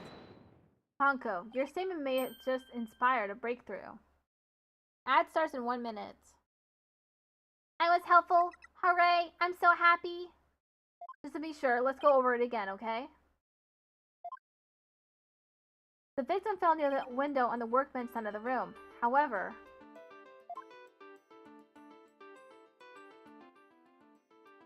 her body was discovered on the operating table. But the operating table and the workbench are 2 different locations. Exactly, Your Honor. We've just learned a new crucial fact. What could explain the 2 very different locations of the body? I'll tell you what. The victim moved? Oh. Whoops. An 11-year-old girl couldn't have moved the heavy body of an adult, so the only explanation is that the victim walked to the operating table herself. In other words, what Ponko observed near the workbench couldn't possibly have been the moment of the murder.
Ooh, I am very relieved to hear that. Glad to know that the murder wasn't committed in front of little Ponko here. Yes, as we just heard in the testimony, Miss Sykes hugged her mother, nothing more. Objection! Miss, right. It's been 8 years, but you're still just as green as ever. Green? But I can't recall ever seeing Mr. Red in anything but a blue suit. Hey, blue's my favorite color. What can I say? If the defendant couldn't move the body herself, she could have had it moved for her. Moved for her, but Miss Sykes and Dr. Sykes were the only ones there. I agree, since this robot is equipped with a heartbeat detection system. It would have been aware of another person's presence if someone else had been there. We can therefore conclude that the defendant and the victim were the only ones present. Then who do you suggest move the body? Don't you know it's in the nature of a robot to help people do things? Miss Ponko, allow me to ask you a question. My name is Ponko. Say it with me. Ponko. I believe you said you were cleaning after Dr. Sykes fell down. Did you happen to move something large onto the operating table? Yes, I did. Athena asked me to. Athena asked you to? And what did you move, little Ponko? I don't know. Unless someone has an ID tag, I can't tell what it is. An ID tag, you say? Yes, a tag with a barcode on it. We robots scan them to tell us what a thing is. That paper in the lab did mention something about that. Recognizes people by scanning their spacesuit or uniform jacket ID tag, it said. So it would appear that Miss Ponko here, Panko, he's been saying Miss Panko, or Ponko, here can't identify when it moved. My name is Ponko! But we humans have the power to imagine what it was, do we not? Well, we do. Well, I do at the very least. Miss Panko, on the defendant's command, move the body onto the operating table.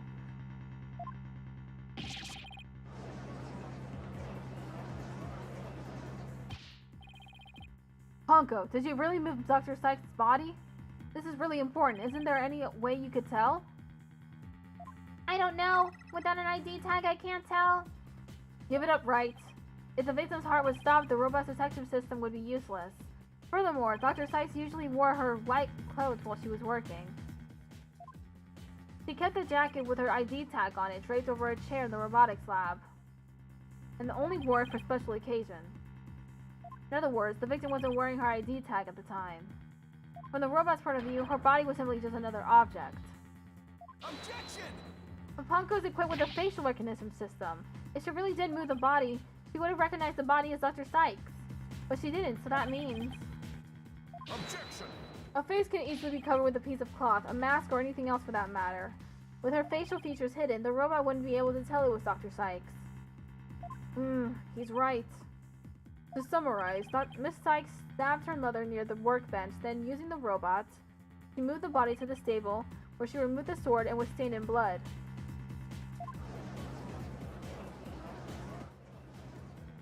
Order! But if that's the case, then I have a question. Why did the defendant move the body to the operating table in the first place? You want a reason? Very well. What? You can't possibly have an explanation. Your emotions blind you to the truth. You could learn a lot from our robot friends. Common rational thought will open your eyes to the truth in front of you, Mr. Wright.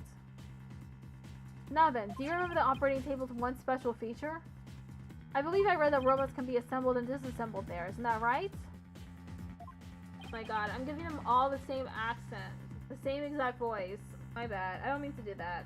It's because my voice is tired.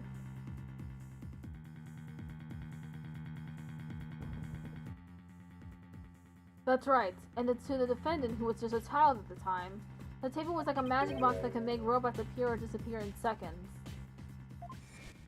But in the end, my mom just put her on the operating table and fixed her in a flash. I was so impressed by what my mom did. I even asked her if she would put me on the table and fix me if I ever got hurt. It looked just like magic to me what she could do. You can't possibly be suggesting. This young, sheltered girl had a difficult time distinguishing robots from people. But take a look at Ponko's arm. It was Miss Sykes who bandaged it up like that. She must have thought the machines heal in the same way that people do. What an adorable, naive mistake. It reminds me of my own grandchild. No way. I refuse to believe it.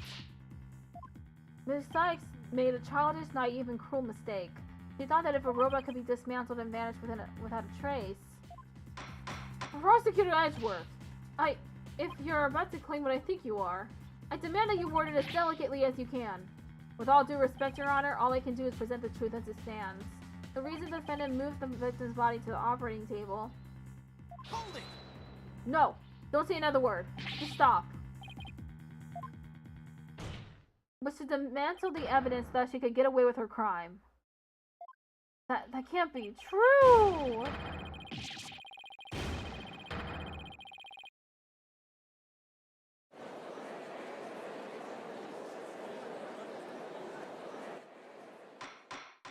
Order in the court. Order in the court, I say.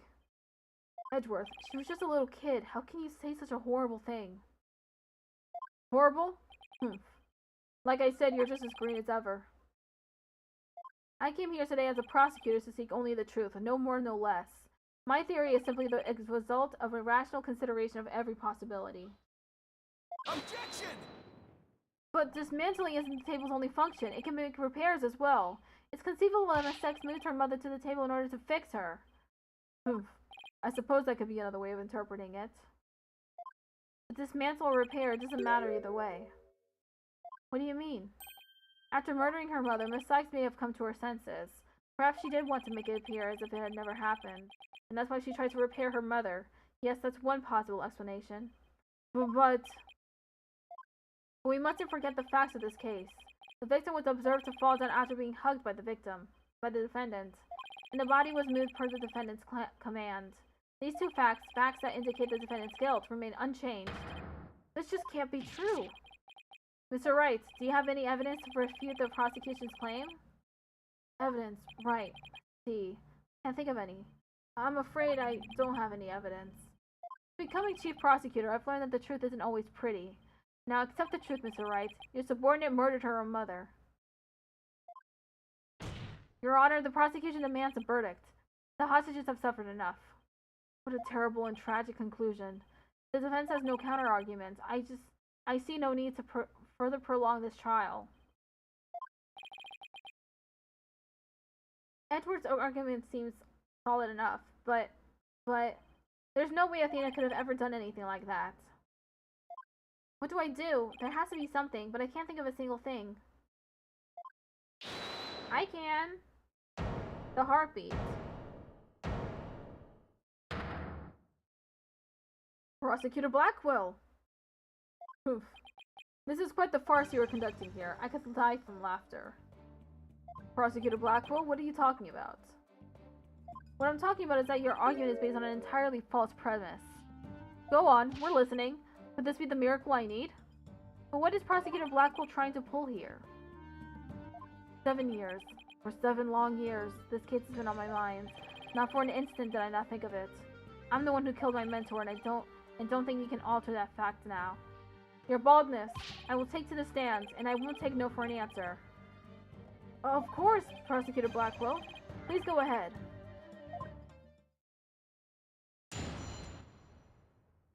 "7 years ago, I went to the Cosmos Space Center with the intention of killing Dr. Sykes. But when I got to the robotics lab, I found Athena there instead. I would not be swayed from my purpose, so I waited for Dr. Sykes to return. And then I committed the act. Ah, how cathartic it was.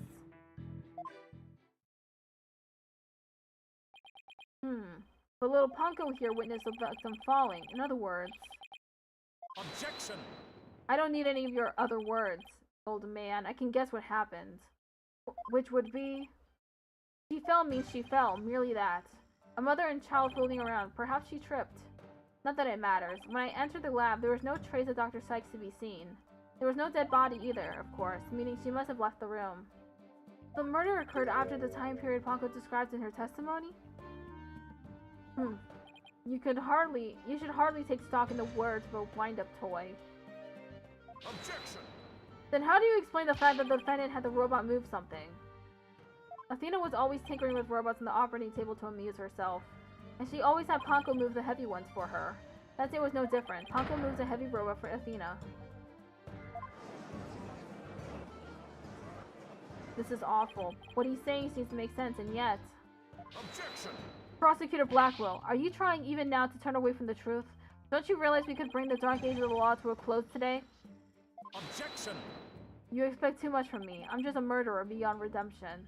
Why don't you just let me go so I can settle down into hell? Prosecutor Blackwell's execution is tomorrow.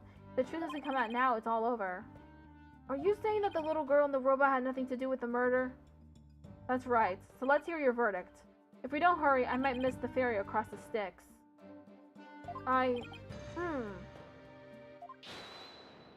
Don't you dare judge. Don't forget I have hostages over here. And Simon, how long are you going to cover for her? Miss Blackwell. Forgive me, Aura. I never wanted you to do anything like this for me. But you agreed to this trial. If you have a counter-argument, then present your evidence.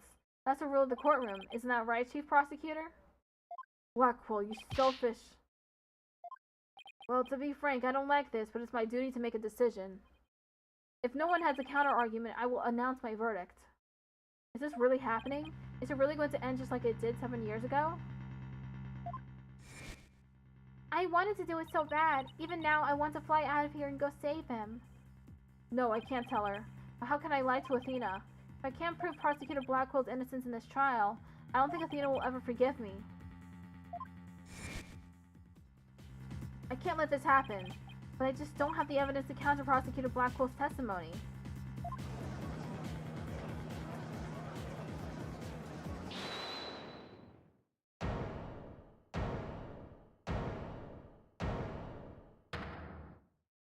Athena, what are you feeling okay? I can hear it. I can hear the voice of his heart. He's hiding something. If he really is, I could sure use Athena's help here. Her power might be just the thing to get us through this. Objection! Flagstono, no need for you to chime in here. Just accept that you're innocent. Objection! These past 7 years, they've been just as hard on me, you know. What are you talking about? Do you remember? That horrible, horrible trial. Please, you have to listen to me. He didn't kill her. His heart is screaming that he didn't kill her. Even now, every time I stand in a courtroom, it comes back to haunt me.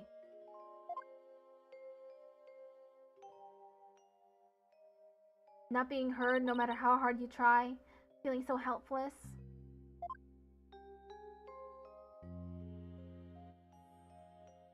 Caught in people's stares, so scared that it feels like your chest is in a vice. I'm terrified of courtrooms. I want to run out of that door even now. And yet you found a way to keep your fears at bay and become a lawyer. Thanks. That's because one day I came to realize that I had to fight. I couldn't give up. I exercised hard and I studied hard. I wanted to become the strongest lawyer I could.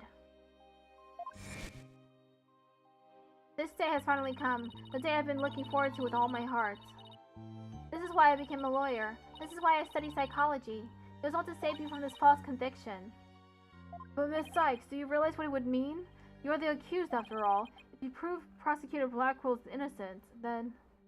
The only thing that matters is the truth. It's my duty to find out what that truth is. Simon, please give me this chance. The chance to shake off this fear that's been with me for 7 years and to face the truth. Athena is being so brave, confronting her past like this. This might really be the last chance to save them both. Prosecutor Blackwell, please testify one more time about the incident 7 years ago. Fine, but your efforts will surely be in vain, for I am not a man who can be cut down easily. Here we go, Simon. Let me hear the voice of your heart.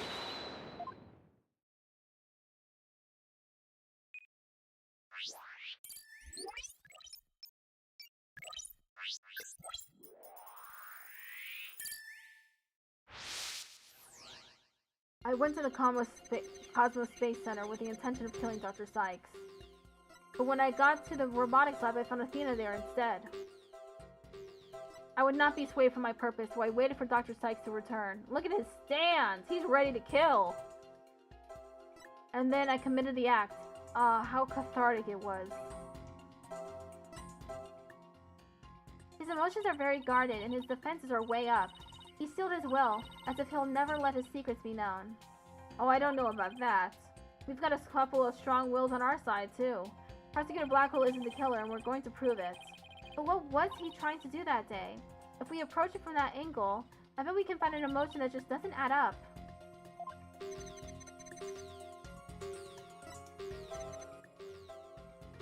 First is the happiness. This feeling of happiness. Even though the person you were looking for wasn't there, you felt happy. Why is that?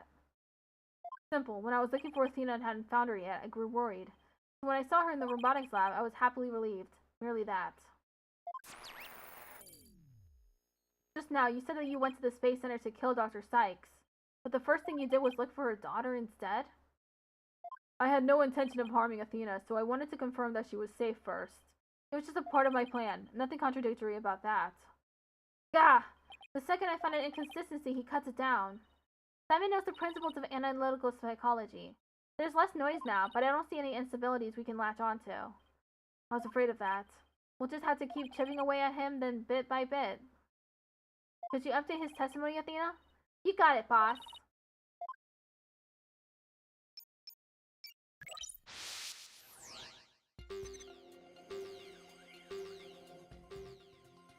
I went to the Cosmos Space Center with the intention of killing Dr. Sykes. When I found Athena in the robotics lab, I was relieved. But I would not be swayed from my purpose, so I waited for Dr. Sykes to return. And when she did, I plunged the katana in.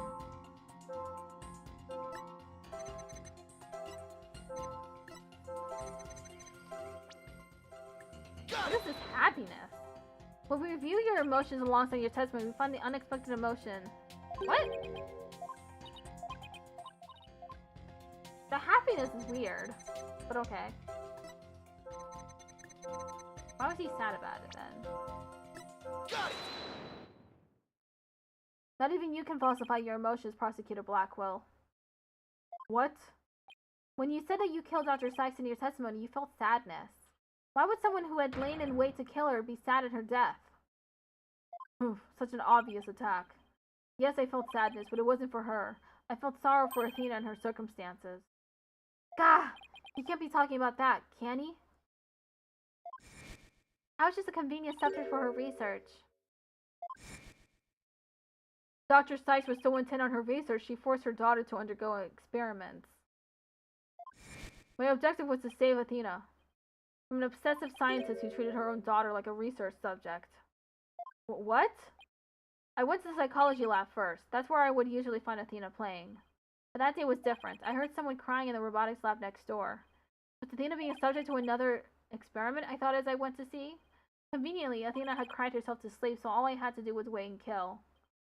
So that's why he was relieved when he saw Athena. But is this story really true? I'm not sure how much to believe. Mr. Wright? How are you doing, Athena? Still hanging in there? I'm a lot stronger than I look, boss. Now take a look at this. The noise level actually increased. It went up? I've never seen it do that before. Prosecutor Blackwell is lying somewhere in his testimony. As a matter of fact, he's piling lie on top of lie in an attempt to make his claim sound more believable. He's trying even harder to suppress his true feelings, and that's what's causing the noise. How in the world should I approach this? An evidence-based approach might work if I can find a contradiction. Otherwise, I should look for an inconsistency in his emotions. There are no flaws in my testimony, and his baldness is prepared to give his verdict. Give up on this lost cause, and let the law free me of these chains already. Objection! I don't think so. Not while I'm around. Now, contradictory testimony or inconsistent emotions. What should I tackle first? His emotions. Okay, let's look for inconsistent emotions. Got it, boss. But if you want to try looking for a contradictory statement instead, just let me know. I can easily switch over.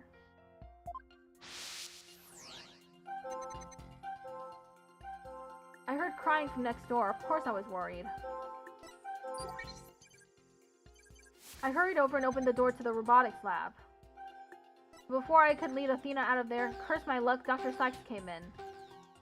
I refused to hand Athena over, so I had no choice but to kill my mentor. Got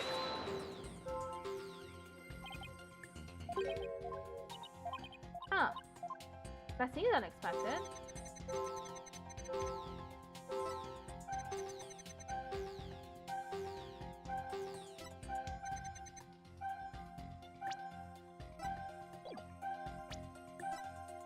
Got it! How odd. Why would you register surprise and open the door to the lab? Alright, fine. I'll explain if I must. What surprised me was Ponko. That toy figure attacked me. Dr. Sykes knew full well of my plan to rescue Athena, but she couldn't stand guard over her daughter 24 hours a day. So Dr. Sykes had Ponko do it? That's right.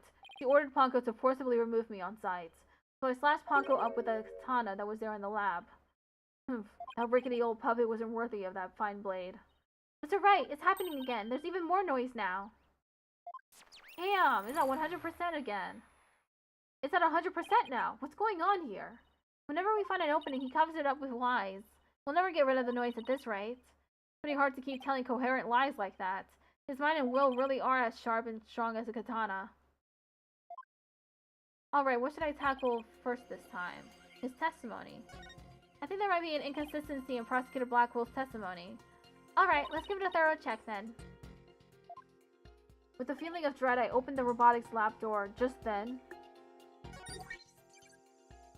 Ponko attacked me. I retaliated by cutting it into pieces. Before I could leave Athena out of there, with curse my luck, Dr. Sykes came in. I refused to hand Athena over, so I had no choice but to kill my mentor.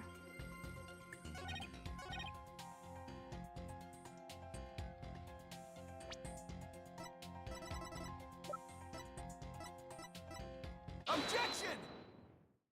Compounding lies with more lies is never the answer, Prosecutor Blackwell. Take a look at this photo. That's the photo of the supposed moment of the murder, isn't it?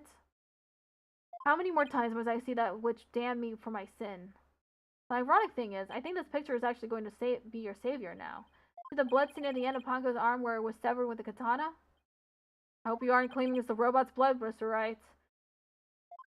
No, most likely the blood was transferred there from the bloody katana. The katana already had blood on it, so then it must have been the victim's blood? That's right, but if that's the case, found a glaring inconsistency. You said in your testimony that you cut up Ponko and then you killed Dr. Sykes. But in spite of that, the victim's blood is already on Ponko's arm in this picture. What? But that couldn't be. Exactly. In order for the blood to have transferred from the sword to Ponko's arm, the victim must have been stabbed first before the robber was slashed. In other words, Prosecutor Blackwell, your entire testimony is nothing but one giant ball of lies. Tell the court the truth, Prosecutor Blackwell, now! You have no idea what you're doing. His voice, there's so much discord. I'm hearing not just one or two, but a bunch of rampaging emotions here. Hard to describe. It's like a violent whirlpool or something. Phoenix Wright, you will pay for this. Never have I been forced to reveal so much, but the rest I'll take to my grave. Prosecutor Blackwell, you are on the witness stand. You are obligated to tell the truth. Isn't that the rule of the courtroom? All these complex emotions, they seem to be flowing in from one source. I think whatever he really saw that day is what's causing these feelings.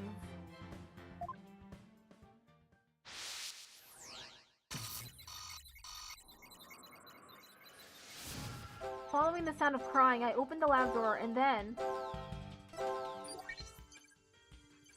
I saw it, that terrible scene. Before I could lead Athena out of there, curse my luck, Dr. Sykes came in. What? I had no choice but to kill my mentor. What? This voice, it hurts to even listen to it. He's been living with this pain inside him for all these years? And the root of it all is hidden somewhere in this testimony, isn't it? Yes, that's right. Please hurry. Please set him free, Mr. Wright.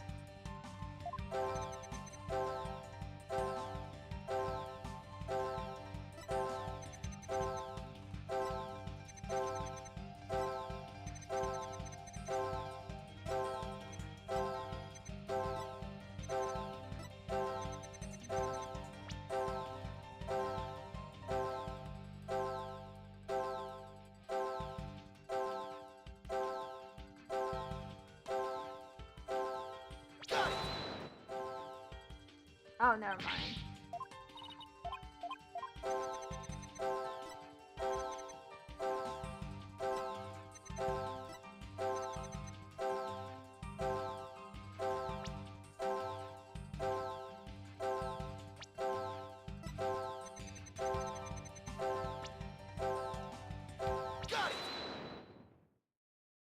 When you opened the door and saw Athena, you became overwhelmed by your emotions. Isn't that right, prosecutor? You should know better. And though it's pathetic, I admit I am terrified to speak of it. Prosecutor Blackwell, Miss Sykes is innocent. I will always believe that with all my heart. Now, can't you find it within yourself to believe in me, too? Athena is innocent, huh? Can you honestly say you believe that to be true, right, Dono? I give you my word. Now tell me what you really saw when you opened the door. Curse you, Phoenix Wright.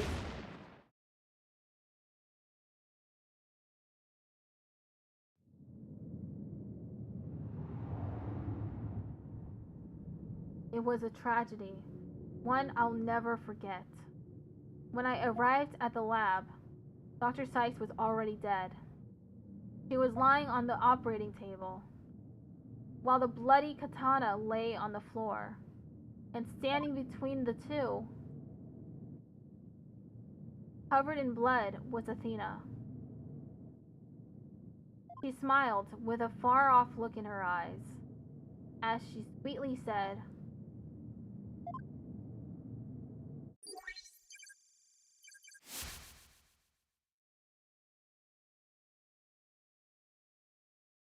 "Something's wrong with Mom, so I'm taking her apart to fix her."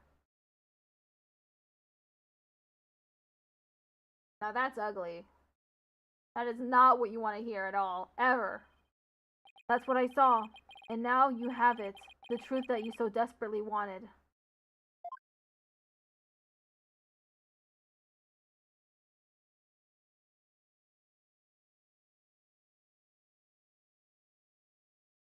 No. Prosecutor Blackwell finally tells the truth, and this is what it is? It's beyond devastating. I tried to take my mother apart? I...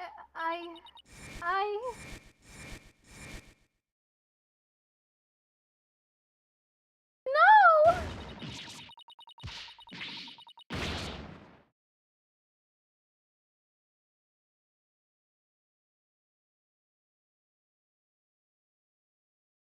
So it was me. I'm the one who killed my mother. Athena!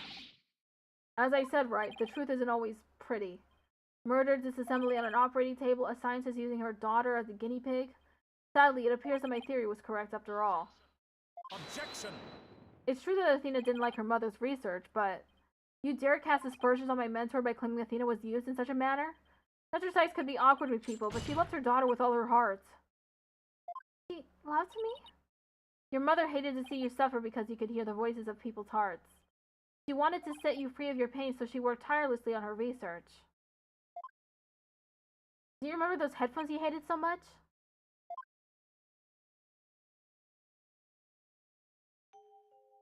Yes, my head hurt every time I wore them.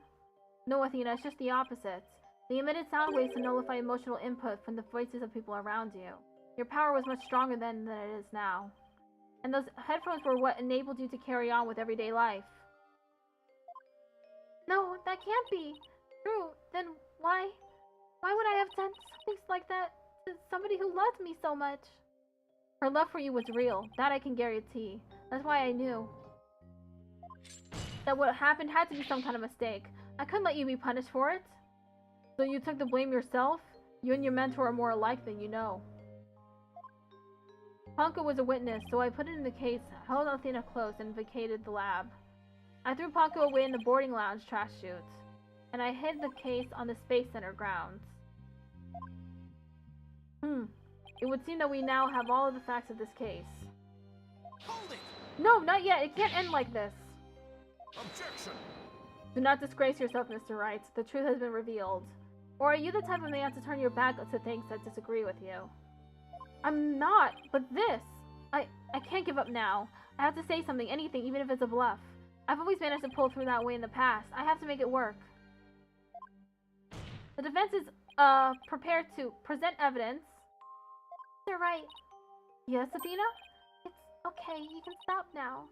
I don't want you and anyone else to suffer any longer for my sake. Athena, what are you saying? I killed my mother, that's the truth. Just like Prosecutor Edwards said, we have to face it no matter how much it hurts. I admit my guilt.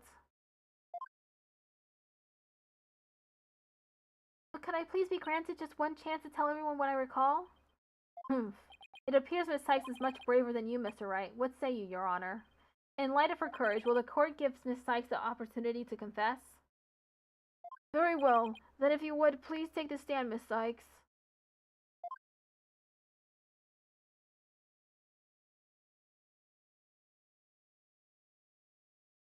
Thank you for letting me do this, Prosecutor Edgeworth. And thank you, Mr. Wright and Prosecutor Blackwell, for letting the truth be known. Now we can finally move forward and everyone's suffering can come to an end. Athena! Prosecutor Blackwell will be cleared and the dark age of the law can come to an end. Yes, admit your guilt and bring everything to its conclusion. I killed my mother. My memory is still a little hazy, but there's no question I remember it. I remember the weight of the weapon in my hands and the feeling of it stabbing in something deep. And I remember the warmth of her blood as it flowed down the handle onto my fingers. Your Honor, please find me guilty. I dare say these are all memories that no one but the murderer would have. I see. Thank you for your confession. I believe this trial has gone on long enough. But before we conclude, does anyone have a counter-argument? Objection! I do, Your Honor. Mr. Wright! But Mr. Wright, why? I killed her. I remember it now. Any counter-argument right now is pointless. Objection! Don't tell me you're forgetting one of the basic tenets of lawyering. Always believe in the client to the bitter end. Athena, you are not a murderer. Objection! I said that you never changed, but could you have actually regressed in these 8 years? I won't stand for your childish emotionalism getting in the way of the truth. Emotionalism? Don't lecture me on matters of the heart, Edgeworth. Because I can see straight into a person's soul.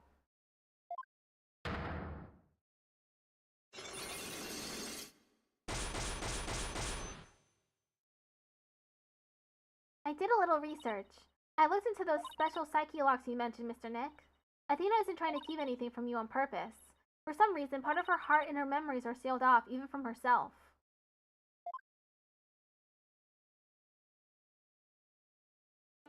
There's still a chance, somewhere deep in Athena's heart. There might be still a memory that not even she knows about yet. It might be like looking for a grain of sand somewhere in the cosmos, but still, that memory might contain a new fact that could prove her innocence. I hope for everyone's sake that you are not just bluffing, Mr. Wright. Now then, is there not a problem with Miss Sykes' confession? Memory is still a little hazy, but there's no question I remember it. I remember the weight of the weapon in my hands and the feeling of it stabbing in deep. And I remember the warmth of her blood as it flowed down the handle onto my fingers. There's definitely something wrong with her memory of the event. I can just tell. If there's a problem with her confession, please prove it to this court now.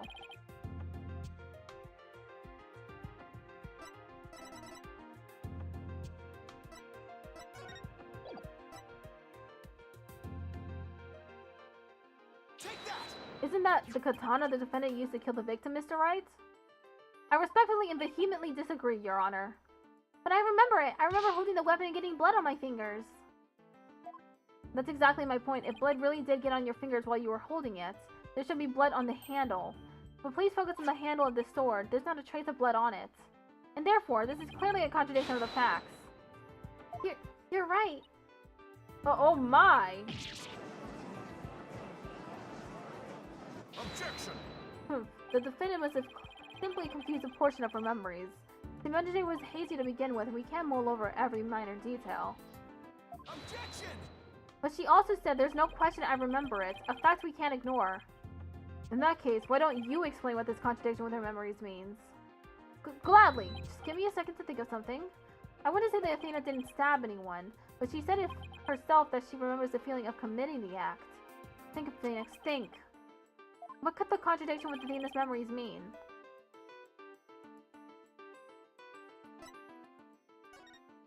Miss Sykes said blood flowed down the handle, but the katana's handle is spotless.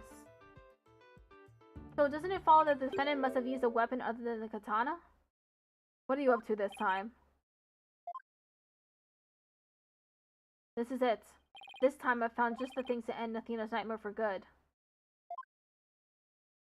The weapon that took Dr. Sykes' life was the katana, that much is for sure. So if it can show a possibility that Athena didn't use the katana, it could help me prove her innocent. A different weapon, you say? What weapon would that be exactly? Right, of course you would ask that. I can see you're floundering, Mr. Wright. Did you speak without thinking again, as always? How does he do that? But I can't back down now. Not here, not now. That's right, I did. Because it's so obvious it doesn't require any thought. What did you say? Okay, so maybe that was an exaggeration, but there has to be something.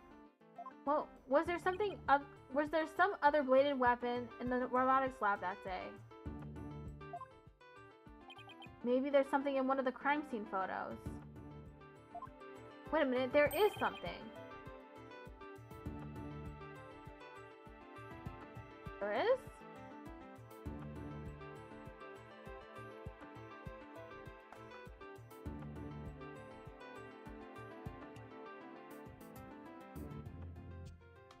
There is a high probability that that was in the lab.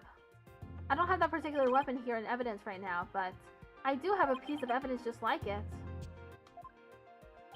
Other than the katana, this is another blade that may have been in the crime scene. Take that! But that's the murder weapon in the Clay Tehran case. Yes, this is the knife that took Mr. Tehran's life. But there must have been a knife just like this at the scene 7 years ago as well. Toolkits containing utility knives like this one are issued to Space Center employees, and a robotics lab especially would naturally have one of these around. Objection! But besides the katana, no other bladed weapon was found at the scene. It was in the investigation report if you didn't know. Objection! Of course I knew that, once you told me just now. Then here's something else you already knew. There was a toolkit at the scene, but it didn't contain any blades. Here's a photo of its contents. You're right. I don't see any kind of bladed tool. Fine, but isn't there something odd about the design on these handles? Yeah, it's supposed to be spelling out the Space Center name. They're like all rearranged. Therefore, there was no other bladed weapon in the room. Objection! I disagree. This toolkit contained a knife. And what proof do you have of that? Don't tell me your eye for art is failing you too, Mr. Edgeworth. You're the last person in the world who should be criticizing my aesthetic taste. Now, he is simply watching out for your ocular health. Please proceed, Mr. Wright. Notice that the handles of each of these tools has a sort of design on them. Ah, I see that they do, but what significance does that have? It's clear that one of the tools is missing from this kit. If we rearrange the tools into a specific pattern, we might be able to tell which part of the overall design is missing. Is that the theory your pitiful sense of aesthetics helped you come up with? Edgeworth, just let it go, man. For the court then, if you would. What pattern or design would we see if we were to rearrange the tools?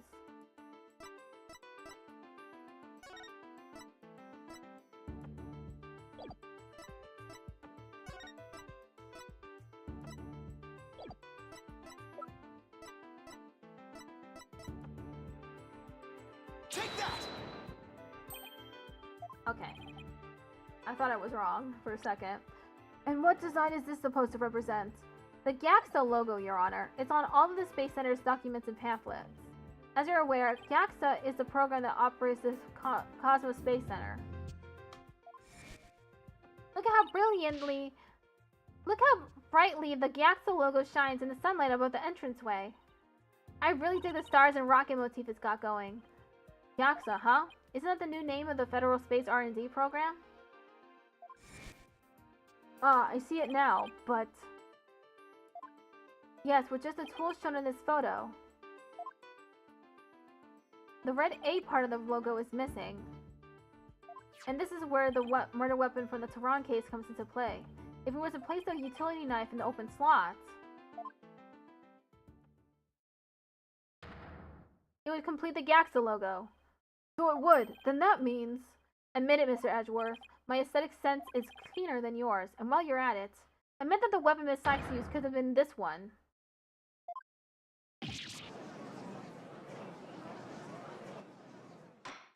Order! Order in the court! Miss Sykes confessed to having a memory of stabbing the victim. Admittedly, Miss Sykes most likely did stab someone using a utility knife. However, the weapon used to kill Dr. Sykes was the katana. Therefore, the act of stabbing that Miss Sykes remembers couldn't be that of Dr. Sykes. Then who did she stab? Very well, let's suppose for a moment that Miss Sykes did use a utility knife. Tell me, how does that change anything? Come again? What if the katana was only being used as a decoy to conceal the true murder weapon? What if the real weapon that took the victim's life was the utility knife? Could be ridiculous, or are you changing the premise of your entire argument?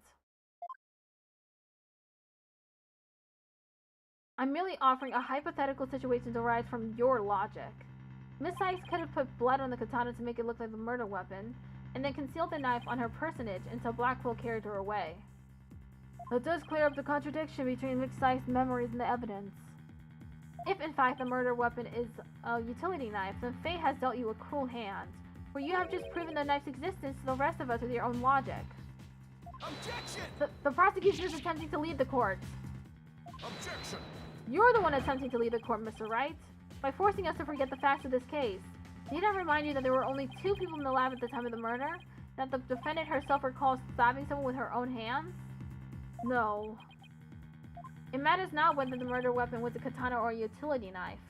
As long as we know that the victim and the defendant were the only ones there, you cannot escape the fact that it was Athena Sykes who killed her own mother. I don't believe it. Why? Why does this keep happening? Every time I find a contradiction, it vanishes and the suspicion keeps coming back. It's almost as if... Now you're finally starting to get it. Your contradictions keep vanishing because the charge is true. And the suspicion keeps coming back to the defendant because that's where it belongs. Phoenix Wright, when will you open your eyes and accept the truth?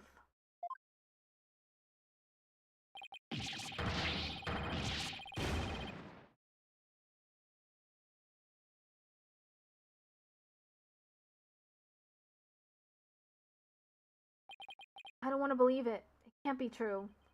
What if... Mr. Wright, you fought a good fight. I think you've done all you can do.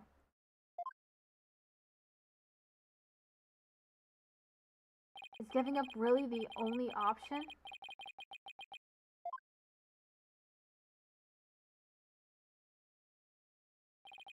No, snap out of it, Phoenix. What's the matter with you, giving in to doubt? I can't look back. Forward is the only way to go. No, Your Honor, not yet. It isn't over yet. Right. I can't lose sight of what's important. I believe in Athena and I'll always believe in her, to the very end. A defense lawyer never gives up on his client. I had to pick myself up and stand firm. Make that brain of yours work, Phoenix. If I don't see a way, I'll just have to go back and look for one. Time to rethink this case thoroughly. I can see the fact that Athena must have stabbed someone with a utility knife. This must have been what Ponko witnessed as Athena's hug. But Prosecutor Blackwell didn't see the knife at the scene. This means that someone must have removed it from the lab before he arrived. Who could have taken the utility knife from the lab? Mitzi Sykes. Maybe Dr. Sykes was still alive and she's the one who took the utility knife away? Nah, that's definitely not it. That's the prosecution's claim. Of course Athena didn't take the knife with her. What kind of lawyer doubts his own client? A third person was at the scene. If I trust in Athena, then I have to conclude that there was a third person at the scene.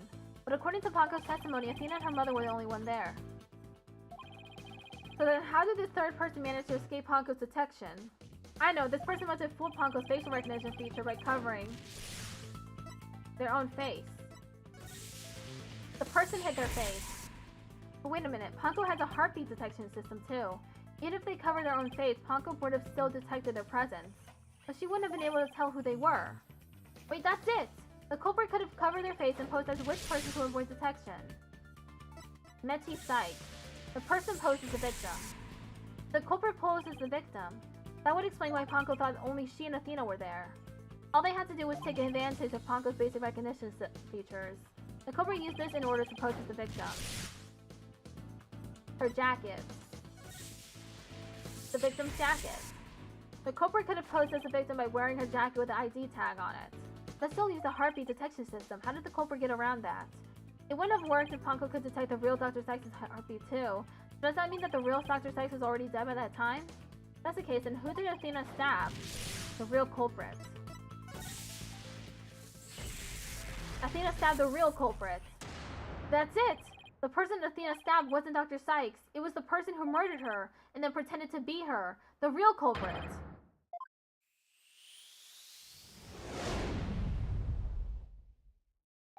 Now that Mr. Red has finally finished thinking, let us bring this to a swift end. Please give us your verdict, Your Honor, so that we can move on to hostage negotiations. You're absolutely right, Prosecutor Edgeworth. I hereby... Objection! I didn't say it was finished. I was only pausing for a second, because I realized something so shocking I had to take a break to digest it. But now I know for a fact that Miss Sykes is innocent. But Ponko saw me. She witnessed the moment of the crime. Yes, Ponko did witness something. She saw the hug. In other words, the moment you used the utility knife.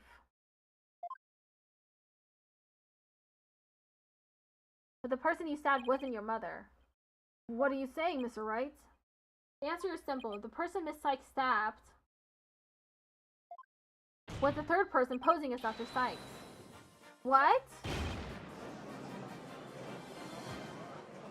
Objection! Do you really expect us to swallow that, Mr. Wright? According to the robot statement, there was no third person there. Did you really think I wouldn't see through your ludicrous graph for time? Objection! After all we've been through, Mr. Edgeworth, I'm disappointed. Don't you know by now that this smile of mine means I have absolute confidence? Huh. You make that pose all the time regardless of the facts. Ponko's strange malfunction. Mr. Tehran, you look pale. Shall I help you to the sick bay? Mr. Tehran? But that's Apollo you're talking to. Oh, this hunk of junk here is mistaking Apollo for Clay. Maybe Apollo is possessed by Clay's ghost. That was another case of mistaken identity caused by a jacket ID tag. All because Klonko couldn't read Apollo's facial features due to that eye patch. Like Mr. Edgeworth said, a mask could nullify the robot's facial recognition. And then, all the person would have to do is wear a jacket with the victim's ID tag to pose as her. Objection! Of all the ridiculous theories, what good would a silly disguise like that do? Have you forgotten the robot also has a heartbeat detection system? If there was a third person at the scene, the robot would have detected them. I'm sorry, Mr. Edgeworth, but that doesn't count for much, I'm afraid. Because by that time, Dr. Sykes' heart had already stopped beating. What? So does that mean... Yes, Your Honor, the person Miss Sykes stabbed. This third person who was posing as Dr. Sykes is her mother's real killer. But that's... impossible!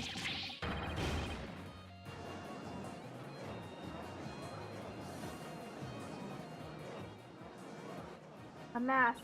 The person I stabbed was wearing a mask? Order! Order in the court! Miss Sykes, did you say something? A mask? Yes, I remember a... Ah! Athena, what is it? Ah!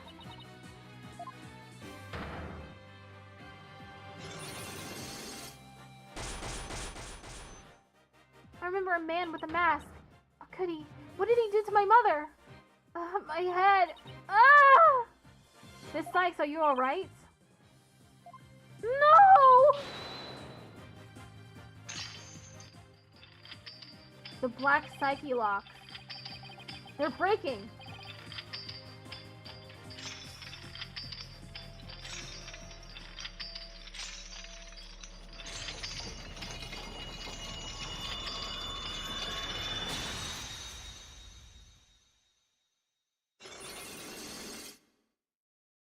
It's all coming back to me. Everything that happened the day my mother was murdered.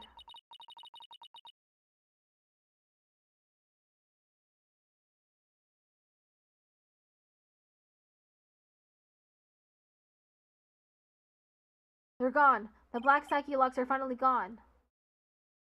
You didn't really stab your mother, did you? It's all right, Athena. Just tell us what you saw that day. I was drawing a picture. When I was done, I went to show it to my mom. I opened the door, and then... It's all right. I'm right here. You're safe, Athena. On the floor, by the workbench, the katana sticking out of her. There was a handkerchief over her face, but I knew it was her by her clothes. And there was a man there. A man? Hold it! Quiet, Your Honor. Go on, Athena. He tried to attack me. In a panic, I grabbed the knife that was there and... He dodged at first, so I only got his clothes. But I tried again. And this time you got him, didn't you? Did. I remember it clearly now. The knife went into the back of his hand. Then he kicked me and I passed out. Utility knife updated in the court record. The weapon used on Tehran. Athena also used one of these to stab the Phantom's hand during the incident 7 years ago. When I came to, my mom wasn't moving. I had to do something. I had to fix her, I thought. So I asked Ponko to move her to the operating table.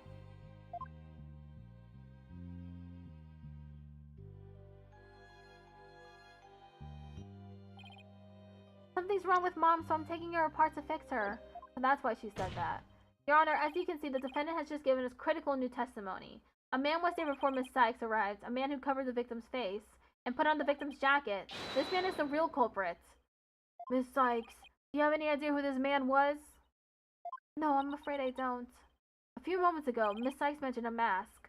Athena, can you tell us anything about that? Yes, the mask. It was my mom's Japanese theater mask. I think it was the one hanging on the wall in the lab. This mask hanging there on the wall. It was kind of spooky, that mask. My mom used to tell me that a no mask even has the powers to turn an ordinary human being into a phantom. A phantom? It would seem that a new suspect has emerged. And that means that all suspicion against Miss Sykes has. You see, this is precisely why I can't trust the court system. Athena Sykes is the murderer. I won't accept any other verdict.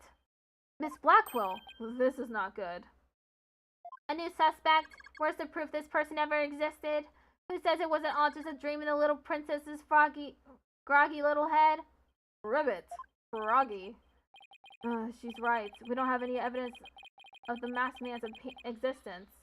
Objection! Thank you, Mr. Wright. I'll never be able to repay you for all you've done. But I'm fine now, because I can say with certainty that I didn't kill my mother. Tina, I'm so glad for you. More and more memories are coming back now, so I'd like to say one thing if I could. Haku came to the robotics lab at about 2 p.m. to recharge. I went to the robotics lab at about 2 p.m. for my regular recharge. Just as I was about to charge up, Athena came in and hugged Mommy Mateys. And then Mommy Mateys fell down. After that, I was recharging, so I don't know anything. I see where you're going with this. If Mommy Mateys was really the killer in disguise. Right, then he must have come to the robotics lab before 2 p.m. Do I have anything here in the evidence that can help me find this person who came to the lab before 2 p.m.?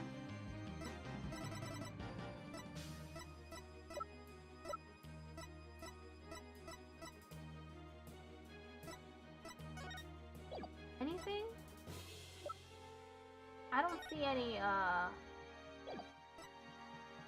clocks or anything.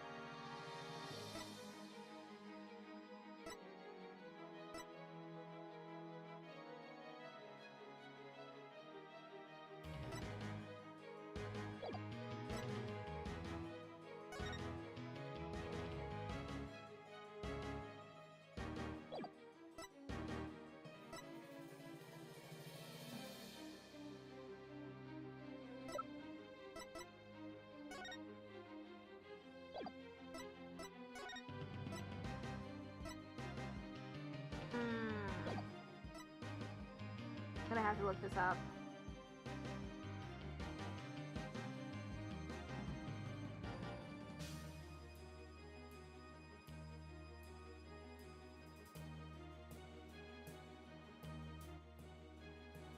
Seven-year-old footage.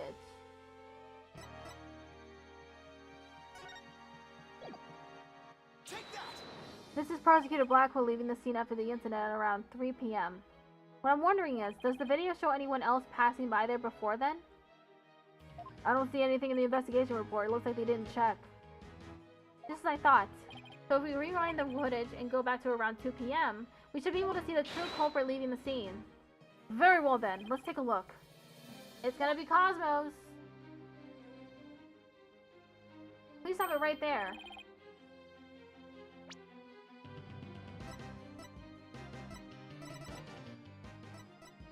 It's not Clay Tehran.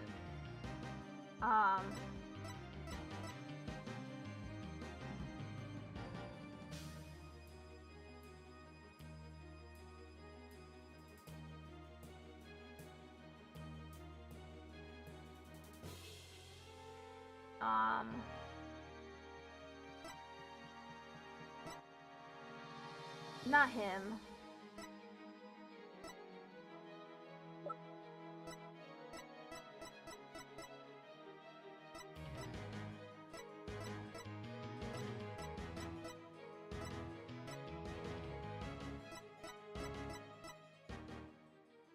He's the only other person that it could have been.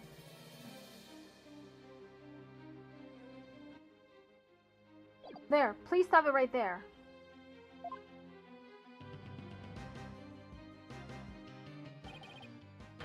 It's just like you said, there is a man leaving the scene of the crime. That is Clay Tehran. It was Clay? But then who killed him? Miss Sykes, do you remember this person? That's him, I'm sure of it. He's wearing my mother's jacket. I did, but what I really wanted to see was her jacket. That jacket on display, that was Dr. Sykes.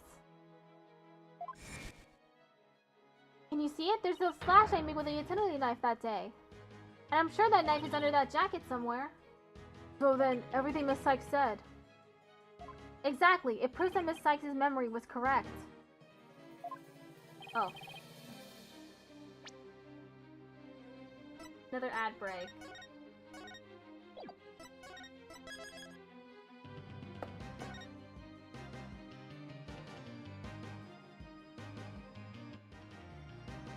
I'll be right back.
Oh, I forgot to mute my mic before I left.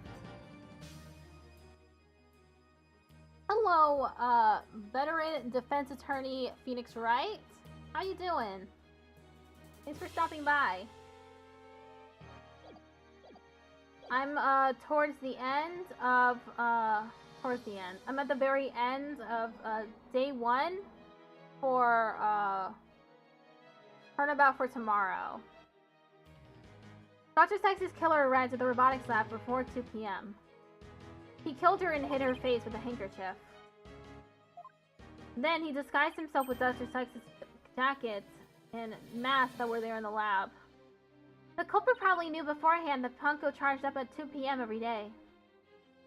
So he waited for Punko to come to the lab for her regulatory charge.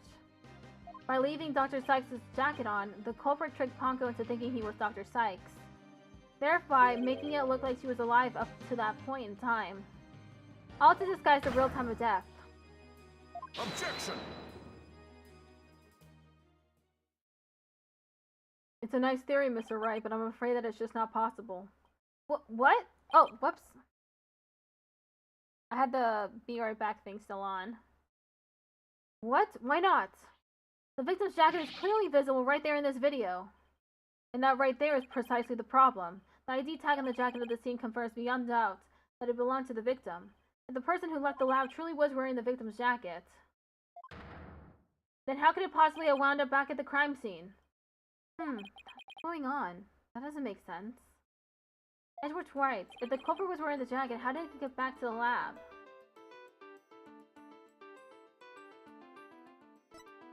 The victim's already dead.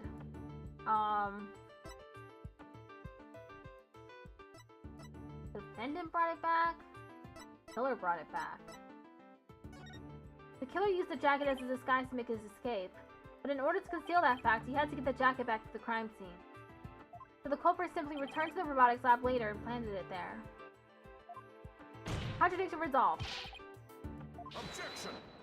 Except that it would have been impossible. The only people who came to the robotics lab after the killer were Prosecutor Blackwell and the people who reported the body. And they claimed that the jacket was there when they arrived. So, when do you propose this mysterious man of yours had the chance to return the jacket? A puzzling question indeed. When did the culprit have the chance to bring the jacket back? When the body was found? The only time the culprit could have returned the jacket was when the body was found. Mr. Wright, do you realize the implication of that argument? I do. Most people, when they come across a murder, focus their attention on the body. The culprit could have taken advantage of that split second to plant the jacket. In other words, the true culprit of this case, a man known as the Phantom, was one of the first people to discover the body. I would never...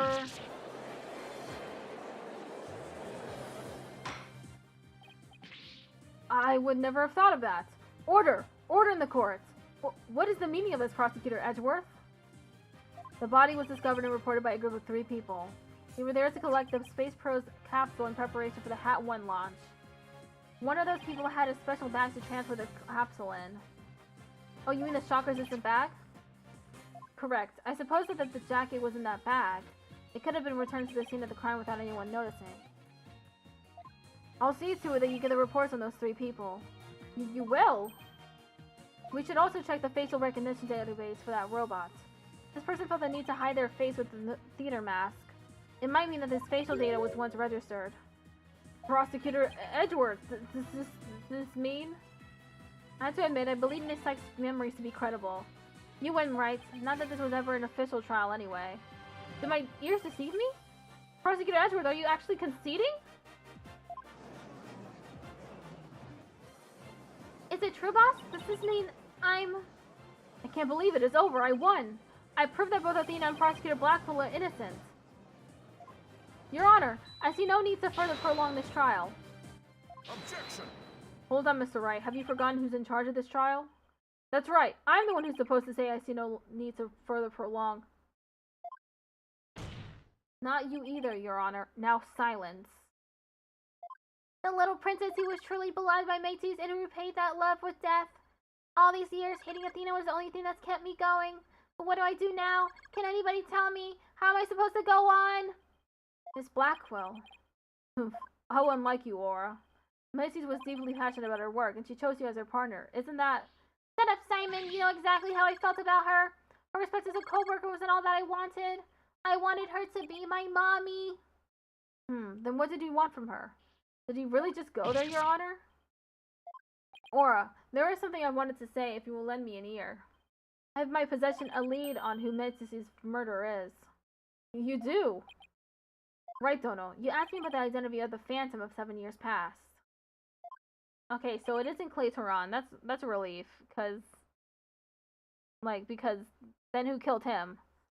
We're gonna get 3 new people,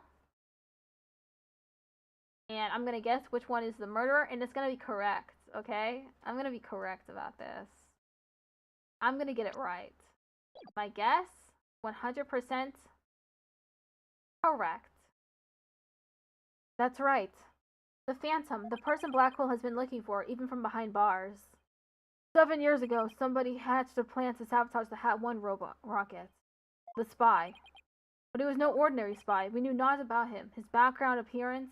We came to refer to him as the Phantom. At the time, I was working with the police to hunt him down. And then one day, a miracle occurred, and I obtained a lead on him. Oh, how exciting! What was the lead? A recording of the Phantom's voice, but the quality was too poor for proper voice analysis. Yet I had hope. Aura's co-worker was a scientist who could analyze human emotions. So I asked her to evaluate the recording using analytical psychology. And that scientist was Dr. Sykes. Yes, a spy's greatest fear is to have his true identity discovered. In addition to Hat-1, Dr. Sykes' results in the recording were surely among his targets. But the search of the Space Center bore no fruit, so he must have started to panic. He couldn't find them! But where could they have been? Who is to say? Wow, I bet he's never let that out of his sight all these years. How in the world did you smuggle them into prison? Oh, I have my ways. What's more, my partner is especially talented at that sort of thing.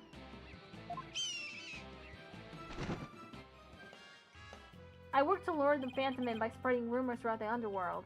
I was even granted permission to prosecute cases to attract the Phantom's attention. Just try to retrieve your identity, you bloody butcher, became my taunt. And what about the results Dr. Sykes drew up for you? Was there any useful information? Here, you can see for yourself. But take good care of it. It's all I have left of my mentor. I will. I better hold on to this real tight. Phantom Sykes' profile added to the court record. The subject's emotions rarely fluctuate and he doesn't experience feelings like normal people do. Normal people. Psychological profile classified. Emotional output of this voice extremely weak compared to typical voices. Subject seems to have unique psychological makeup with almost no emotional fluctuation. No emotional fluctuation, huh? A spy who experiences no emotions, not sadness or anger, and naturally no fear. He is the very definition of a phantom, a monster with no heart, don't you see? This creature is the rod that destroyed our lives and set what ails us all into motion. The Phantom, indeed. A fitting name for the one who has brought darkness to our world. Well then, it seems a faint image of this man has started to take shape. Based on what we have learned, I'd like all of you to conduct further investigation. This is not a formal trial, but I do want to follow protocol. If I may, I'd like to hand down my verdict and bring these proceedings to an end. Whatever. Do what you want. You'll hear no objections from me. Yes, please, Your Honor. It's over. It's finally over. Very well. In that case, Prosecutor Blackwell, could you please take the stand? As a result of this trial, your innocence has been proven. The verdict handed down 7 years ago is hereby overturned. And now the defendant of the current trial, Miss Athena Sykes. Yes, Your Honor. Mr. Wright, thank you. Thank you for everything. Athena, you're more than welcome. If everyone is ready, I will now give my verdict. Oh, objection. You. Apollo.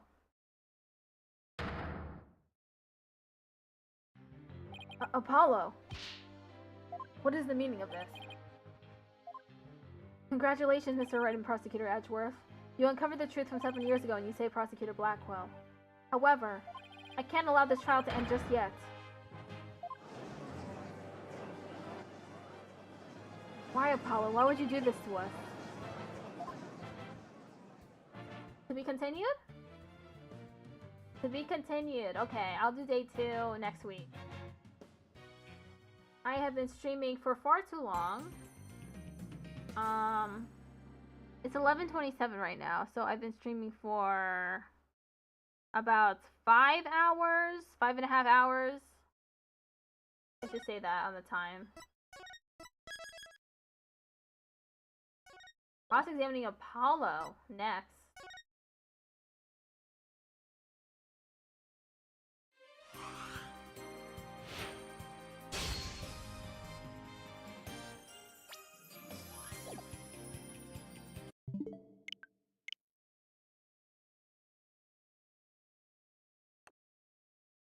Okay.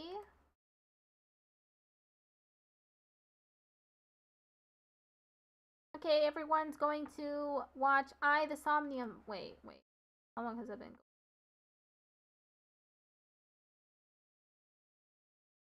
Oh, okay.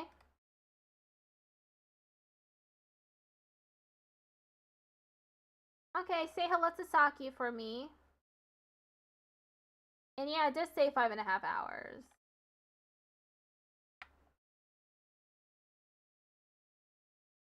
Okay, I'll be back next week to play Infinity Nikki on Friday. Maybe something new on Saturday instead. And on Sunday, of course, more Apologestis. Goodbye, YouTube as well.